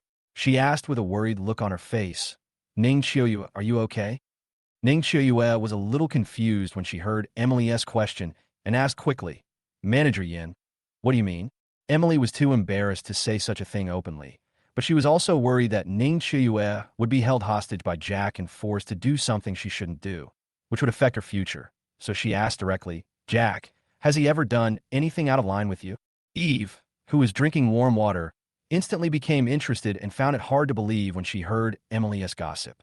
Ning Chiuyue didn't expect that Emily would ask this. She was caught off guard and unable to react for a moment. Her eyes were obviously evasive because Ning Chiuyue didn't want everyone to know that she was Jackastal, so she shook her head desperately and objected. How is this possible? I didn't. Manager Yin, you think too much. Emily frowned when she saw Ning Chiuyue's evasive look, and she knew her guess was probably right, but she didn't say it out loud. But Ning Chiuyue already knew who Emily was. As the general manager of the company, she had the ability to read people's expressions and must have guessed it. She grabbed her arm, her eyes full of guilt and regret, and pitiful tears slowly welled up in her eyes. Manager Yin, this is all caused by my ignorance in the past. Please keep it a secret from me. Emily gently patted Ning Chiuyue's hand and comforted her. Don't worry, I get it. Eve, who had suffered from transient amnesia, felt her chaotic mind swell after hearing these topics. Suddenly, unbearable scenes appeared in her messy memory, which terrified her. What's going on? Could that person be me? Eve was a little bit unbelievable. She suddenly felt something was wrong with her body and rushed out of the cave without saying a word. Emily was still listening to Ning Chiuyue talking about her miserable life and had no idea what happened to Eve. Before she could ask, she disappeared. But Emily didn't notice anything. She thought Eve just drank too much water and was in a hurry to go to the bathroom. This girl is so anxious. Soon, when Eve came back, Emily noticed that she was a little distracted, so she asked with concern, Eve, what's wrong with you? Eve thought of the scenes just now and went out to check her body. She was shocked to find that the flower of her chastity had withered. She knew that the scenes in her mind were real. She couldn't help crying and threw herself into Emily's arms. Woo-woo, Yin, Manager Yin. This scared Emily, but no matter how she asked, Eve remained tight-lipped and didn't reveal a word. Ning Chiuyue seemed to sense something was wrong, because she was also a woman, and she could definitely feel the difference in her body, so she knew something was wrong, and quickly asked, Eve, why are you crying? Have you been wronged? Or are you feeling uncomfortable somewhere? Eve lay in Emily's arms and shook her head slowly, responding in a crying voice. I'm fine, really fine. Ning Chiuyue was relieved when she found out that Eve didn't seem to remember everything. But she was still worried in her heart and scolded Jack, asking him to be more careful. But he was so bold as to cause so many troubles. She was worried that one day all would be exposed, and how would she end it then? Chapter 60: Hunting Wild Boars. On the other side, near the hill forest, Michael, Anthony, and 3 others safely passed through the jungle and carefully walked to the hillock forest and hid there. Everyone be careful and don't alert the enemy. Beata, Anthony, and Jack all nodded in agreement and explored the area nervously. They were a little daunted by the sight of so many wild boars on the mound. Jack and Anthony had both been chased by wild boars before, and they knew how terrifying they were, especially Anthony, who had even been knocked away by an adult wild boar once. If he hadn't been so strong, he might have died there. Michael said without hesitation, "Everyone, let's retreat first. It's not conducive to hunting here now. Let's go and see if there are any lone wild boars nearby. That way the success rate will be much higher." Anthony, Beata, and Jack followed without hesitation. They did not dare to provoke these wild boars. Soon, the sharp-eyed Beata spotted a wild boar foraging under a big tree not far away. "Everyone look, it's a wild boar." Everyone looked in the direction Beata pointed and actually found a lone wild boar. Michael quickly led everyone to hide behind a big tree. Looking at the wild boar in front of them, everyone knew that it was the best hunting target today. "Anthony, you shoot it with your bow and arrow, and I'll finish it off with the axe." Anthony quickly shook his head and objected. "No, the distance is too far. I don't have the skills. You should do it.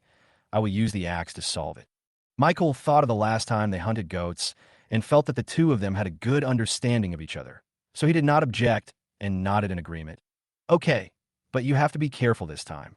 This is a wild boar with thick skin and flesh. It's not as easy to shoot as a goat. Be careful."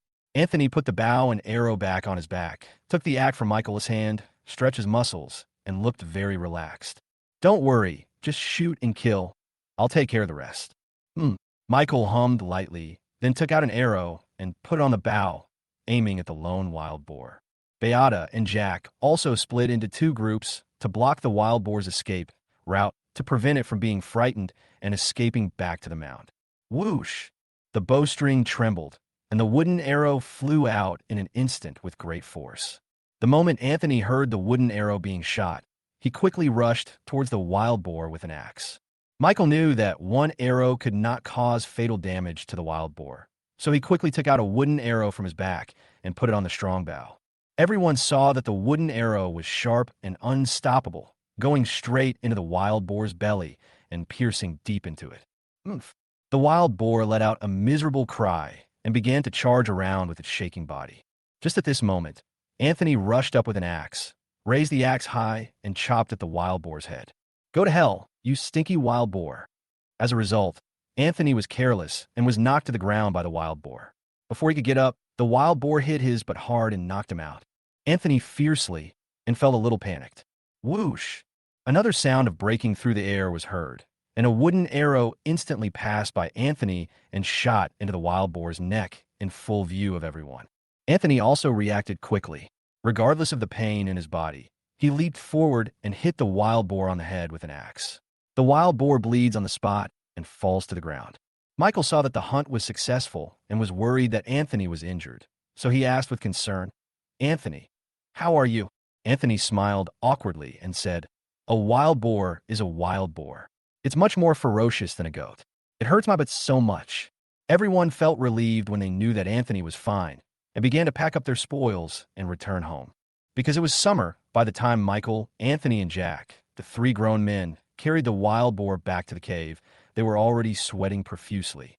The 3 of them jumped directly into the stream to wash off the sweat on their bodies. Emily and the others were so surprised to see such a big wild boar that they were speechless. They even thought of the time when she was chased by a group of wild boars.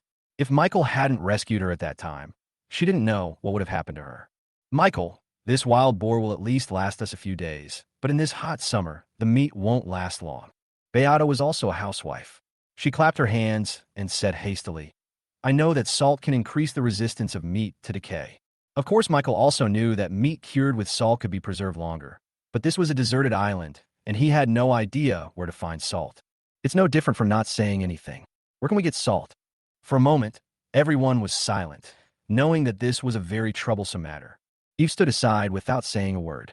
Thinking of herself naked and crying helplessly in the tent, she stared at Jack. She could already guess that he was the only one who could do such a thing. She knew that her innocence was destroyed by him, and she found it hard to accept it. Michael, who had just finished washing, slowly walked ashore. He had already thought of a perfect solution and said confidently, "I have a solution, but it's a little troublesome."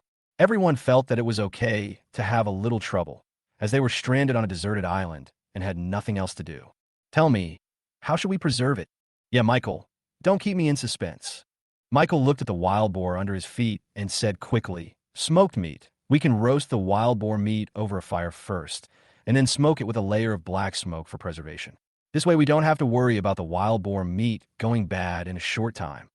Everyone suddenly realized and felt that what Michael said made some sense. But Emily asked, "Do we need a lot of other things?" Michael nodded and responded, "Yes, we also need some cattail sticks for smoking." "I'll go with you," Emily said without hesitation. Beata on the side said jokingly, "Michael, is it enough for Emily to go alone? Do you want me to go too?"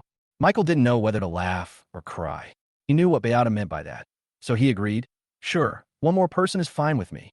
Beata had no intention of competing with Emily for her favor. She said calmly, "I think we should just forget it. It will be troublesome to clean up such a big boar. I will stay and help, and not disturb your world of two." Emily's face suddenly turned red, and she was a little at a loss. Michael calmly handed the axe to Anthony and asked him to lead everyone to clean up the wild boar. He also specifically instructed him to throw the unwanted garbage inside the wild boar into the stream and let it float away with the current to prevent the strong smell of blood from attracting unnecessary trouble. Then, carrying his bow and arrow, he led Emily towards the cattail bush with ease. After a long time, Emily was already sweating profusely due to the heat wave. Michael looked at Emily, who was wearing a white dress soaked with sweat. The long dress was tightly attached to her body, revealing her curves. For a moment, he was filled with imagination and his blood boiled. Emily was a little shy, her face flushed as she said, "Still looking? Haven't you seen it all before?" Michael couldn't help but marvel at Emily's proud figure, swallowing hard, and said uncontrollably, "I've seen it, but it's a pity I've never touched it." Emily blushed immediately, really impressed by Michael's shamelessness. "Huh, have you forgotten about the incident in the tent?" How could Michael forget? That was the most difficult night in his life. But he still pretended that his memory was vague and said, "What about the tent? Why don't I remember anything?" Emily was immediately furious because she still remembered the incident in the tent vividly. Not only was her first kiss stolen, but she almost gave her body to him. The more she thought about it, the angrier she got, and she raised her fist and hit Michael in the chest. "You big bad guy." Michael puffed out his chest and accepted Emily's waving fist, then took a step forward and hugged her in his arms. Emily was stunned. She didn't expect that things would happen so suddenly. She wanted to struggle, but her tiny strength was insignificant to Michael. Michael looked at Emily, who was struggling in his arms, and hugged her tighter, saying domineeringly, "Hold me." Chapter 61, Giant Crocodile. "Hold me." Michael's words completely stunned Emily.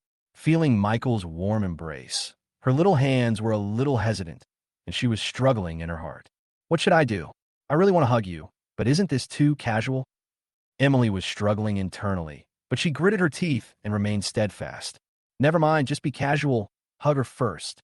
But at this moment, Michael felt that he couldn't control himself if he continued to hug her like this. So he let go of Emily and said with a smile on his face, "Okay, let's go quickly. Otherwise, everyone will be impatient."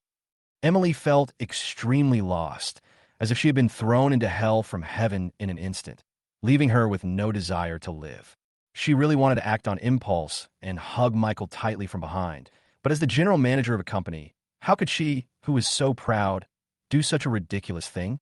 But Emily soon discovered that Michael's walking posture was very shy, so she knew what was going on and said, "Michael, you walk in a weird way."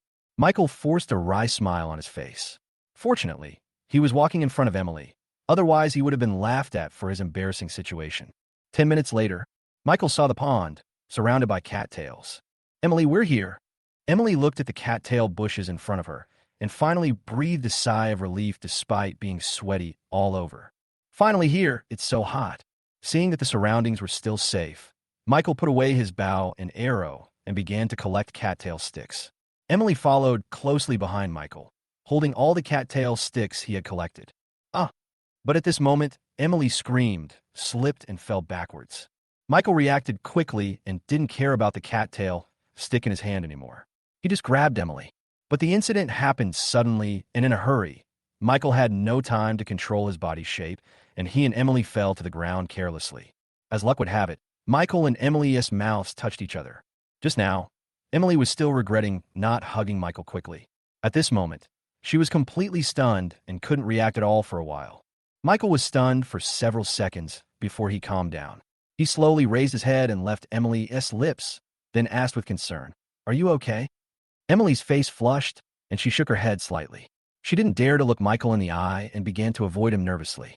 Originally, Michael was going to get up, but he felt that the current atmosphere was a little unusual and full of ambiguity, especially Emily's shy look, which made him even more impulsive. Michael didn't hesitate and slowly kissed Emily on the forehead. Emily wanted to dodge, but she was reluctant to give up the opportunity because she didn't hug Michael quickly. She struggled internally, and her heart beat faster. Michael kissed Emily on the forehead as gently as a dragonfly touching the water.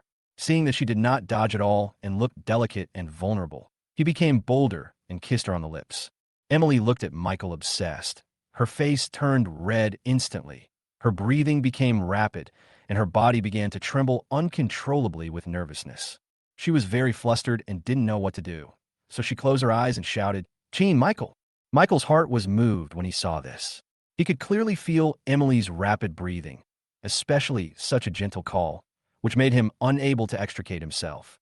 His thick lips slowly fell on Emily's small mouth. As soon as they touched, he could clearly feel Emily's whole body trembling even more violently.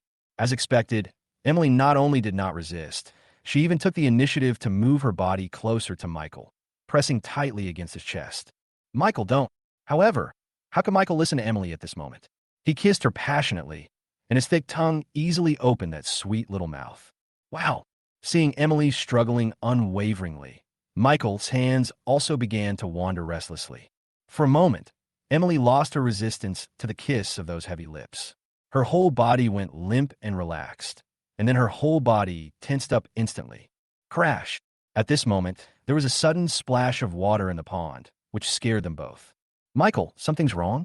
Michael looked around at the cattail bushes all around and the wild birds flying in fright, and felt that something was wrong, so he reluctantly pulled Emily up and took out the arrow to put on the bow. "Emily, be careful." Emily took a deep breath to calm her excitement, then slowly came out of her excited state and quickly picked up all the cattail sticks scattered on the ground. Unexpectedly, at this moment, Michael suddenly pounced on her, hugged her tightly, and rolled on the ground. Emily hadn't reacted yet, and thought Michael was just teasing her. "Michael, stop it!" As a result, waves suddenly surged in the pond, and a huge crocodile jumped out and bit the place where Emily had just stood. This scene scared Emily to death. Only then did she realize that Michael had already discovered the change in the situation and had knocked her down. Michael didn't care about all that. When he saw such a huge crocodile, he pulled Emily up without hesitation and started running away. Seeing that its first attack failed, the giant crocodile pursued the enemy, but as it was used to being in a pond, it was obviously a little clumsy when running on four legs. Even so, Emily was scared enough that she started running wildly, picking up her skirt. "Michael, hurry, it's coming." Michael pulled Emily and quickly sped up, not daring to look back, for fear of wasting a moment of time and being caught up by the giant crocodile. The giant crocodile also stopped when it saw the two people running out of the cattail bush. With its huge size, it was completely unsuitable for running on land, so it turned around and retreated back into the cattail bush. Michael ran with Emily for a while, and when he heard no more movement behind him, he couldn't help but look back. Seeing that the giant crocodile had retreated back into the pond, he couldn't help but exclaimed, "That was a close call." Emily was so frightened that she broke out in a cold sweat, especially when the giant crocodile rushed towards the place where she was picking up the cattail sticks. She was so frightened that she threw herself into Michael's arms. "I'm so scared." Michael felt the softness coming from his chest and quickly patted Emily's back to comfort her. It's okay, it's okay." Emily felt very shocked that she had survived a disaster, but she soon calmed down in Michael's arms. "I was so scared just now. Fortunately, you are here, Michael." Michael was completely attracted by Emily at this moment. Her proud and curvy figure was pressed tightly against his body. He could clearly feel the squeeze. The strong impact made him very excited. Chapter 62, Crashed Airplane. Michael looked at Emily in his arms excitedly, and a bold idea came to his mind. However, Emily did not think much about this. She shook the few remaining cattail sticks in her hand and said helplessly, "Michael, there are only a few cattail sticks left. What should I do?" Michael, who was still daydreaming, came back to his senses instantly. He didn't care much about the cattail stick because he was lucky to be alive and didn't dare to ask for too much. It's okay. The most important thing is that we survive. None of this matters anymore. He thought about the last time he and Beata came to collect cattail sticks. They didn't notice this giant crocodile at all and felt a little bit unbelievable. After Emily left Michael's arms, she asked in doubt, "So what do we do now?" Michael looked at the cattail bushes not far away and threw away his bold ideas. He dared not stay for long and said bluntly, "Let's go back first." Emily nodded slightly and had to follow Michael back the same way. But when she thought of the giant crocodile just now, she felt lucky that she and Michael kissed for a while, so they did not go deep into the cattail bushes, otherwise the consequences would be disastrous. Time passed slowly, and when the two of them returned to the cave safely, everyone had already lit a fire by the stream and started grilling wild boar meat. The aroma was fragrant. Everyone looked at Michael and Emily, both covered in mud and holding a few cattail sticks, and they couldn't help but have a bad feeling in their hearts. Eve was still angry because she didn't have a chance to ask Jack for clarification. Seeing Emily's miserable look, she asked worriedly, "Manager Yin, what happened to you guys?" Emily did not hide anything and described in detail the encounter with the giant crocodile just now, which scared everyone. Especially Jack, who in his evil heart was still thinking that Michael and Emily had done something in the cattail bush, was also shocked after hearing it. Beata jumped up out of shock and said without hesitation, "Michael and I went there once before, but we didn't encounter such a big crocodile. It's unbelievable." Michael was also very curious, but he thought that maybe it was because he and Beata did not make any noise that they did not attract the giant crocodile. Anthony looked at the amount of wild boar meat by the fire and handed 2 pieces to Michael and Emily, asking them to eat and drink their fill first. "The wild boar meat is almost done anyway. At worst, we can just roast it a little drier. This will definitely allow the wild boar meat to be stored for a few more days." Michael ate a few bites of wild boar meat. Although it was not as tender as goat meat, it had a unique flavor. That's fine too. Everyone felt that this method was feasible because there was really no other way. The more people there were, the faster the consumption would be, so they didn't waste their time on it. It was not until nightfall that everyone brought all the wild boar meat back into the cave. Ning Qiuyue was finally responsible for putting out the fire. Just as she was about to get up and walk towards the cave, she was suddenly pulled into the arms of a force, and the familiar voice of Jack came to her ears. "Qiuyue, I have been wanting to find an opportunity to thank you, but there are so many people around that I can only do this now that everyone is in the cave. Thank you for your method that allowed me to join successfully." Ning Qiuyue's heart beat faster. Although she had seduced Michael before, she was very unhappy because he ignored her. She still liked Jack's direct and rough approach. She had no resistance at all. Her breathing became rapid, and her body gradually became hot. "No, you're welcome." Although Jack is fat and incompetent, he holds a prominent position in the company and has seen countless women. Knowing that Ning Qiuyue has already responded, he becomes even bolder. But Ning Qiuyue stopped him immediately and said reluctantly, "Not now. Someone may come out of the cave at any time. I think we should wait until next time. Let's go to another place, and I'll let you do whatever you want." Jack's face was full of pride. Although he really wanted to conquer Ning Qiuyue right now, he also felt that it was not safe here, so he had to give up. "You really haven't changed at all. You're still so considerate. I like you very much. I hope you can find time to accompany me sooner." "Yeah." Ning Qiuyue hummed lightly and broke free from Jack's arms and ran towards the cave. Jack's expression changed in an instant. Thinking of what happened to him in the morning, he held a grudge against Michael, and his face showed a sinister look. But he quickly calmed down and walked towards the cave. That night, everyone took turns to be on duty, and they got through it safely. Michael was worried about everyone and stayed up late at night, so he slept until noon. When he slowly opened his eyes, he saw only Emily sitting next to him. "Emily, where are the others?" When everyone saw that you were still asleep, they went to the jungle to check the situation, hoping to find any news about the rescue team. This surprised Michael a little. He didn't expect that people's awareness had actually improved. Emily was the only one left in the cave. He hugged her with a wicked smile on his face. "This is a rare opportunity. Let me hug you." Seeing that Emily's face was rosy and she didn't mean to object, Michael hugged her without hesitation and held her in his arms.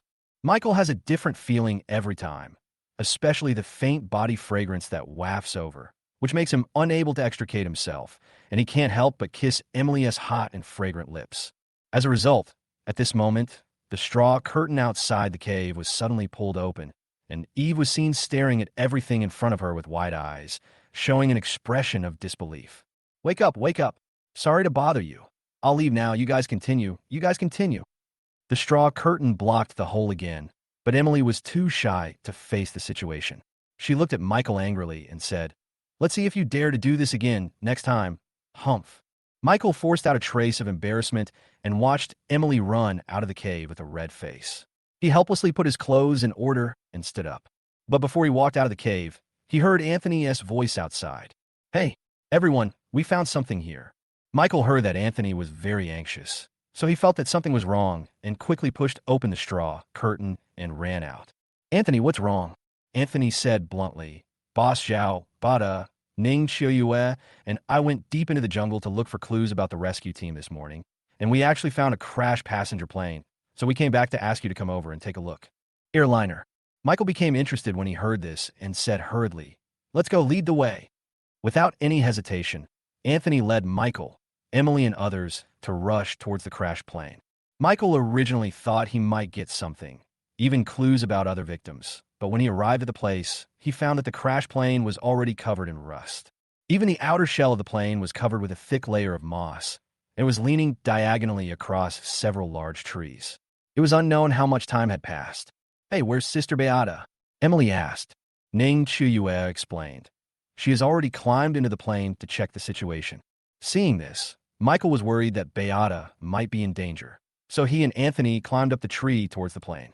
But after Michael successfully entered the cabin, the plane hanging between several large trees suddenly shook, and it seemed not very stable. He hurriedly stopped Anthony and said, "No, Anthony, you go down and wait for a while. I will go in and take a look. If the situation is not right, I will call you." Anthony looked at the already tattered plane, which was shaking and making some harsh metallic swaying sounds that frightened him, so he had to nod and agree. "Okay, then be careful." Seeing Anthony retreating from the big tree, Michael walked into the cabin, following the light coming through the damaged roof. "Hey, Sister Beata, where are you?" "Michael, I'm in the cab." Michael quickly walked towards the cockpit of the plane and saw Beata rummaging around, but to no avail. Just as Michael looked around, he suddenly heard Beata scream. She stepped on the slippery moss and fell towards the window in front of her. Because the plane was very old, the windshield had long since disappeared. Michael saw this and knew that if he allowed Beata to fall like this, she would definitely fall out of the plane and fall from the tree. So he hurriedly reached out to grab her. Because the situation was urgent, he actually caught Beata with this grab, but Michael squeezed his palms and a familiar feeling came to his heart. This is Beata San's hand, right? Chapter 63, Passionate. You know what? Beata is really top-notch. Even though there was a layer of miniature fur between them, the smoothness from her palms made Michael unable to stop. Although they were indeed passionate in the cave last time, Michael has always found it hard to forget.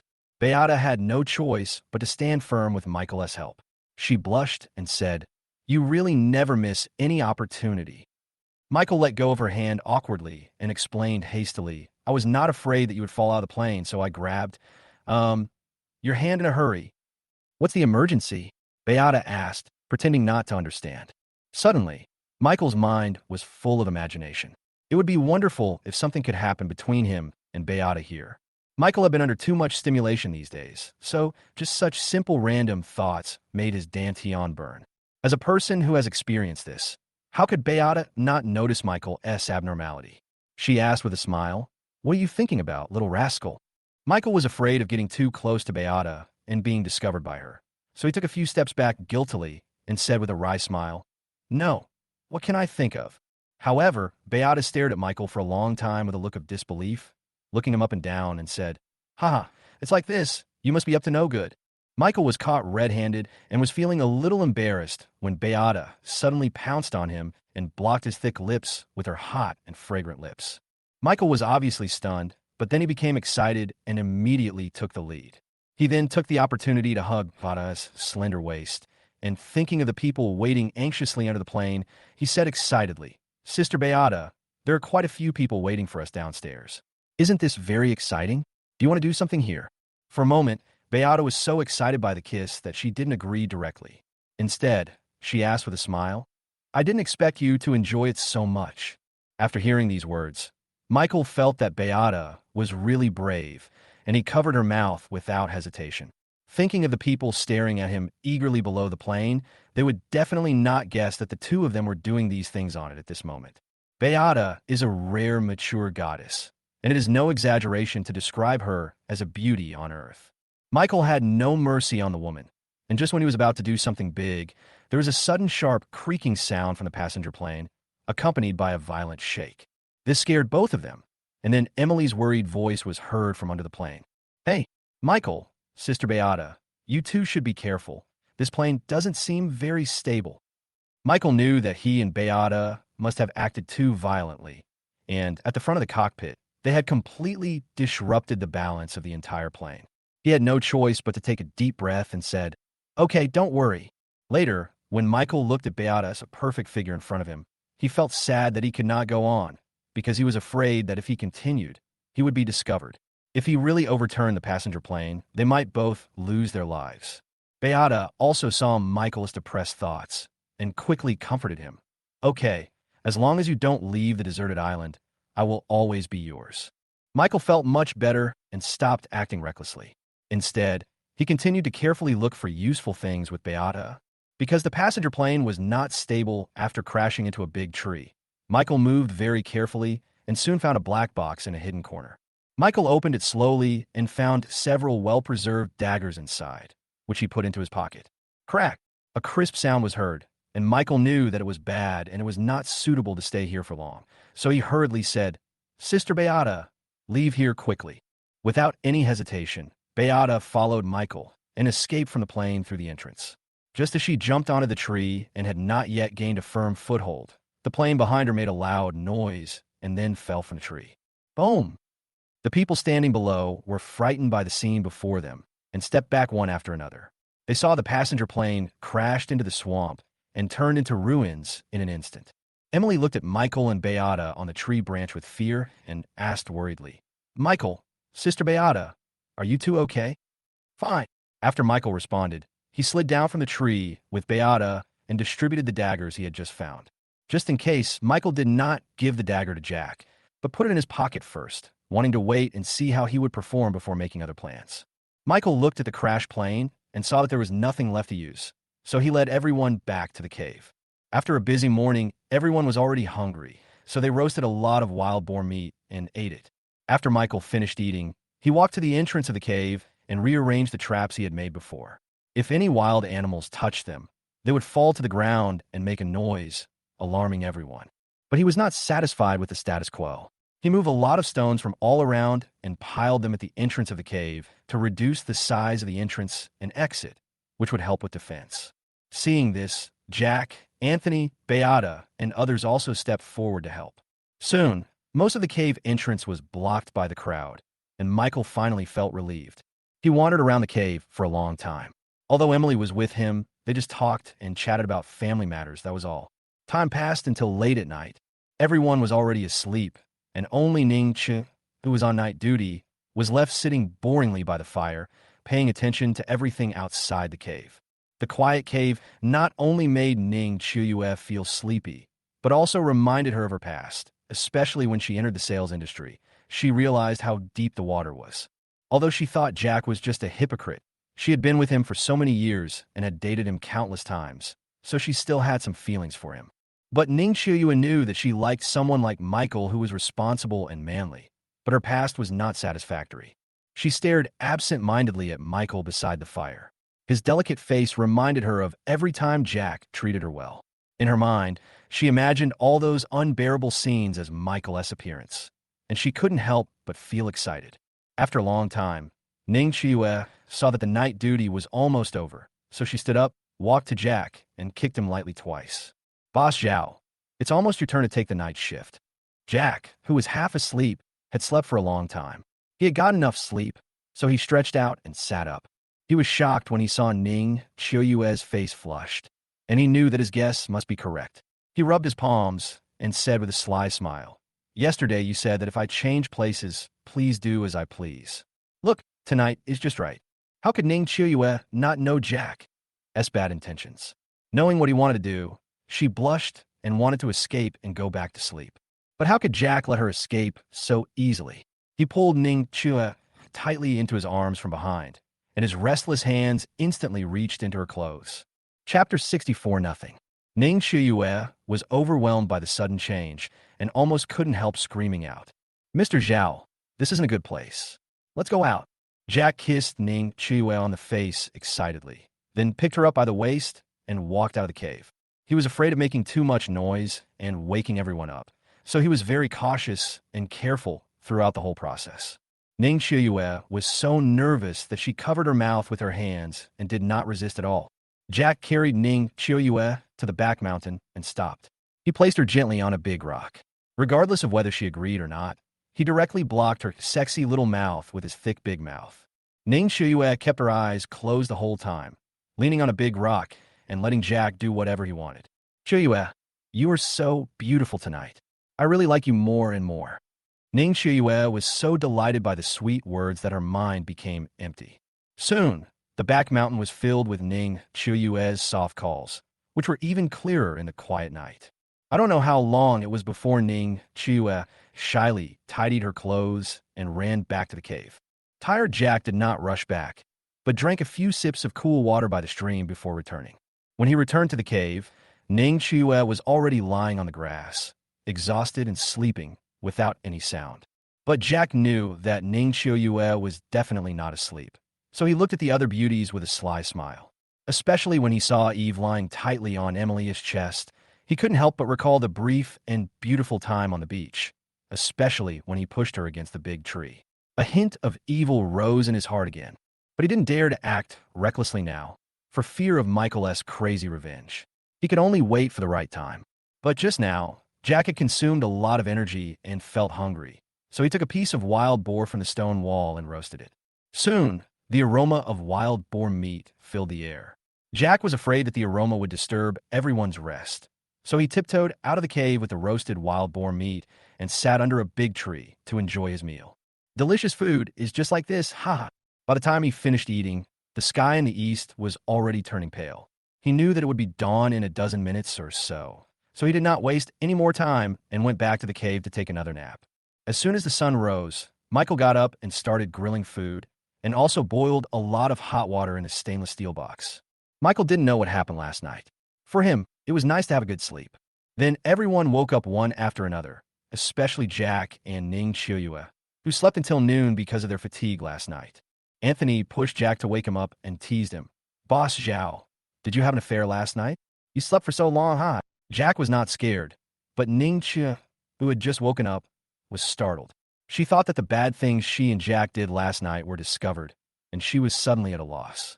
Jack immediately retorted, "Don't talk nonsense. There are so many people here." Michael shook his head helplessly and said bluntly, "Anthony, Jack, follow me and look around to see if you can find any clues about the rescue team." Good. Anthony and Jack both agreed. They didn't want to be trapped on this deserted island for the rest of their lives. They knew that Michael was right and that they should take the initiative and not just sit there and wait for death. Seeing that Jack didn't eat breakfast, Anthony kindly handed him a piece of wild boar meat and said politely, "Mr. Zhao, why don't you eat something?" Jack would not say that he had already eaten while on duty, so he had to take it. However, he had no appetite when looking at the barbecue in his hand, so he forced himself to take a bite and chew it. Michael finished eating quickly, started to pack up his axe and bow and arrows, and walked out of the cave. Anthony saw this and quickly picked up the spear and bow beside him and chased after him, not forgetting to remind Jack, "Boss Zhao, let's go." Jack had no choice but to follow him out clumsily, with some unfinished wild boar meat in his hands, which looked greasy. At this time, there were only 4 beauties left in the cave. They were looking at each other, not knowing what to do to pass the time. Eve stared at Jack walking out of the cave in a daze, because she had no chance to find Jack and ask him whether her innocence was ruined by him. She was very flustered because everything was too terrible for her. She wanted to tell everyone, but was worried that they would laugh at her, so she had to continue to hide the truth in her heart. Time passed by minute, and at noon, the sun was high in the sky. Michael, Anthony, and Jack had been wandering in the jungle for 5 or 6 hours. They had been to countless places and even checked the wreckage of a rescue helicopter that had crashed on the mountain, but they had not been able to find any clues about the rescue team. However, at this time, they had already walked to the beach. Jack was already tired and sweating. He leaned against a big tree beside the beach, panting and complaining. "Oh my God, how can I figure out when this will end? This is so exhausting." Anthony also walked up to Michael in frustration and saw that Michael was still looking out to sea, as if he was looking for a passing ship. He said helplessly, "Michael, we have been looking for a whole morning, but to no avail. What should we do next?" Michael looked at the endless sea and saw nothing.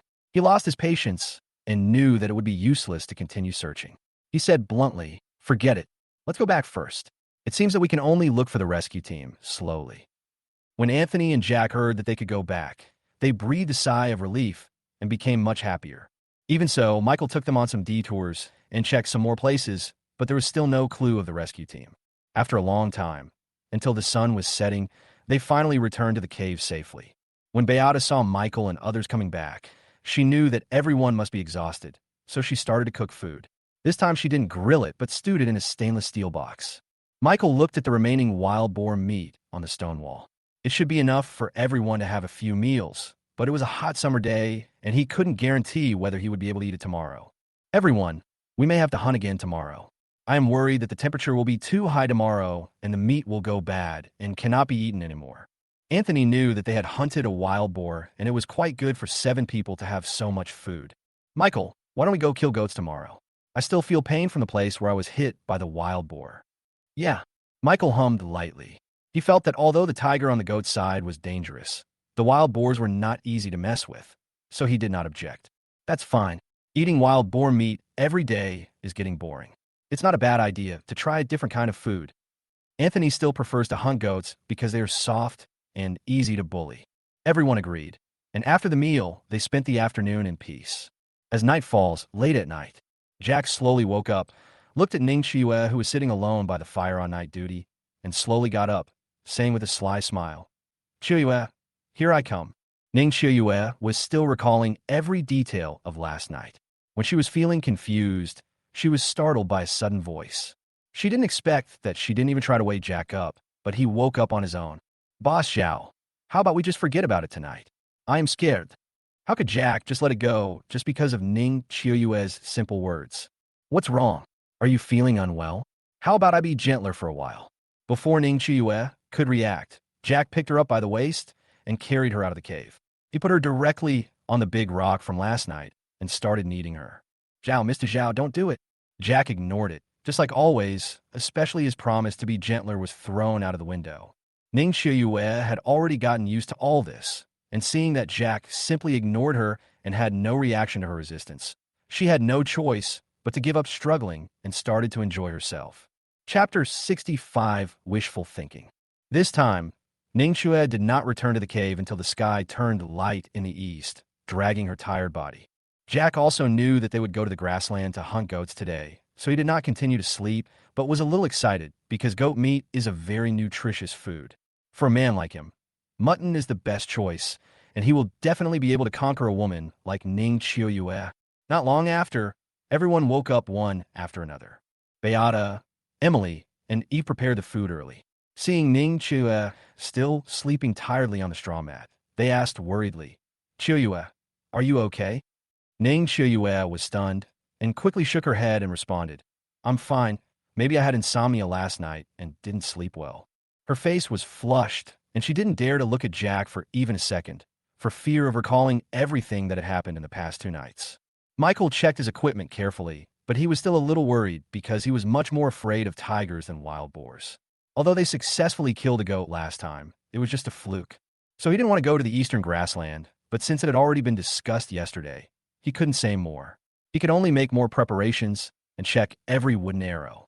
Anthony and Jack did the same, checking all the equipment, and only started breakfast after finding no problems. Soon, everyone finished eating and cleaned up, and Michael even brought an axe and a bow and arrow. Everyone, get ready to go. Anthony, Jack, and Beata were already ready, just waiting for the order. Unexpectedly, at this moment, Emily suddenly stood up with a dagger in her hand and shouted, "Michael, I want to go today, too." Eve looked worried when she saw this and quickly grabbed Emily's hand, not wanting her to take any risks at all. Michael objected without hesitation. "No, the four of us are enough. Just stay in the cave and don't wander around." Emily wanted to say something, but found that Michael was very determined and would not allow her to have any hope at all. She sat down by the fire angrily, not wanting to look at Michael anymore. Michael was helpless, but he couldn't care less about Emily's safety. He just hoped that she was safe. He walked out of the cave with Anthony and others without looking back. Ning Qiuyue was deeply attracted by Michael's domineering side, so she comforted Emily. "Okay, Manager Yin, Michael is just trying to protect you. Don't be angry." Emily knew all this, but she didn't want to hide behind Michael at all. Instead, she wanted to fight alongside him like Beata. Eve on the side didn't pay attention to all this because she was still worried about the scene in her mind, and she wanted to find a chance to ask Jack for clarification. Unconsciously, more than an hour passed. The sun was scorching. Michael and his four companions have appeared on the eastern grassland, hiding behind a towering tree and staring at the herd of goats in front of them. They had already chosen their target, which was a little lamb not far away. They saw it being alert to its surroundings and eating cautiously on the grass. Everyone the old way. Anthony quickly took the axe handed to him by Michael, nodded solemnly, and got ready.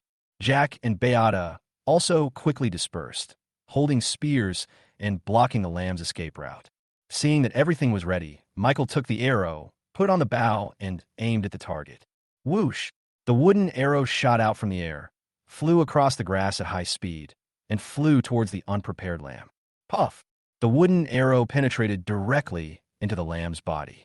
Before it could react, Anthony rushed up with an axe, and the frightened lamb fled in panic. But how could Jack and Beata let it escape easily? They quickly jumped out from behind the towering ancient tree with spears in hand and blocked its way. Just when the little lamb was so scared that it had no way to escape, another wooden arrow flew over and shot directly into its hind leg, completely rendering the little lamb unable to move. Anthony pounced without hesitation, raised his axe, and swung it down, completely ending the life of the lamb. The rest of the goats had already been frightened and fled away, leaving no trace. Beata danced with excitement as she looked at the lamb she had just caught. "Yeah, another one killed. That's awesome." Anthony also showed a long-lost smile, because in his opinion, hunting lambs is indeed much easier than wild boars. It's really great. Michael always pays attention to his surroundings. Even if there is no movement nearby, he dare not take it lightly. "Okay, everyone, our mission is not yet complete. At least let's get out of here first." Anthony and the others also understood what was going on, so they didn't waste any more time. When they were happily preparing to pull the lamb back to the jungle, they suddenly heard a fierce roar. Fool! Everyone was frightened, and the originally relaxed atmosphere immediately became tense. Only then did Michael realize that the ferocious tiger was not far away from them. It was standing under a big tree, glaring at them with a fierce look. Anthony and Jack, who were pulling the goat and the lamb, were so frightened that they trembled and forgot what to do for a moment. Beata said terrifiedly, Michael, what should we do now?" Michael had seen the ferocity of this tiger and had even been chased by it. If he had not escaped quickly, he would have been digested by now, and not even a bone would be left. Moreover, he had encountered this tiger at the entrance of the cave. If it had not been for the straw curtain blocking it, it would have been another disaster. "Everyone, the lamb is gone. I'll count to 1, 2, 3, and run towards the jungle." "Got it." No one objected because they all knew that between the lamb and their own life was the best option. "Michael, come on." Seeing that everyone had no problem, Michael shouted softly, 1, 2, 3, run." In an instant, the four of them turned around and fled towards the jungle, not daring to delay for a moment. Michael even took the arrows and put them on the bow while running away, making every possible effort. Fool! The tiger had no intention of letting them go. It roared and rushed forward at extremely fast speed.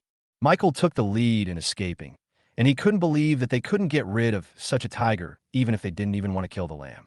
As it turned out, Michael's guess was totally wrong. The tiger didn't notice the goat at all. It leaped over the goat and ignored the goat. Michael's jaw dropped, and he was so angry that he cursed. Oh my God, what the hell, they don't want the free food and actually come after us. But at this time, Jack was frightened by the tiger and his legs became weak, and he fell on the grass without paying attention. Ah! Anthony hurried back and pulled Jack up, but he had wasted a lot of time and they had completely lost the chance to escape. Michael looked back at the tiger rushing towards him. Its speed was extremely fast and was simply beyond the reach of them. Without hesitation, he made a decision beyond everyone's imagination. He walked up to Anthony and Jack with an expressionless face and said in a low voice, "Anthony, you take Jack and Sister Beata and go first. I will stop this beast." Anthony and Beata were shocked and couldn't believe it, but Jack didn't appreciate it at all and continued to limp away into the jungle. Beata objected vehemently, "No, we all have to go together." Anthony saw the tiger getting closer and closer, knowing that time was running out. So he held the axe in his hand, ready to fight together with Beata and Michael. However, Michael's cold and deep eyes revealed a hint of disdain as he said, "Don't worry, you two. You still want to eat me with this thing? You are dreaming." Anthony and Beata didn't know where Michael got his confidence from, but they felt that staying would only hinder him, so they had to chase after Jack. Beata still looked back and reminded Michael, "Michael, be careful. We are waiting for you in front." Michael did not respond, but took out an arrow and put on the bow. He pulled the bow to its full length and aimed it at the tiger flying towards him, appearing arrogant and unruly. "Come on, you beast!" Whoosh! The wooden arrow flew out instantly, and the strong bow broke into two under Michael's strong pull. Michael didn't care about these material things. The moment the wooden arrow was shot, he threw away the broken bow and turned around to run, but in the opposite direction of Beata and the others. Because he knew that if the wooden arrow missed, the tiger would surely catch up soon. So he had to ensure the safety of Beata and others and did not want his efforts to go waste. The wooden arrow flew across the grass like lightning, and the sharp tip of the arrow headed directly for the tiger's head. Chapter 66, Chiyoyu's Anger. The tiger stared at the flying wooden arrow with its ferocious eyes, and with a leap of its huge body, it dodged it nimbly. "Fool!" The tiger roared, and without any hesitation, chased in the direction Michael escaped. Michael saw everything. He didn't expect that the tiger that he had injured before could still be so agile. He had miscalculated to some extent. Soon, he rushed into the jungle, but the tiger chased him relentlessly, roaring furiously. Bluff!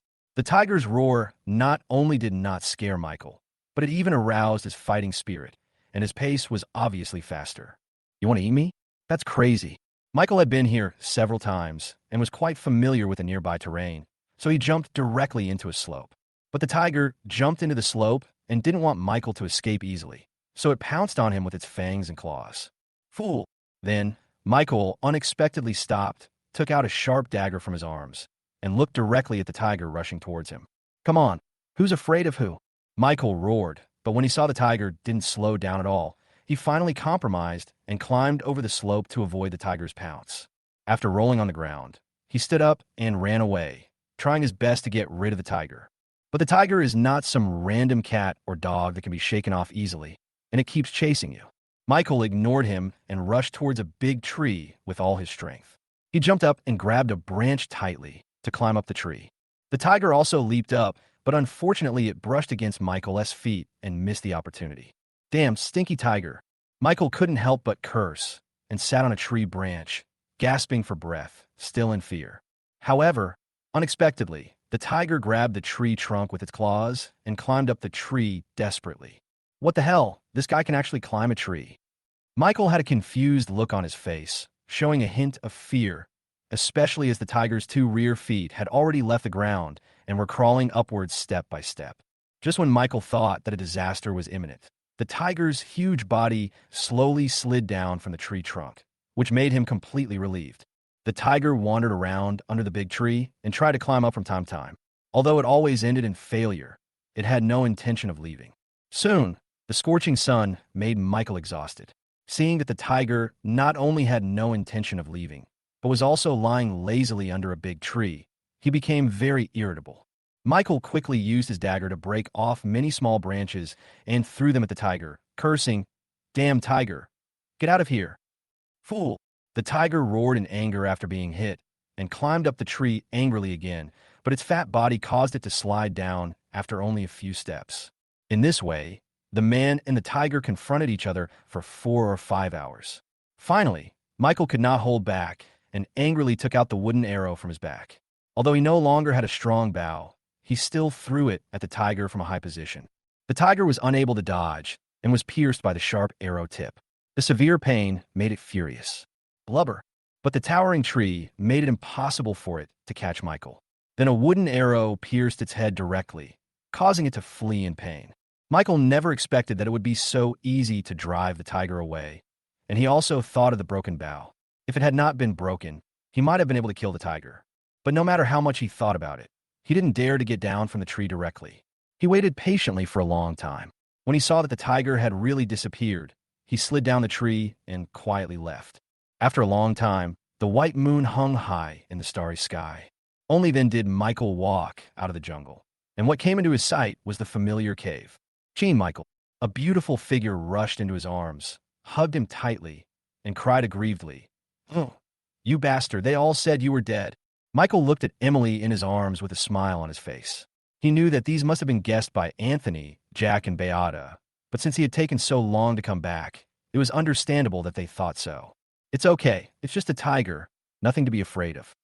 Beata was also very excited when she saw Michael, but when she saw Emily hugging Michael tightly, she felt jealous. Ning Xiaoyue and Eve were also happy from the bottom of their hearts, because Michael's return would be of great help to their survival. Jack on the side was disappointed. If Michael died, he would be lawless, and all these beauties would be in his hands. It was a pity. Anthony saw that it was really Michael. He never thought that Michael could escape death. He quickly stepped forward and praised him. "Michael, you are really amazing. You actually came back." "Yeah." Michael hummed softly, and then told everyone everything he had just experienced, which scared everyone. Emily calmed down and imagined, "It would be great if you could really shoot the tiger to death with one arrow." Michael wanted to do the same, but it was impossible. What's more, the opponent was a tiger. He was lucky to escape alive. Beata woke up from her dream and said, "I see. No wonder we couldn't find you when we went back to look for you. You actually hid in the tree." To ease the embarrassment, Jack said bluntly, "Yes, we found a broken bough and thought you were in danger, so you came back and said that." Michael thought about how Jack ran away without looking back at Noon, and realized that he had seen through him and was too lazy to pay any attention to him. Anthony saw Jack's embarrassment and quickly broke the deadlock and said, "Michael, thank you for your timely rescue at Noon. Otherwise, we would definitely not be able to come back." Michael didn't want Anthony to be too embarrassed, so he smiled and said politely, "We have been through thick and thin together, so why should I thank you? But I've been sitting on the tree for a whole day, and I'm almost starving. Can you guys give me something to eat first?" When everyone heard this, they were amused by Michael, especially Beata, who quickly took the wild boar meat off the stone wall and started roasting it. Anthony was completely impressed by Michael's temperament and said admiringly, "You are really capable. I admire you." Emily, Ning Xiaoyue, and others were also amazed by Michael and knew that they would have to rely on Michael if they wanted to survive on the deserted island. "Michael, we are relying on you from now on. You must bring us back alive and leave this deserted island." Michael looked at everyone's gazes. He understood that with greater ability comes greater responsibility. He nodded solemnly and said, "Well, don't worry. As long as we work together, we will definitely be able to conquer this deserted island." Everyone has silently regarded Michael as the captain. As long as he is there, nothing will be a problem. Soon, the aroma of meat filled the air, and Michael, who had been hungry all day, began to eat with big mouthfuls. But then he found that the wild boar meat tasted different. He knew that the meat had gone bad. It would be fine to eat it tonight, but it would definitely be no good tomorrow. It would be easy to get sick if he ate it. Michael had no choice but to let everyone eat and drink to their heart's content tonight, and then throw the leftovers into the stream. Time flies late at night. Jack, who was sleeping next to the fire, suddenly had a sweet dream.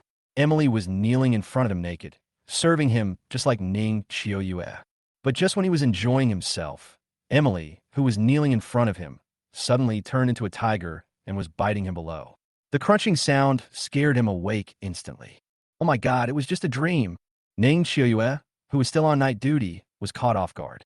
Although she didn't know why Jack was awakened, she understood that she would definitely be tortured again tonight. Jack looked at Emily, who was still sleeping soundly, and became excited when he thought of the beautiful dream he had just had. He directly carried Ning Qiuyue out of the cave. Without saying a word, he made Ning Qiuyue turn her back to him and pressed her against the big rock. Ah, Mr. Zhao, no, don't. Jack didn't care about Ning Qiuyue's struggle. Thinking of everything in his dream just now, he became restless and acted more freely, making Ning Qiuyue scream continuously. However, soon, Jack, who suffered from kidney deficiency, became disgusted with Ning Qiuyue and lost interest in her early on. However, Ning Qiuyue, who had just become interested, was a little reluctant. She caressed Jack with a look of longing, wanting him to satisfy her. Jack didn't care at all. Thinking of Eve, who had temporary amnesia, he became more and more excited. He completely lost interest in Ning Qiuyue. Seeing that she was still lying on him, he became a little annoyed and pushed her away. Ning Qiuyue was stunned. She had never expected Jack to treat her like this. She couldn't believe it and said, "Boss Zhao." Jack became even more impatient and yelled, "Get lost. I'm so annoyed." Ning Qiuyue felt extremely lost and unsatisfied. She stopped pestering Jack and dragged her weak body back to the cave. She stared at the fire, thinking about her past and how she didn't give up even when she was despised by the entire sales department, and she became angry. "Jack, I love you with all my heart, but you treat me like this. Are you the only man on such a big deserted island? Just wait for me." Ning Qiuyue broke through her inner defenses. She knew she couldn't conquer Michael, but she slowly looked at the muscular Anthony, and a bold idea emerged from deep in her heart. Chapter 67, Agreement. The next morning, it was dawn. Michael took Anthony and others to start fishing. Because the wild boar meat had gone bad and was thrown into the stream, they had no food left and could only catch some small fish to solve the problem of a meal. Quack! At this moment, the calls of wild ducks attracted the attention of Michael and others, and they quickly took Emily, Beata, and Eve to check the situation. "Anthony, Ning Qiuyue, you guys go fish first. I'll go see if I can catch some wild ducks to satisfy everyone's cravings." Anthony did not object. Since Jack was still asleep, he had to continue fishing with Ning Qiuyue. Besides, fishing was not too difficult for him now. He raised his spear and stabbed a fish directly. Ning Qiuyue, who was standing on the shore, had planned this for a long time. When she saw her chance had come, she walked over happily and pretended to help Anthony collect the fish. But just as she walked to Anthony's side, her feet suddenly slipped and she fell directly into Anthony's arms, leaning her whole body against him. Anthony was stunned at first when he felt Ning Qiuyue's proud figure, but he quickly reacted and quickly helped her up, asking with concern, "Are you okay?" Ning Qiuyue's face flushed, and she looked very embarrassed. She said shyly, "No, it's okay. Thank you." Anthony felt the squeeze just now and said excitedly, "You're welcome, as long as you're okay." Ning Qiuyue was very good at dealing with men. Seeing that Anthony was already wavering, she bent down and rubbed her ankle. She pointed her already unbuttoned collar in front of Anthony's eyes and pretended to be in pain, saying, "Ouch, I slipped and probably twisted my ankle. It hurts." Anthony, who hadn't touched a woman for a long time, was completely attracted by Ning Qiuyue's open beauty, which was looming and made him unable to stop. "Ah!" Ning Qiuyue then screamed, quickly covered her collar, and said shyly, "You are so bad. I will ignore you." Anthony came back to his senses instantly, and his entire mind was filled with the beautiful image of Ning Qiuyue, unable to extricate himself. "Yes, I'm sorry, I didn't mean it." Ning Qiuyue knew in her heart that she had already firmly grasped Anthony, and it was only a matter of time before she conquered him. "So you did it on purpose?" Anthony panicked and said, No, that's not the case." Ning Qiuyue, he giggled instantly and said teasingly, I'm just teasing you. Okay, give me the fish." Anthony handed the fish he had just caught to Ning Qiuyue without hesitation, but Ning Qiuyue gently stroked his hand, which made him think deeply. However, all of this was seen by Jack, who was hiding behind the straw curtain. He had already seen that Ning Qiuyue was looking for a new partner and had successfully seduced Anthony, so he was ready to take advantage of the situation and win over Anthony. Jack walked out of the cave when Ning Qiuyue took the fish away from Anthony, stretched himself, and pretended to have just woken up. Ning Qiuyue saw that Jack was indifferent and had lost hope in him. When she saw him walking towards her, she quickly moved away. Anthony knew about the relationship between Jack and Ning Qiuyue, but he didn't know that they had already fallen out. After calming down, he called out, "Boss Zhao, wake up." "Yeah." Jack hummed lightly and walked up to Anthony. Seeing that Ning Chiuyue had gone to the back mountain, he said bluntly, "Anthony, are you interested in Ning Chiuyue?" Anthony was stunned and quickly shook his head in objection, because he knew that Ning Chiuyue was Jack's woman. So how could he take advantage of her? This is impossible, it's impossible. Jack patted Anthony's shoulder gently and explained, "We are all men. We understand each other best. You don't have to be timid. To be honest, I want Eve, but I want Emily even more." Anthony frowned, looked around and said, "Mr. Zhao, please don't say that. If Michael hears it, it will be a big trouble."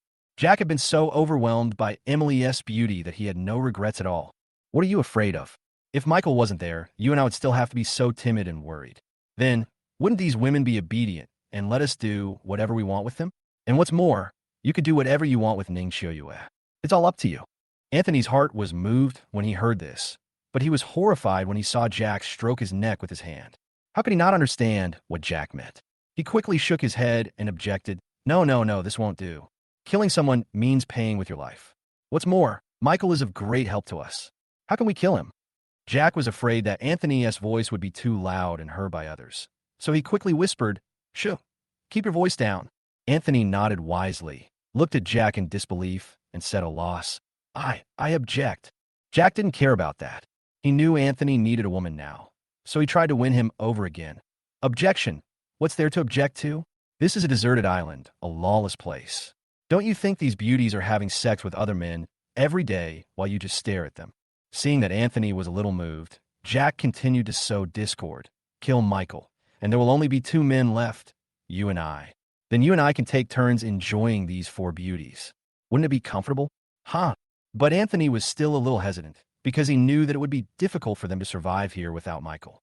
Anthony was struggling with the choice between a woman and survival. He said worriedly, "Mr. Zhao, this won't work. What will happen to our food if Michael is gone? What if we encounter a tiger or a black bear?" Jack, however, didn't care about any of this and continued to brainwash Anthony without leaving any room for doubt. "You think too much. We live in a cave now. We have water, fish, goats, and wild boars. It doesn't matter if Michael is not here. And how can these be compared with women? You have to know that if you die under a woman's skirt, you will still be romantic even if you become a ghost, right?" Anthony was really moved because he had been full of fantasies about Emily when he was in the company, but there was a huge gap in their status at that time, and it was a luxury to even look at her from afar, let alone get her. If it weren't for the shipwreck and being stranded on a desert island, how could they have met each other and lived in the same cave? But now, he was very jealous when he saw Emily and Michael hanging out together and caring for each other every day, because she was the goddess he longed for. Jack could see that his plot was about to succeed, and he kept tempting her with the beauty. You have to know that if Michael wasn't here, these women would have nothing to rely on. Just imagine that at that time, they would automatically come to you for food, and it would be all up to you. Just thinking about it makes me so happy. After listening to Jack's words, Anthony became more and more excited, and finally they reached a consensus. For the goddess, he had to give it a try. "Okay, but how do we do that?" Jack showed a wicked smile on his face, as if he had seen Michael's death, and said bluntly, "It's very simple. It's easy to dodge an open attack, but it's hard to guard against an arrow from the dark. As long as we accompany Michael to go hunting, you walk behind him with a bow and arrow, and quietly shoot him with an arrow. Without anyone noticing, the beauty will be ours." Jack had already thought of Emily and Eve. Beata took the initiative to kneel down in front of him, serving him wholeheartedly and begging him, which made him very excited. Anthony admired Jack's method very much, which was quick, clear, and without any delay. "Okay, happy cooperation." Jack felt relieved after reaching an agreement with Anthony. All the resentment that had been buried deep in his heart came out like bamboo shoots in spring and soon filled his entire brain. He wanted to kill Michael without a burial place. Chapter 68: The Wild Boar Disappears. After Jack and Anthony reached a consensus, Michael took Emily and others to catch a wild duck and came back. "Anthony, we had wild duck for breakfast this morning, haha.